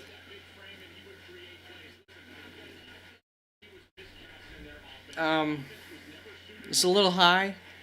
Pittsburgh needed a quarterback, so, go get your guy. We'll give it a C+. Why not? You can get excited when you get a quarterback.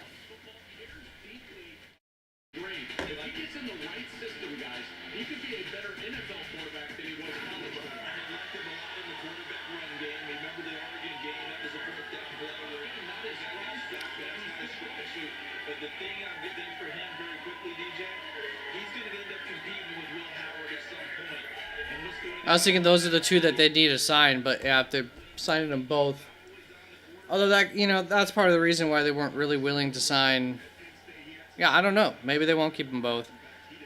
Man, if one of those guys hits free agency, they're going to get paid. Green Bay trades out, of course. Or did we trade up? I guess we traded up. All right. Not quite the kind of defensive tackle I was hoping for Green Bay, but all right. I like the name. All right, Chris McClellan going to the Green Bay Packers, defensive tackle. Out of Missouri, we're in that yellow already. 125th overall ranked prospect. I do like the name, so probably going to give a plus on that one. Little high for me, but I like him. I do. So it's a C+.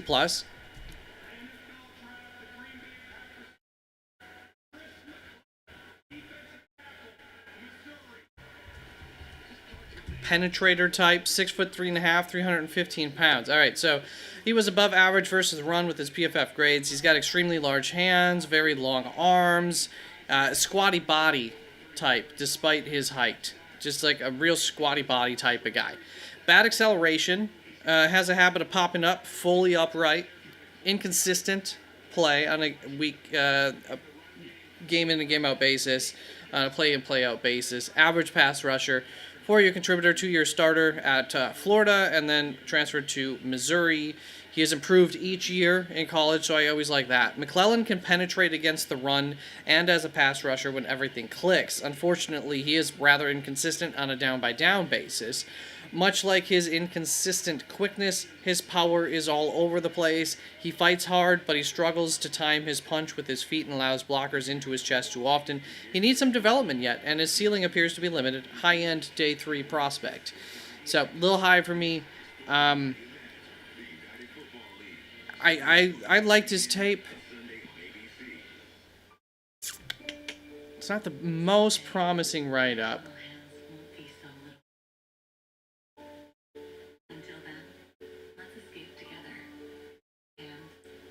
I wanted a big run-stuffing guy. More of a single gapper. We'll give it a C. We'll just give it a C there. Fine pick, though.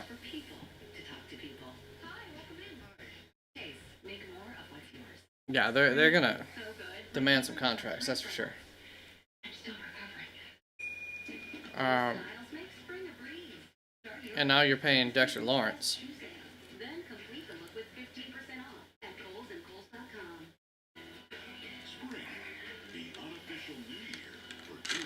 Yeah, maybe they won't be able to keep him. I thought those contracts would have been staggered, but I guess because one was taken in Hill was taken in the first round, they come up in the same year. See, that's something that they should have just done, like. So they just signed Hill to his 5th year. That they should have just gotten that done right away. Just give him an extension. It'll cost you less now by making that extension than waiting another year.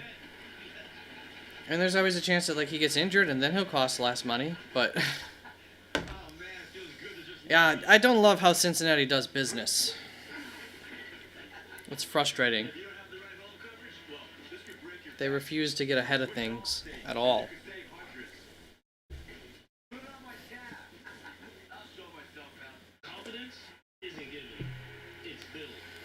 All right, my top 10 has been pretty stagnant for a little while now. Let's see when some of these guys start to go. I got to say I'm surprised about Pregnon, Scott. I mean, those are the two that really surprised me. Of course, Jamal McCoy would have surprised me like 2 weeks ago, but that's understandable now.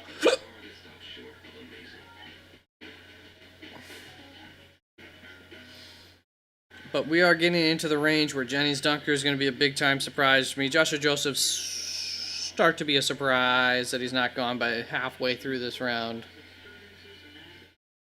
Probably same with Elijah Surratt, because I like him. It's the Bengals, brother. You have clearly accepted the reality of it. It is the Bengals. You're right.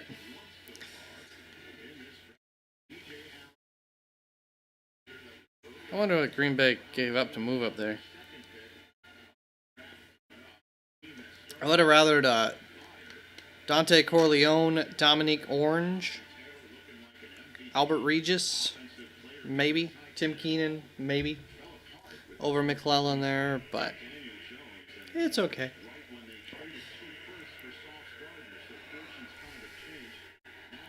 All right, Pat McAfee's back, so let's just listen to him.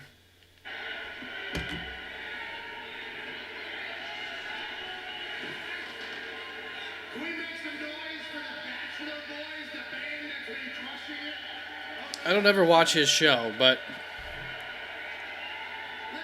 he's an entertainer.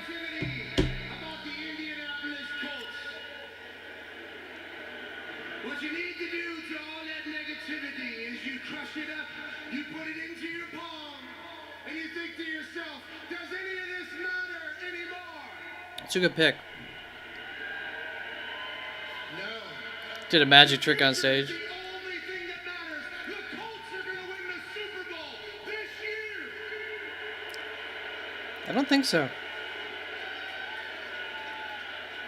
Way better than you bum-ass Chargers fans down. I'm joking, I like your team. I like the Colts more. I also like, with the 78th pick in the 2026 NFL Draft, live from Pittsburgh, Pennsylvania. That's like his best wrestling voice. AJ Halsey, DB out of LSU. Save the Super Bowl, bum. All right, 69th overall prospect in AJ Halsey, going to Indianapolis Colts, as you just heard. Yeah, good pick. I think a good value here. I think a need, as far as I recall, for them. So he's a big boy, quite big, 215 pounds at 6 feet, like wide big. Very good in coverage, really good. Above average against the run, solid there. Press and zone skills are legitimate pluses for him. Like him working around the nickel area of the field the most, but I was really impressed with his movement skills at the combine. I thought he looked like one of the more fluid guys there, and once again, at his size, awesome. So, looks like a solid NFL player, nice floor prospect who will give up big plays due to inabilities in man coverage, athletic limitations, and his poor tackling. He looked great in the on-field drills at the combine. I'm more on him than I was. His movement skills are impressive, and especially at his size. Lots of experience at the college level, and he's still 22 years old, which, you know, these days, not so bad. Sees traffic and works around traffic well, diagnoses well, and remains patient when making the play. He's a little bit stiff, I wrote, but I thought he moved real smooth at the combine. Struggles against shiftier receivers and man coverage, though. With the 79th pick in the 2026 NFL Draft. So for my grade, I guess we will keep it red and black. for my 4th overall safety, there goes Branch. I like the fit. I do like the fit there. All right. Indianapolis, AJ Halsey. I gotta double check their. Cam Bynum, Jalen Jones, a bunch of guys that I do like, and they're def. Yeah. Might have been some other routes that I would go, but I think they got a good player there. Best player available type of pick. So that's an A. B? It's a B.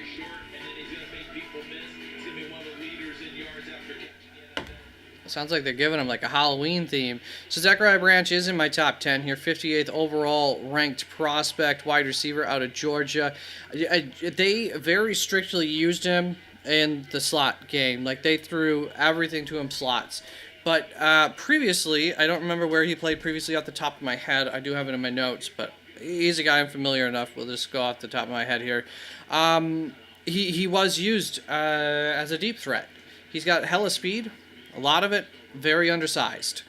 So there's just some question marks for him, which pushed him down the board. But, like, the upside for him is great. I do like the fit in Atlanta. I think they could use a playmaker, and they don't really have this smaller kind of playmaker guy. Hopefully he's not too small for them. But I had a 2nd to 3rd round draft grade on him. Good pick. My 10th, tied for my 10th ranked wide receiver, so that's going to be an A.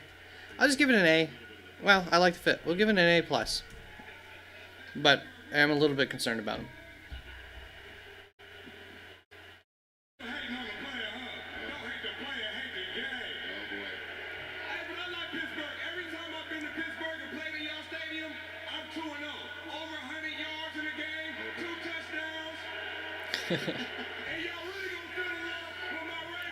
Hey, there we go. That's my boy, Jacoby Lane going.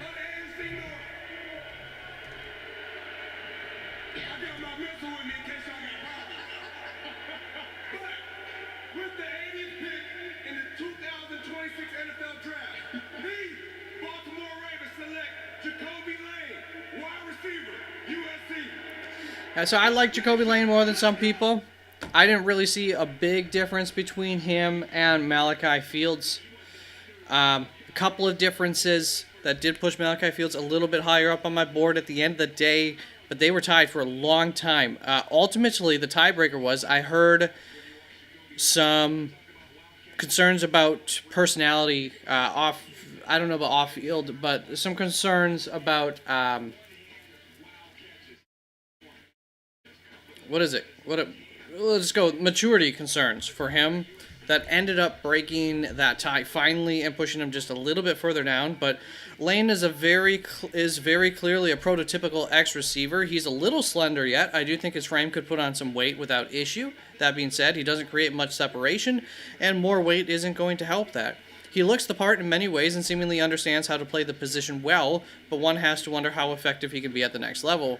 He might just get knocked down fairly easily. It's encouraging that he looked good during Senior Bowl practices. Not to say that he dominated there, but he looked fine. I'd be most comfortable taking a shot on him sometime late day 2 to early day 3. He also looked like one of the best guys during the on-field portions at the NFL Combine. So yeah, I did like his Combine work too. I like Jacoby Lane plenty fine. So, a little high here. If we were just 2 picks later, this would have been oh, you know what? This is still going to be a B anyways. We're in a transition phase on the scoring. So yeah, Baltimore, Jacoby Lane. Fit-wise, fine. I'm going to give it a B/B+ there. It feels maybe a little bit similar to a guy you've already got there in Baltimore. But also, I don't mind another big body there, so it's fine. Good pick. Ooh, now we got a guy who I really did like. Albert Regis. So happy to see him off the board here. This verifies some of the things that I saw in my tape on him. Every year I get a little bit more confident in my evaluations. A little bit more confident. He was a guy who I really did like. I think more than Chris McClellan, who I had right here in my overall rankings with him.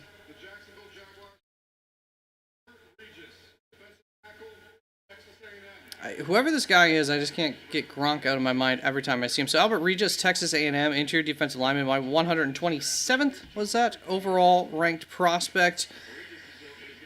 Good to great versus run, good techniques, gets his hand on blockers first regularly. His lower body is to his advantage, creates good leverage, uses his lower body to his advantage, creates good leverage, creates knockback, dismantles blockers well.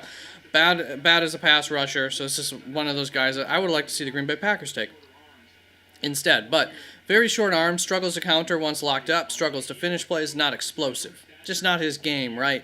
So Regis can hold up at the nose tackle really nicely. He's a good athlete and quite technically sound. He has some limitations physically, but mostly he uses his hands well and wins the leverage game. He is clearly a hard worker, a professional, and that will not go unnoticed. The lack of high-end production, explosiveness, and arm length probably prevent him from going on day 2 of the draft. Apparently not. There we go. But I really like him. His tape is really solid. He is certainly not the most exciting player, but there is a good floor. I have a high-end day 3 grade on him. And as you can tell from that write-up, very positive. Very positive. Big fan of Albert Regis. I think that was a fantastic pickup from Jacksonville. Is he the guy that I would have taken next on my board? No. But do I still like the pick? Yes. All right, so Jacksonville gets themselves a guy who had a mid, early day 3 grade on. It's going to be a C+ there for Jacksonville. And if that were just... Nope, still would have been a C+ anyways. Keep forgetting we're in that transition phase. All right. This is the last pick of this grading tier, and we're moving on to a new tier, which will be graded pretty similarly, all in all.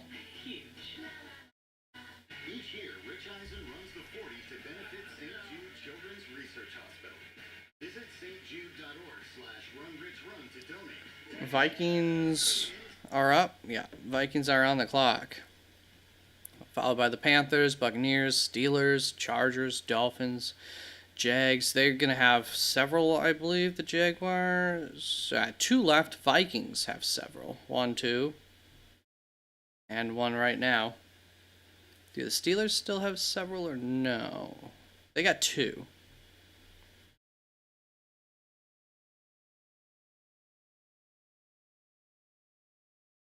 And I think that's it for the teams that have multiple picks yet left in this round. Let me go check on the cat. Be right back. I put the TV on, but it's on commercials. Let's see. Still on commercials.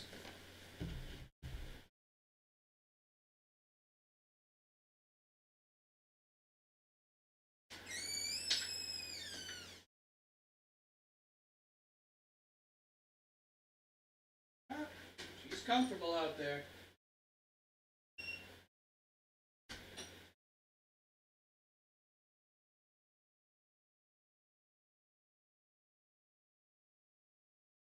Kit Kat is just laying out comfy, enjoying some semi-outdoor territory of hers. All right, Vikings pick is in. Let's see.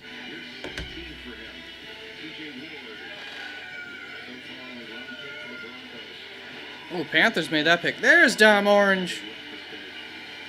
All right, another defensive tackle for the Vikings. Right? Didn't they take one earlier?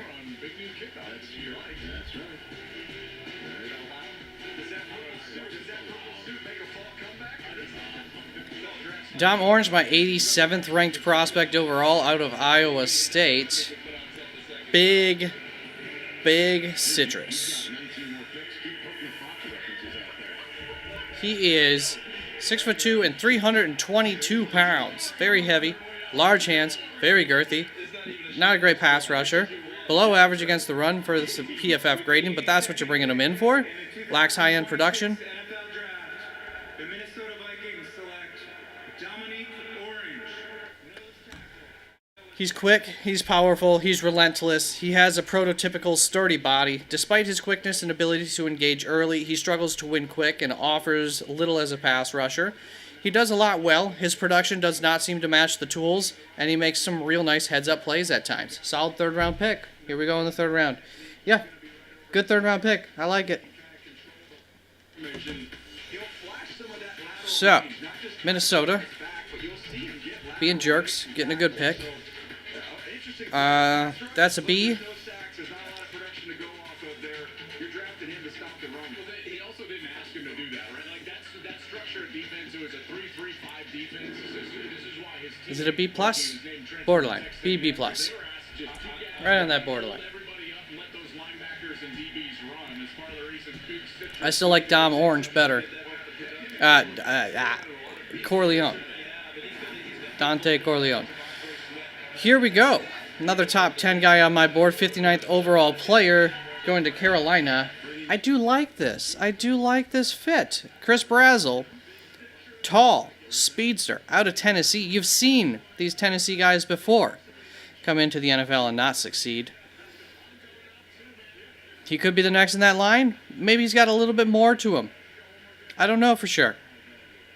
It seems like the NFL was a little bit concerned. I'm concerned too. But he's bringing something different into Carolina, so I like that. So we'll just keep this as a it's an A.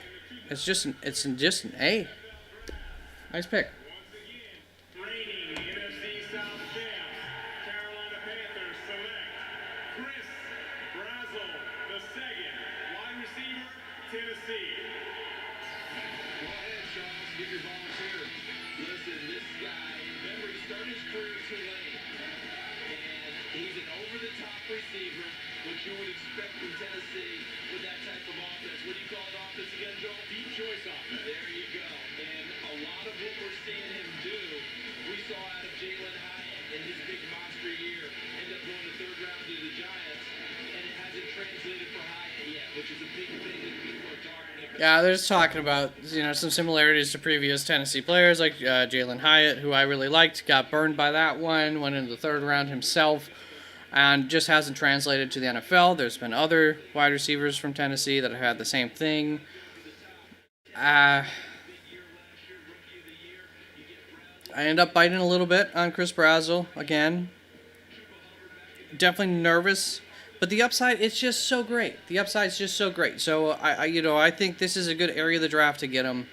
I think that he brings something different there, and he's a nice tall target, which is exactly what I wanted in Carolina. So I gotta give it an A plus. It may not pan out, but it's worth it. It's worth a shot. All right. Buccaneers on the clock. The pick is in. The Buccaneers have picked. The Steelers are on the clock. We got another commercial. Who are you taking, Tampa? Could this be Jermod McCoy? Could this be the spot?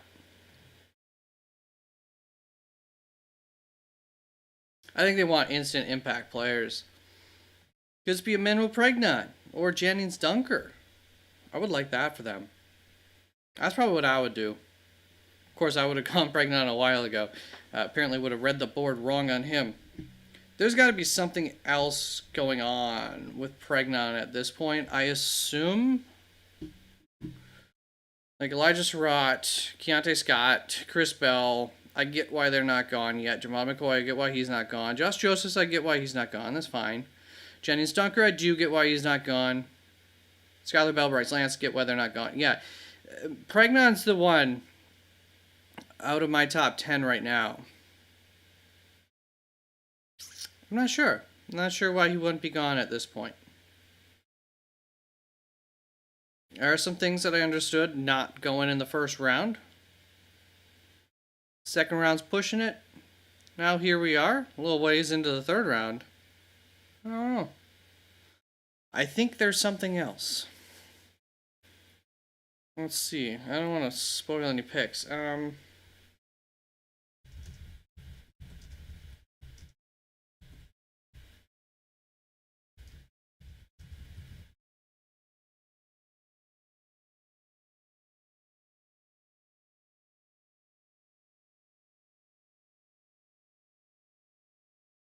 mean, they're saying his age, but I just don't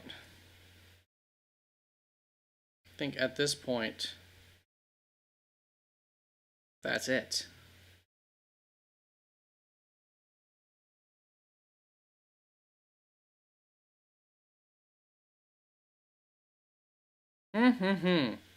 Curious case of Emmanuel Pregnon. Tampa Bay Buccaneers' latest pick is coming in here. Last time they chose Josiah Trotter, Jeremiah's kid, got picked. Here in the Commonwealth, Jermon McCoy still sitting there, sliding down with some injury questions. One of the best defenders in college football. Might make it all the way to day. Let's see, I got 4 of the same top 10 as Daniel Jeremiah left on my board. And then we move forward with the Steelers one more time. And the Chargers are at 86. All right, Buccaneers coming up. So alert, Browns fans, you're back in the third round.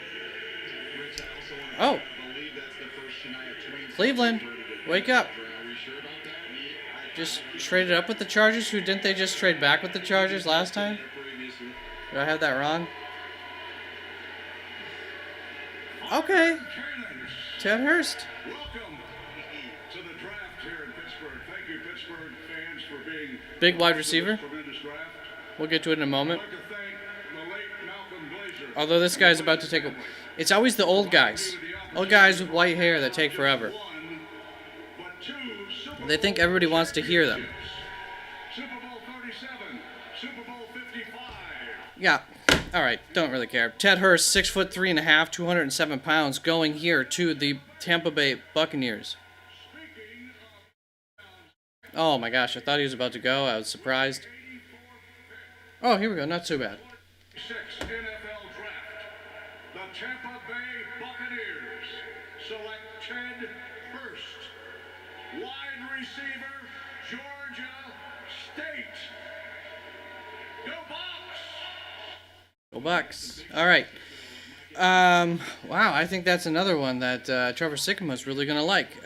Made one hell of a grab, day one at the Senior Bowl. Prototypical NFL size, large hands, deep threat, high points the ball nicely, did well with contested catches, tracks the ball well. 24th most missed tackles forced in all of college football, or yeah, I think all of college football. Surprising get off when he's going in a straight line. A little bit limited on the side-to-side stuff. Lacks a little bit of top-end speed, from what I gathered. I believe... Thought he had a pretty good 40 time, at least for his size. Bad hands, very tall. A little bit too tall for me, but close. Play strength, contact balance were minuses. A little bit stiff and clunky out of the gate for me. So, my 106th ranked player, Ted Hurst. An interesting prospect, for sure. A lot of people love him. I was a little bit lower on him. We are in a new grading tier at this point. Ted Hurst. Going to be a C still, though. So, that was 2. Tampa Bay. That's fine. That's fine. That's a C.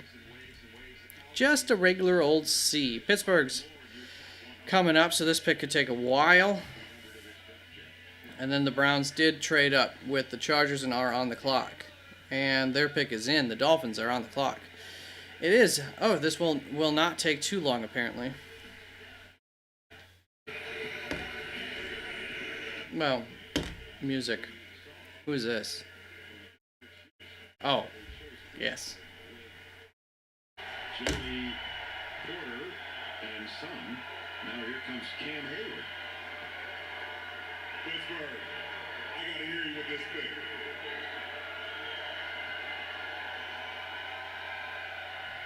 With the 85th pick in the 2026 NFL Draft, the six-time Super Bowl winners, soon to be seven,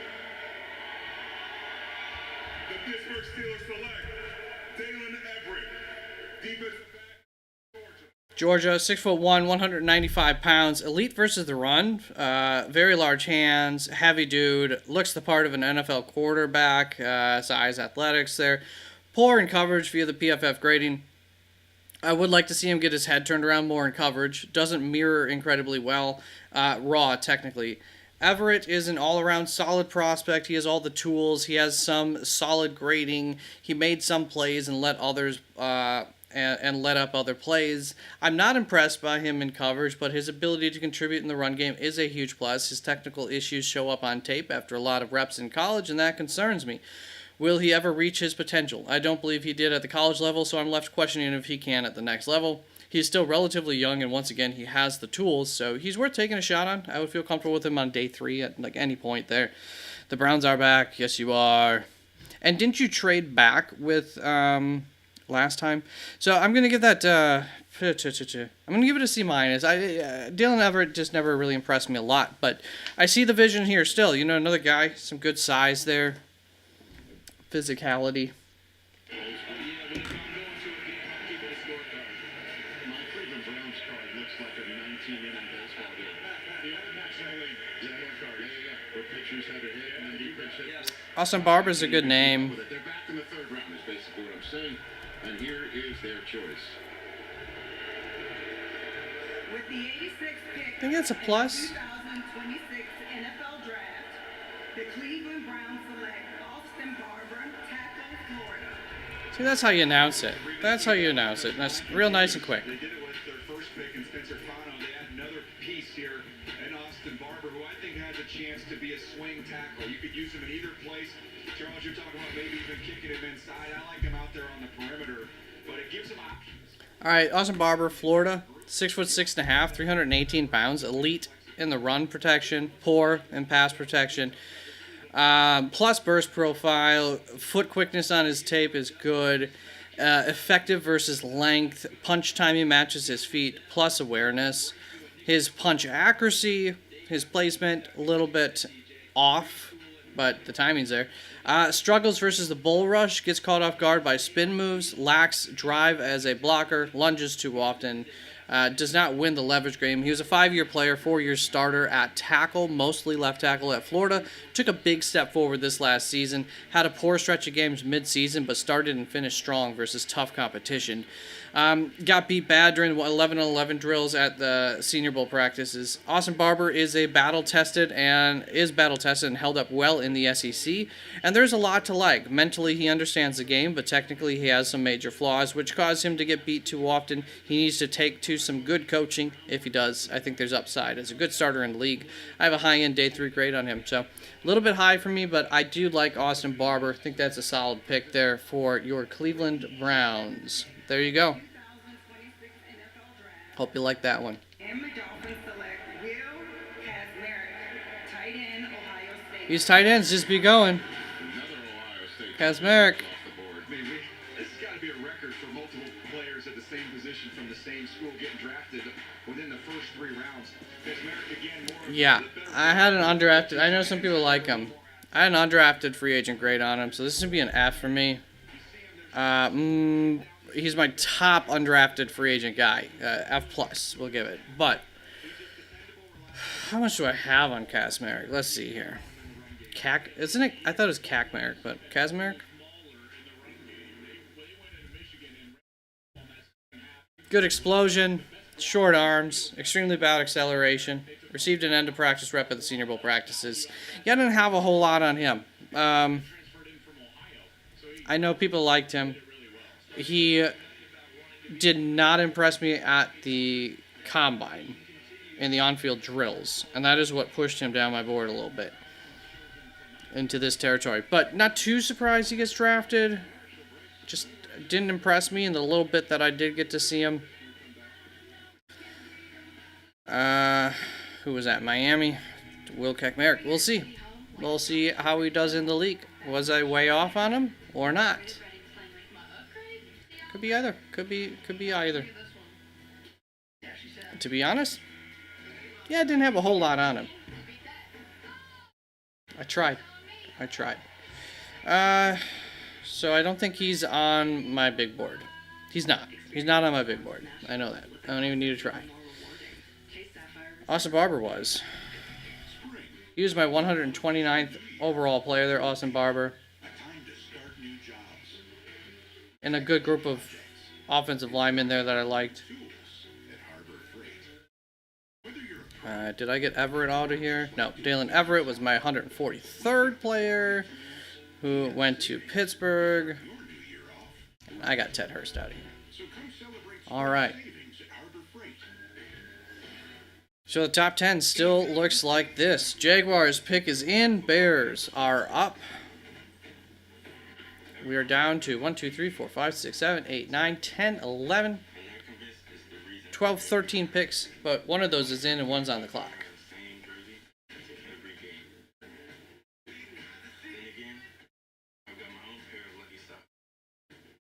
Oh, I thought that was a good pick. They really don't like offensive line there in Cleveland.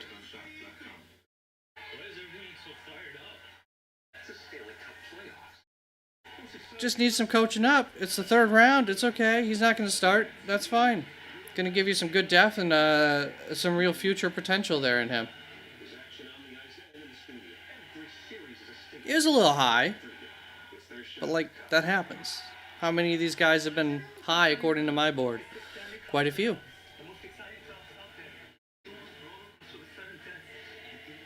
Like, who would I have taken over Barber? Yeah, I mean, all I've got is Caleb Tiernan, who might be a guard, who might be nothing. Like, I have big concerns about Tiernan. And then Jude Ballry, who I like too, but, like, I get it. Honestly, Austin Barber's got much more mobility than Jude Ballry, so, like, if that's what you're looking for, and that does seem to be what they're looking for, then that's the next guy up on the board. Otherwise, it's just a bunch of centers and guards. So even if it is a little bit high, like, it makes sense in terms of getting that next guy off the board. In terms of tiers.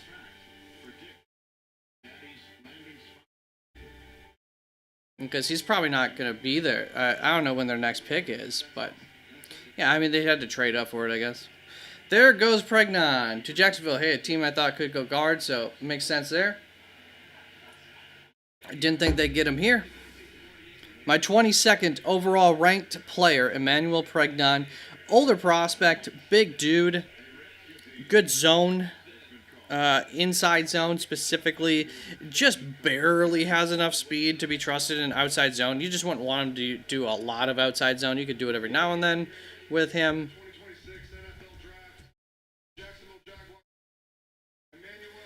6'4", 314 pounds. Pregnon creates genuinely big holes for running backs to get through with his pushback power. He does a nice job of winning the line of scrimmage. However, he's not the quickest, and often defenders get their hands on him first, but he is able to recover, anchor, and take control after a few moments. So he kind of loses early a lot of the time, but then wins the rep at the end of the day. He had a fantastic season, but there are some marks on his profile. 2025 was his first where he dominated, and he did struggle to an extent in their playoff games. He should be a great fit for a gap-blocking scheme. He has experience and performed well as an inside zone blocker, but outside zone runs test the limits of his movement skills. I have a late first to early second round grade on him. So obviously, I love the pick. But because I factor in that there must be something else going on, essentially, or I was just way off on him. 1 to 2, it's going to be a B. He's going to get a B+. Great.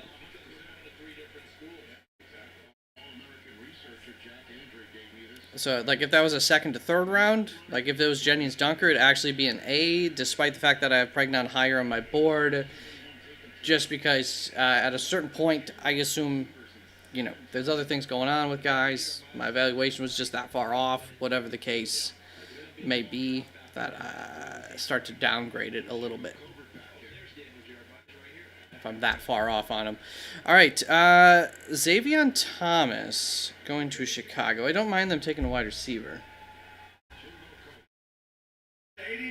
I don't know if he's on this board. NFL draft. The Chicago Bears select Xavier Thomas, wide receiver, LSU. There is another wide receiver. That is the 16th taken. This is about speed. This is just pure speed. You're Yep. Extremely good speed. Bad yards per route run. Short arms. Average hands. 5'10", 193 pounds. We're making the rounds, and they've got all those talented corners there at LSU, and you can see him really separating with that 4.28 speed. He's not a natural catcher as you see him kind of corral that ball with his body. There's still work to be done there. I don't think he's real smooth in that regard, but man, if he does corral the football and gets going, you're not going to catch him. It's the type of pick that when you look at who I don't even know enough to give him a minus there. Great speed.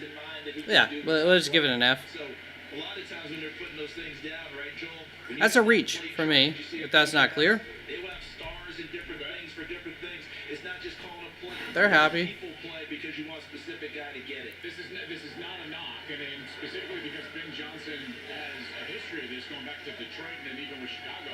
He's a bit of a gadget guy, but excellent in that style of role because of what you were saying, DJ.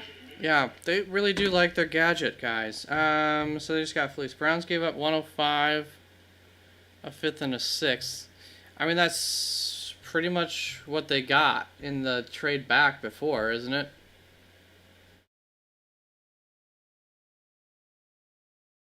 Except they just exchanged like a future fifth for a now sixth, or something like that. Yeah.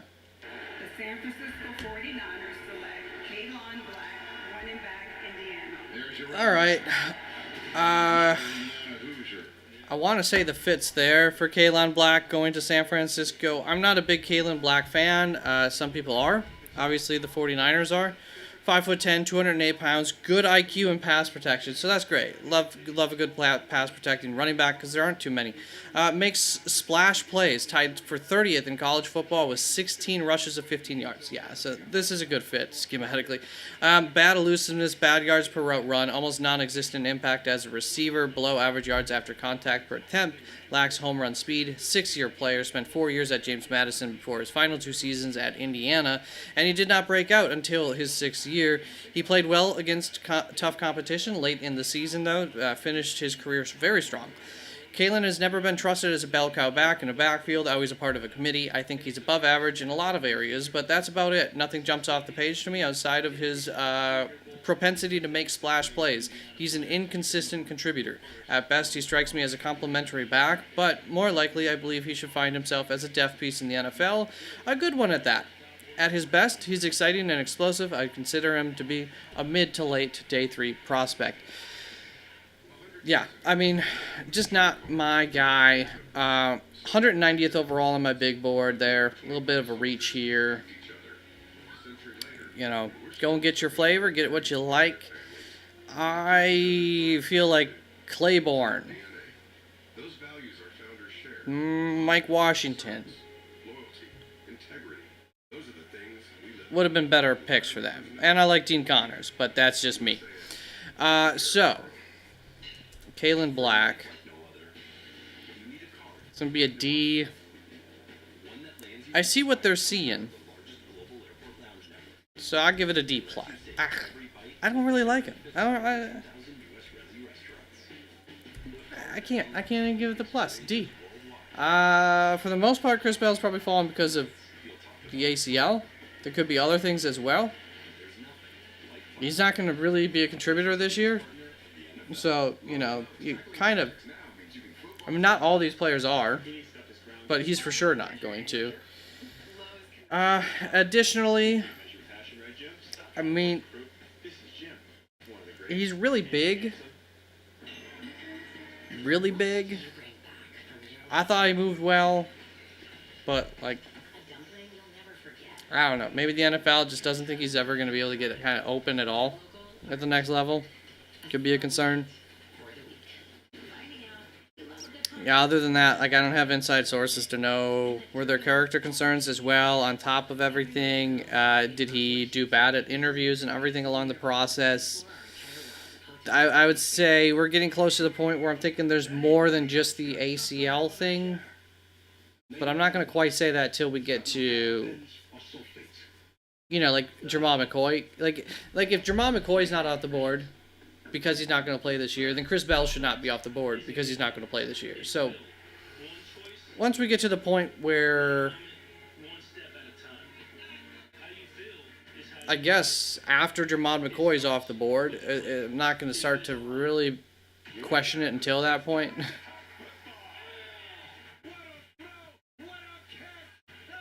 Biggest winner, biggest losers, first 2 days of the draft, like team-wise.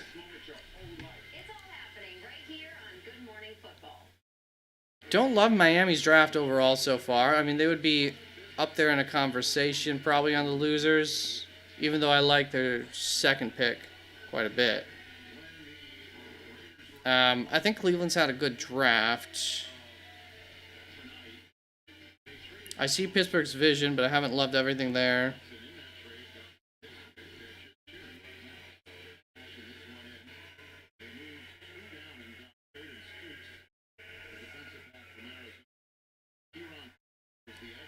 I think Pittsburgh's had a solid draft. Wouldn't be a biggest winner. New York Giants I'd have to look back on, but they've definitely, been good.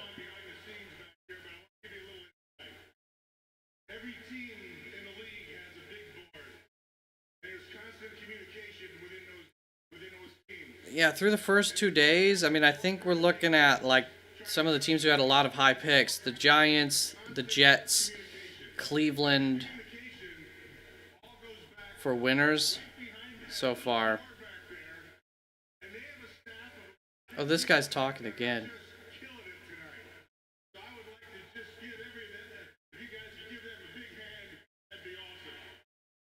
Yeah, I think we've kind of been there for a little while where people are...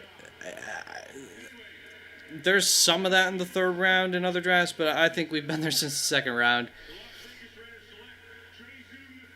So this is a good pick. He's going to be a little bit lower on my board, but I get it. In fact, he's going to be, down there. But this is fine. Center.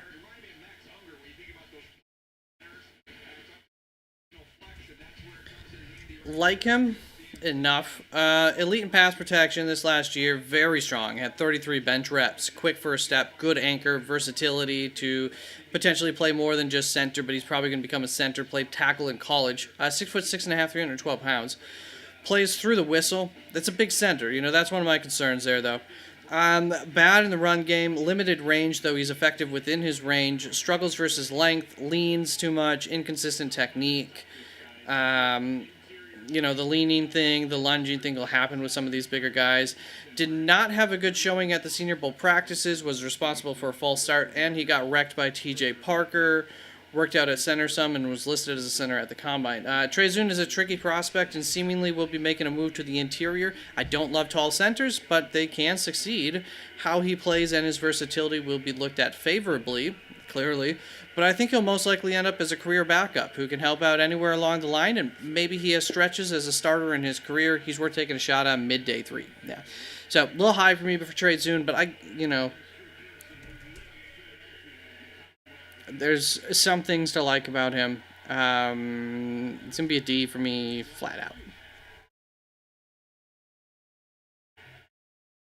Ooh, Barham going to Dallas. I do like the fit there.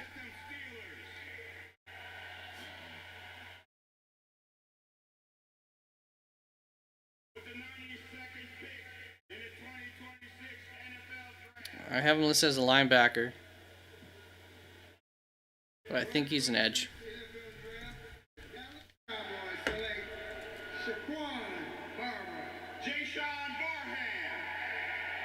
That's a University of Michigan man right there.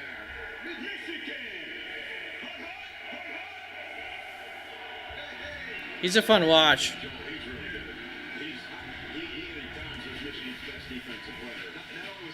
I gotta get to my linebackers. What did they announce him as? Did they say linebacker? He wasn't going to allow him to do it. That's now a quicker guy right there. No question, he was protected there. Yeah, so linebacker, edge rusher, kind of tweener maybe. 6'3.5", 240 pounds. Elite versus the run. Very large extremely versatile. Bad tackler. Underweight, very slender, short arms there. Pad level is high. Lacks some positional IQ and instincts. Lacks any kind of pass rush toolkit as an edge rusher. Barham projects as a high upside developmental pass rusher, and/or he could be a versatile explosive piece on a defense. For the time being, I think he could contribute as part of a rotation. He can be brought in on any down, which is nice. He can hold up against the run very well, and he can contribute as a wide nine type of speed rusher on pass-only situations. He could go on day 2, and I wouldn't bat an eye, but I'd prefer him early on day 3. Yeah, I mean, I like Jayshon Barham. It's a little high for where I had him graded, but I totally get this pick. So that's going to be a C+ there. I think you got a nice versatile piece, and I think that they do want to stuff the run, and so that's part of what they would have liked about him. Solid pick there for Dallas. I like that fit. Jonah Coleman to the Browns at 146. I will call you crazy. I will. Did they get rid of your third running back there last year? Okay, good pick. The LA Rams select Keegan Trosh, tackle from Missouri. Another guy's going to be a little bit down here, but these offensive linemen are going. Where are you, Keegan? I don't have him all the way down here.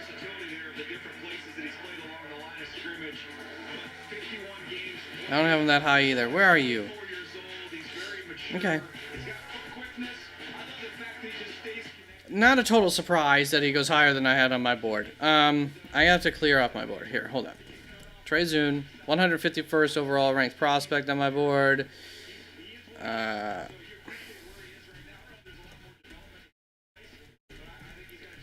Jayshon Barham was my 120th ranked prospect on my board.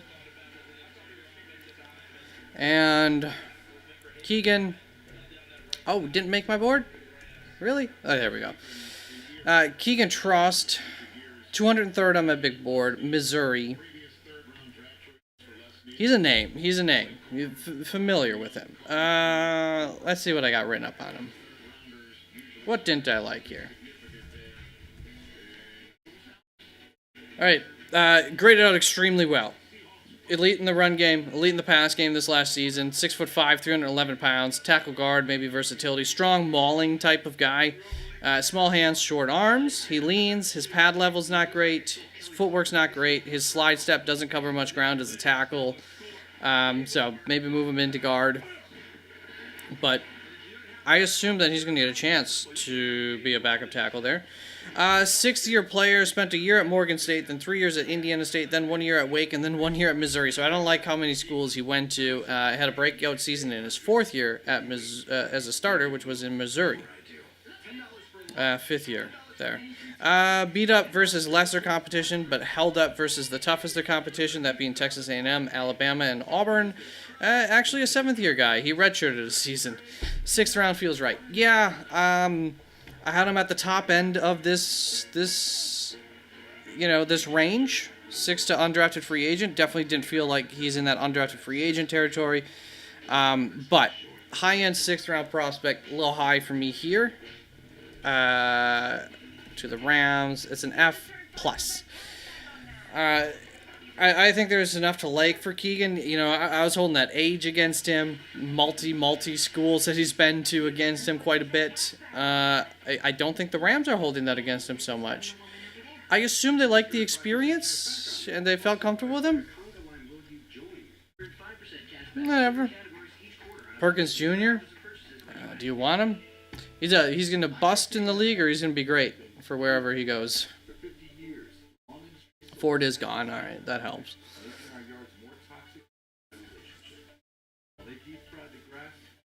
Yeah, somebody's going to take a chance on Perkins Jr. I'll be curious to see where he ends up going in this draft. Very interesting prospect.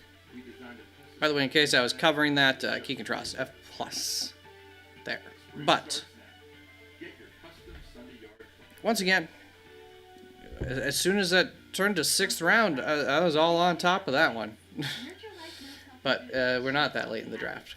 That's why we make nutrient Yeah, teams are just taking whoever they like. They don't care about the delivered fresh.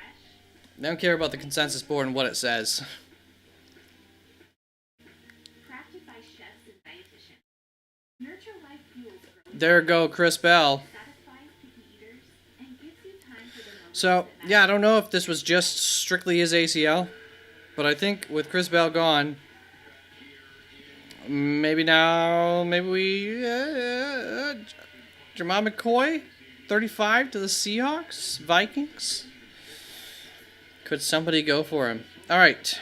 Chris Bell, 53rd overall ranked player off the board to the Miami Dolphins. I do like him. I do. I don't usually like this kind of guy, but something about him, his movement skills at his size, just really liked. So Chris Bell going to Miami. I like that fit. It's going to be an A+.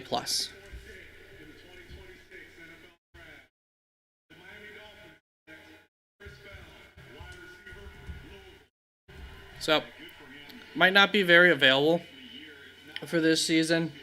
Has a late season ACL injury in college, and yeah, he's gonna miss the entirety of this offseason. So that's just a real hit to the development for year one. But 6'2", 222 pounds, above average yards per route run. So just how much was he utilized in his offense? Above average hands, very large hands. Quarterback friendly target. He comes back to the quarterback. I love quarterback friendly guys. He finds soft spots against the zone. He boxes out the cornerback on in breakers. He fights for yards after the catch too. I like that. He is very heavy, too heavy. Straightforward route runner, doesn't really do anything creative. His acceleration / his get off is not impressive. He's not a guy who's just gonna get open quickly for you. 4-year player at Louisville, took a massive jump from year 3 to 4. Big X receiver with good movement skills and plus athletics. If not for his ACL injury, I'd have been interested to see how high his draft stock may have risen this offseason. Wouldn't have been too surprised if he would have been like a Xavier Legette kind of riser. He's an enticing prospect with high-end potential. He's still a little raw, and I have some concerns about his transition to the next level. I think the NFL at this point also has a little bit of that too. The question now is if he slides out of day 2. He did not slide out of day 2. I'd love to get him in the 4th round, but very well maybe gone by then, and even with the injury. That was written earlier in the offseason. I didn't end up moving him higher because it seemed like he was going to go higher. Like I expected his draft stock to fall throughout the offseason, and it really never did. So I wasn't about to move him and be the low man on him because I do like him. So, yeah, that's just kind of the story for Chris Bell. Scott, injury history, old. There's plenty of reasons for Scott, but that's it. It's his injury history, and he's old, and I don't think there's any off-field stuff there, but, there could be. 26 NFL Draft. The greatest organization select Eli Raridon, tight end, Notre Dame. You really pronounced the O in Eli Raridon. All right, 144th overall ranked prospect on my big board. Some people like him a lot more than that. The NFL has decided that, at least a team in the NFL has decided that they like him a lot more than that. I do like him. He's another guy. Some injury stuff helped to hold him back for me a little bit. As well as, that's not the only thing. But 6'6", 244 pounds. I have a long write-up from Eli. Either played in line or as a power slot. He was highly efficient as a receiver, putting up a respectable 5.8 yards after catch per reception. He led the FBS in deep catches and deep yards, averaging 15.1 yards per catch. His short arms make his projection as an inline blocker a little shaky, given that he didn't dominate in that department in college. He struggled against speed rushers, as you'd expect given his arm length, and due to a higher cut frame, he struggles to keep leverage against power rushers. On the other hand, his large hands are an asset in pass pro once he's locked in on the block. He's a big target. He runs smooth routes that are predictable for the quarterback. So I really like that once again, like quarterback-friendly type stuff there. He can work over the middle of the field in the intermediate to deep range very well, which opens up the field for others as well. He's not going to create a lot of separation, but he can make the tough catches. Although you'd expect him to be a red zone threat, I don't think that that's the case unless you scheme him up in a size mismatch. You just kind of throw it up to him, get that quick catch. Eli is a developmental prospect in all areas of the game. You'd like to get a little bit more weight on his frame and add some power to his game. He could contribute as a tight end 3 early in his career, and he has developmental upside. I have an early day 3 draft grade on him, but his injury history scares me. So that's 2 torn ACLs in the same knee that he's had. Pushing him into more being a 5th round guy for me. All right, my TV is resetting itself. So yeah, I get why people like Eli Raridon more than this. New England, Eli Raridon, it's gonna be a C+. We'll give it a plus on that.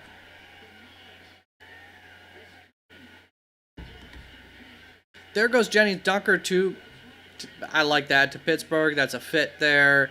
Jennings Dunker's just like a super hard worker, high floor guy. Gonna be a guard. Not gonna be able to make it at tackle. Was announced as a guard there. Was tested out throughout the entire offseason as a guard. Let's get him. He's got an awesome mullet too, right? You love to see that.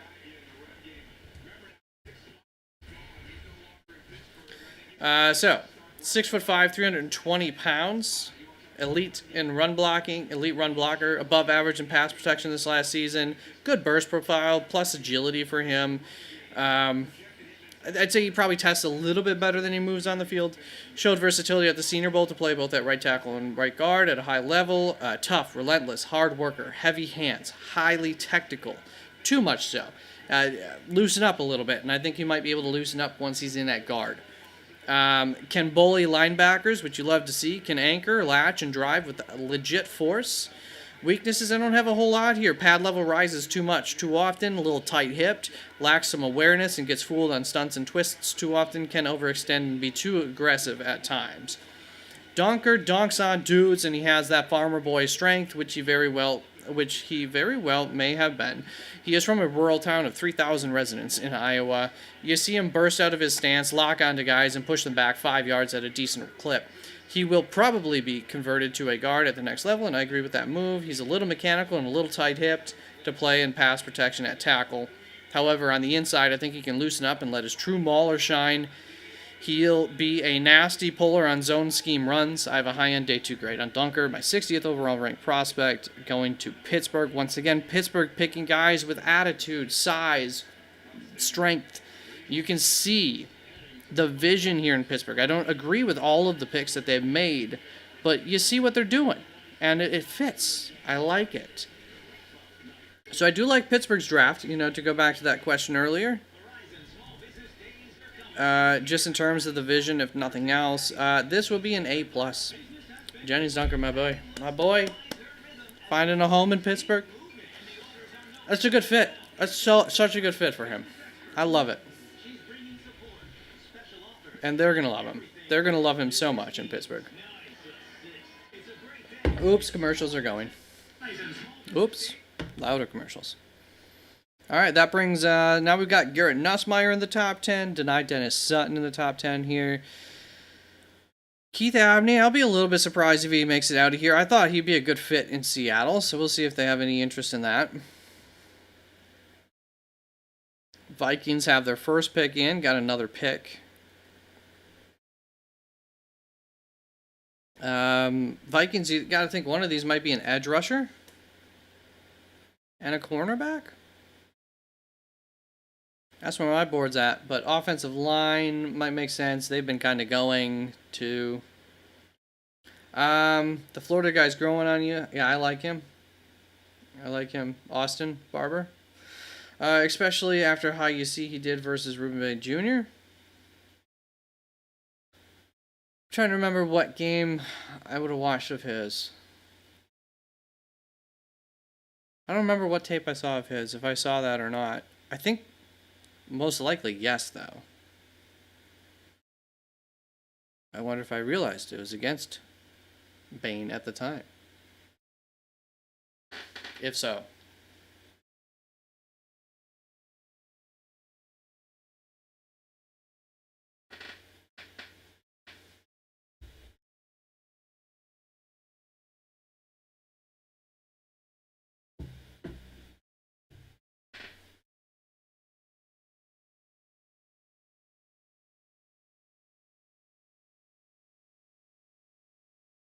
All right, who's out of the top 10 here? We got Grayson Halton right there. Oh yeah, offensive line, Tiernan, right there, 78th overall. Going to the Vikings out of Northwestern. So the quick for me on Caleb Tiernan, he's big. He's a big dude, 6'7", I believe. Good weight. I don't know if he's a tackle or if he's a guard. I don't know that he will end up being successful in either of those positions either. So I have some big concerns, but like he's a really good developmental project kind of guy who, if it works out, it's probably going to be really nice. But I just don't know that it's going to work out. Let's go into why here. So Tiernan is a bit of funny projection to the next level, and for that reason, he might just end up as a career backup. That said, there's too much to like to not give him a chance to succeed. Bring him into camp and find out if he can live on the edge as a tackle, or if his arm length is too much of an issue. He's quite short arms, and he'll need to be moved into guard. Once at guard, his center of gravity is going to work against him. Really tall guard. I said 6'7". He's 6'8", 323. And so he may struggle to keep his balance there. Guys going to be able to get in on him as a guard. I just don't know. I don't know if he'll be able to do it. I have a day 2 grade on Caleb. There's an equal amount of excitement about his ceiling as there is concern for his floor. So you can see that just matches exactly what I was saying before. I don't know really what to make of him, and I think it seems like the NFL was kind of in that same boat. It's like, I don't know exactly what to do with you. But if it works, it's going to be nice. So we'll get him off in the 3rd round. So I think that's a solid pick there. Minnesota, Caleb Tiernan, late day 3, late 3rd round, early 4th round, kind of great on him. Makes it a B. I'm gonna go with a B minus because I don't know for sure on him. And then Jacoby Thomas, nice. I think he made it into this list. Yeah, he did. He's in here. I really liked him at the combine. I couldn't find much on him. Miami. Jacoby Thomas. Where are you, baby? Very cool. Mid-day 3. Great on him. It's obviously some safeties I like more. I know I don't have a lot on him. I don't have much on him. He made it in here because of the combine. I was just liking what I was seeing on the field. He's a heavy dude. He's 6'1", 211 pounds. He's got extremely large hands. I don't have much on Jacoby, and we missed it there. But there was enough that I did find on him that I liked him. I just didn't write down some of it in my notes. Where did you go, Jacoby? Minnesota. Needed safety, so I like that. Big safety, yeah, sure. I don't know what to do. I just don't know him well enough. It's a D. This is a flat D. It's a little early. It's a little early for me. I think it is. Seahawks, pick 35. Ooh, I like this pick. Julian Neal, I just missed it. So he's going to be kind of a safety. Possible. Bunch of them come off the board today. Almost 6'2", 203 pounds. Good arm length, big and long. He's a real efficient mover on the outside. Just want to see him trust his eyes. We talk about that with a lot of these DBs. Do you trust your eyes? I've got a lot of notes on him. 6'1.5", 202 pounds. Looks like the final pick of the 3rd round is in. And it was Jalen Husky. All right, we'll get to that one. So for Seattle, Julian Neal. I don't know if they drafted. Looks like they drafted him as a cornerback. I do have that he could be a safety in my notes on him. Elite versus the run. Very good physique. Very tall, very heavy, very long arms, and he uses them. 8 passes broken up in 2025. Large hands, girthy. Delivers a good pop at the line of scrimmage. Very good delete burst profile. Backpedal, lateral movement, and hip flip are all quite nice, especially for his size. His 3-cone was below average. Shows good strength. completing one tackle with one hand on a guy. He took a guy down with one hand, and that's from the safety position. So, there's a lot of speed going on in those kinds of tackles. Solid ball tracking ability downfield. Don't have a whole lot of negatives right now. I'm below average in coverage. Acceleration was very poor. Via the combine numbers, he gets burned deep too often. So, it's a true thing. His acceleration is a little poor there. Gotta just keep that back pedal working nicely to try to not get beat. Lacks some natural instincts and can be overly aggressive, leading to penalties or getting fooled. And some technique issues, so clean up some of this game. Neal has an NFL frame. That is the first thing that stands out when you turn on his tape. There is little doubt that he has the physical tools to become a dominant boundary corner in the NFL, or Neal could be a really good candidate to become a safety. He uses those tools really well in some ways and plays a physical brand of football, as he should. He even has some surprisingly good movement skills in portions of his game. Unfortunately, there are a few potential Achilles heels for Neal as a prospect. He struggles to get up to speed quickly, and this can cost him dearly, both against speedsters and against quicker, shiftier wide receivers. This may not be as big of a problem for him as it is sometimes if he were technically sound and had better game IQ and instincts. So, some reps, some mechanical issues to clean up there for him could do him some good. There is some development yet to go in both of those departments, and he will probably be a liability in coverage more than he is a benefit at or near the line of scrimmage against the short passing game and against the run on day one in the NFL. I think he's a late day 2 prospect because of the upside, but I wouldn't be stunned if he went earlier or more likely later. But he did end up going late day 2 here. Julian Neal, good pick. Good pick there. I like that. That's like replacing Reek Woolen. I mean, that's very much a Reek Woolen kind of profile here. So, Julian Neal, my 108th overall prospect to Seattle. Gonna get you a C+. I like Julian Neal. And then, Jalen Husky. Don't think I like him as much. 187th overall ranked prospect out of Maryland to Jacksonville here. Safety. Where are you, Husky? There we go. Safety cornerback type of prospect. I don't know what they took him as, but mid day 3 guy for me. That's going to be a D.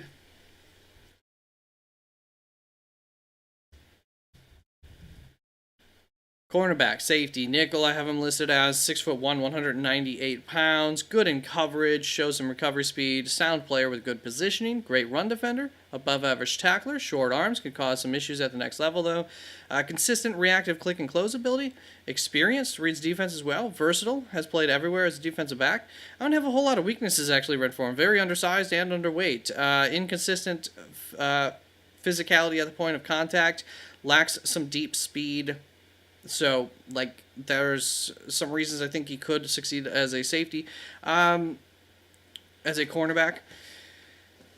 Jalen is a high-floor experienced prospect who brings a lot of versatility. He shows some physicality, some athleticism, some game IQ, and plays consistently. I think he's best when he's either down around the line of scrimmage or back as a safety, as he does have a habit of getting beat by fast wide receivers while along the perimeter. He should be an asset on any roster. I think his best place would be that safety/nickel role. He is not a game changer, and I don't think that he ever will be, but he did make several clutch plays in college. I'd be comfortable with him as early as the 4th round. And there we go. So we'll give that a D+. I guess I like him a little bit more than I remember. I'm going to go ahead and say I wasn't very impressed with some of his movement skills in the on-field drills and such at the combine. Might have pushed him down lower from Isaiah Nwokobia, Jacoby Thomas at least. And then VJ Payne, I did like even more than them at the combine. Yeah, man. Genesis Smith, Kamari Ramsey, Zakee Wheatley, still available there, taking Jalen Husky. So yeah, I mean that seems like a pretty positive write-up that I had there. All right. If you have any questions in chat, I mean, get it out now. Otherwise, we're heading out. We'll be back tomorrow morning. What time does the draft start? Tomorrow.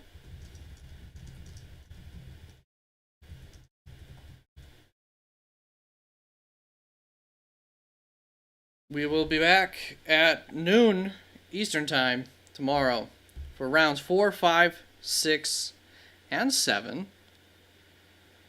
And I'm going to go get some rest. Thank you, everybody, for joining me tonight. I appreciate y'all. Love you. Have a good night. And good luck with your draft picks. Bye-bye.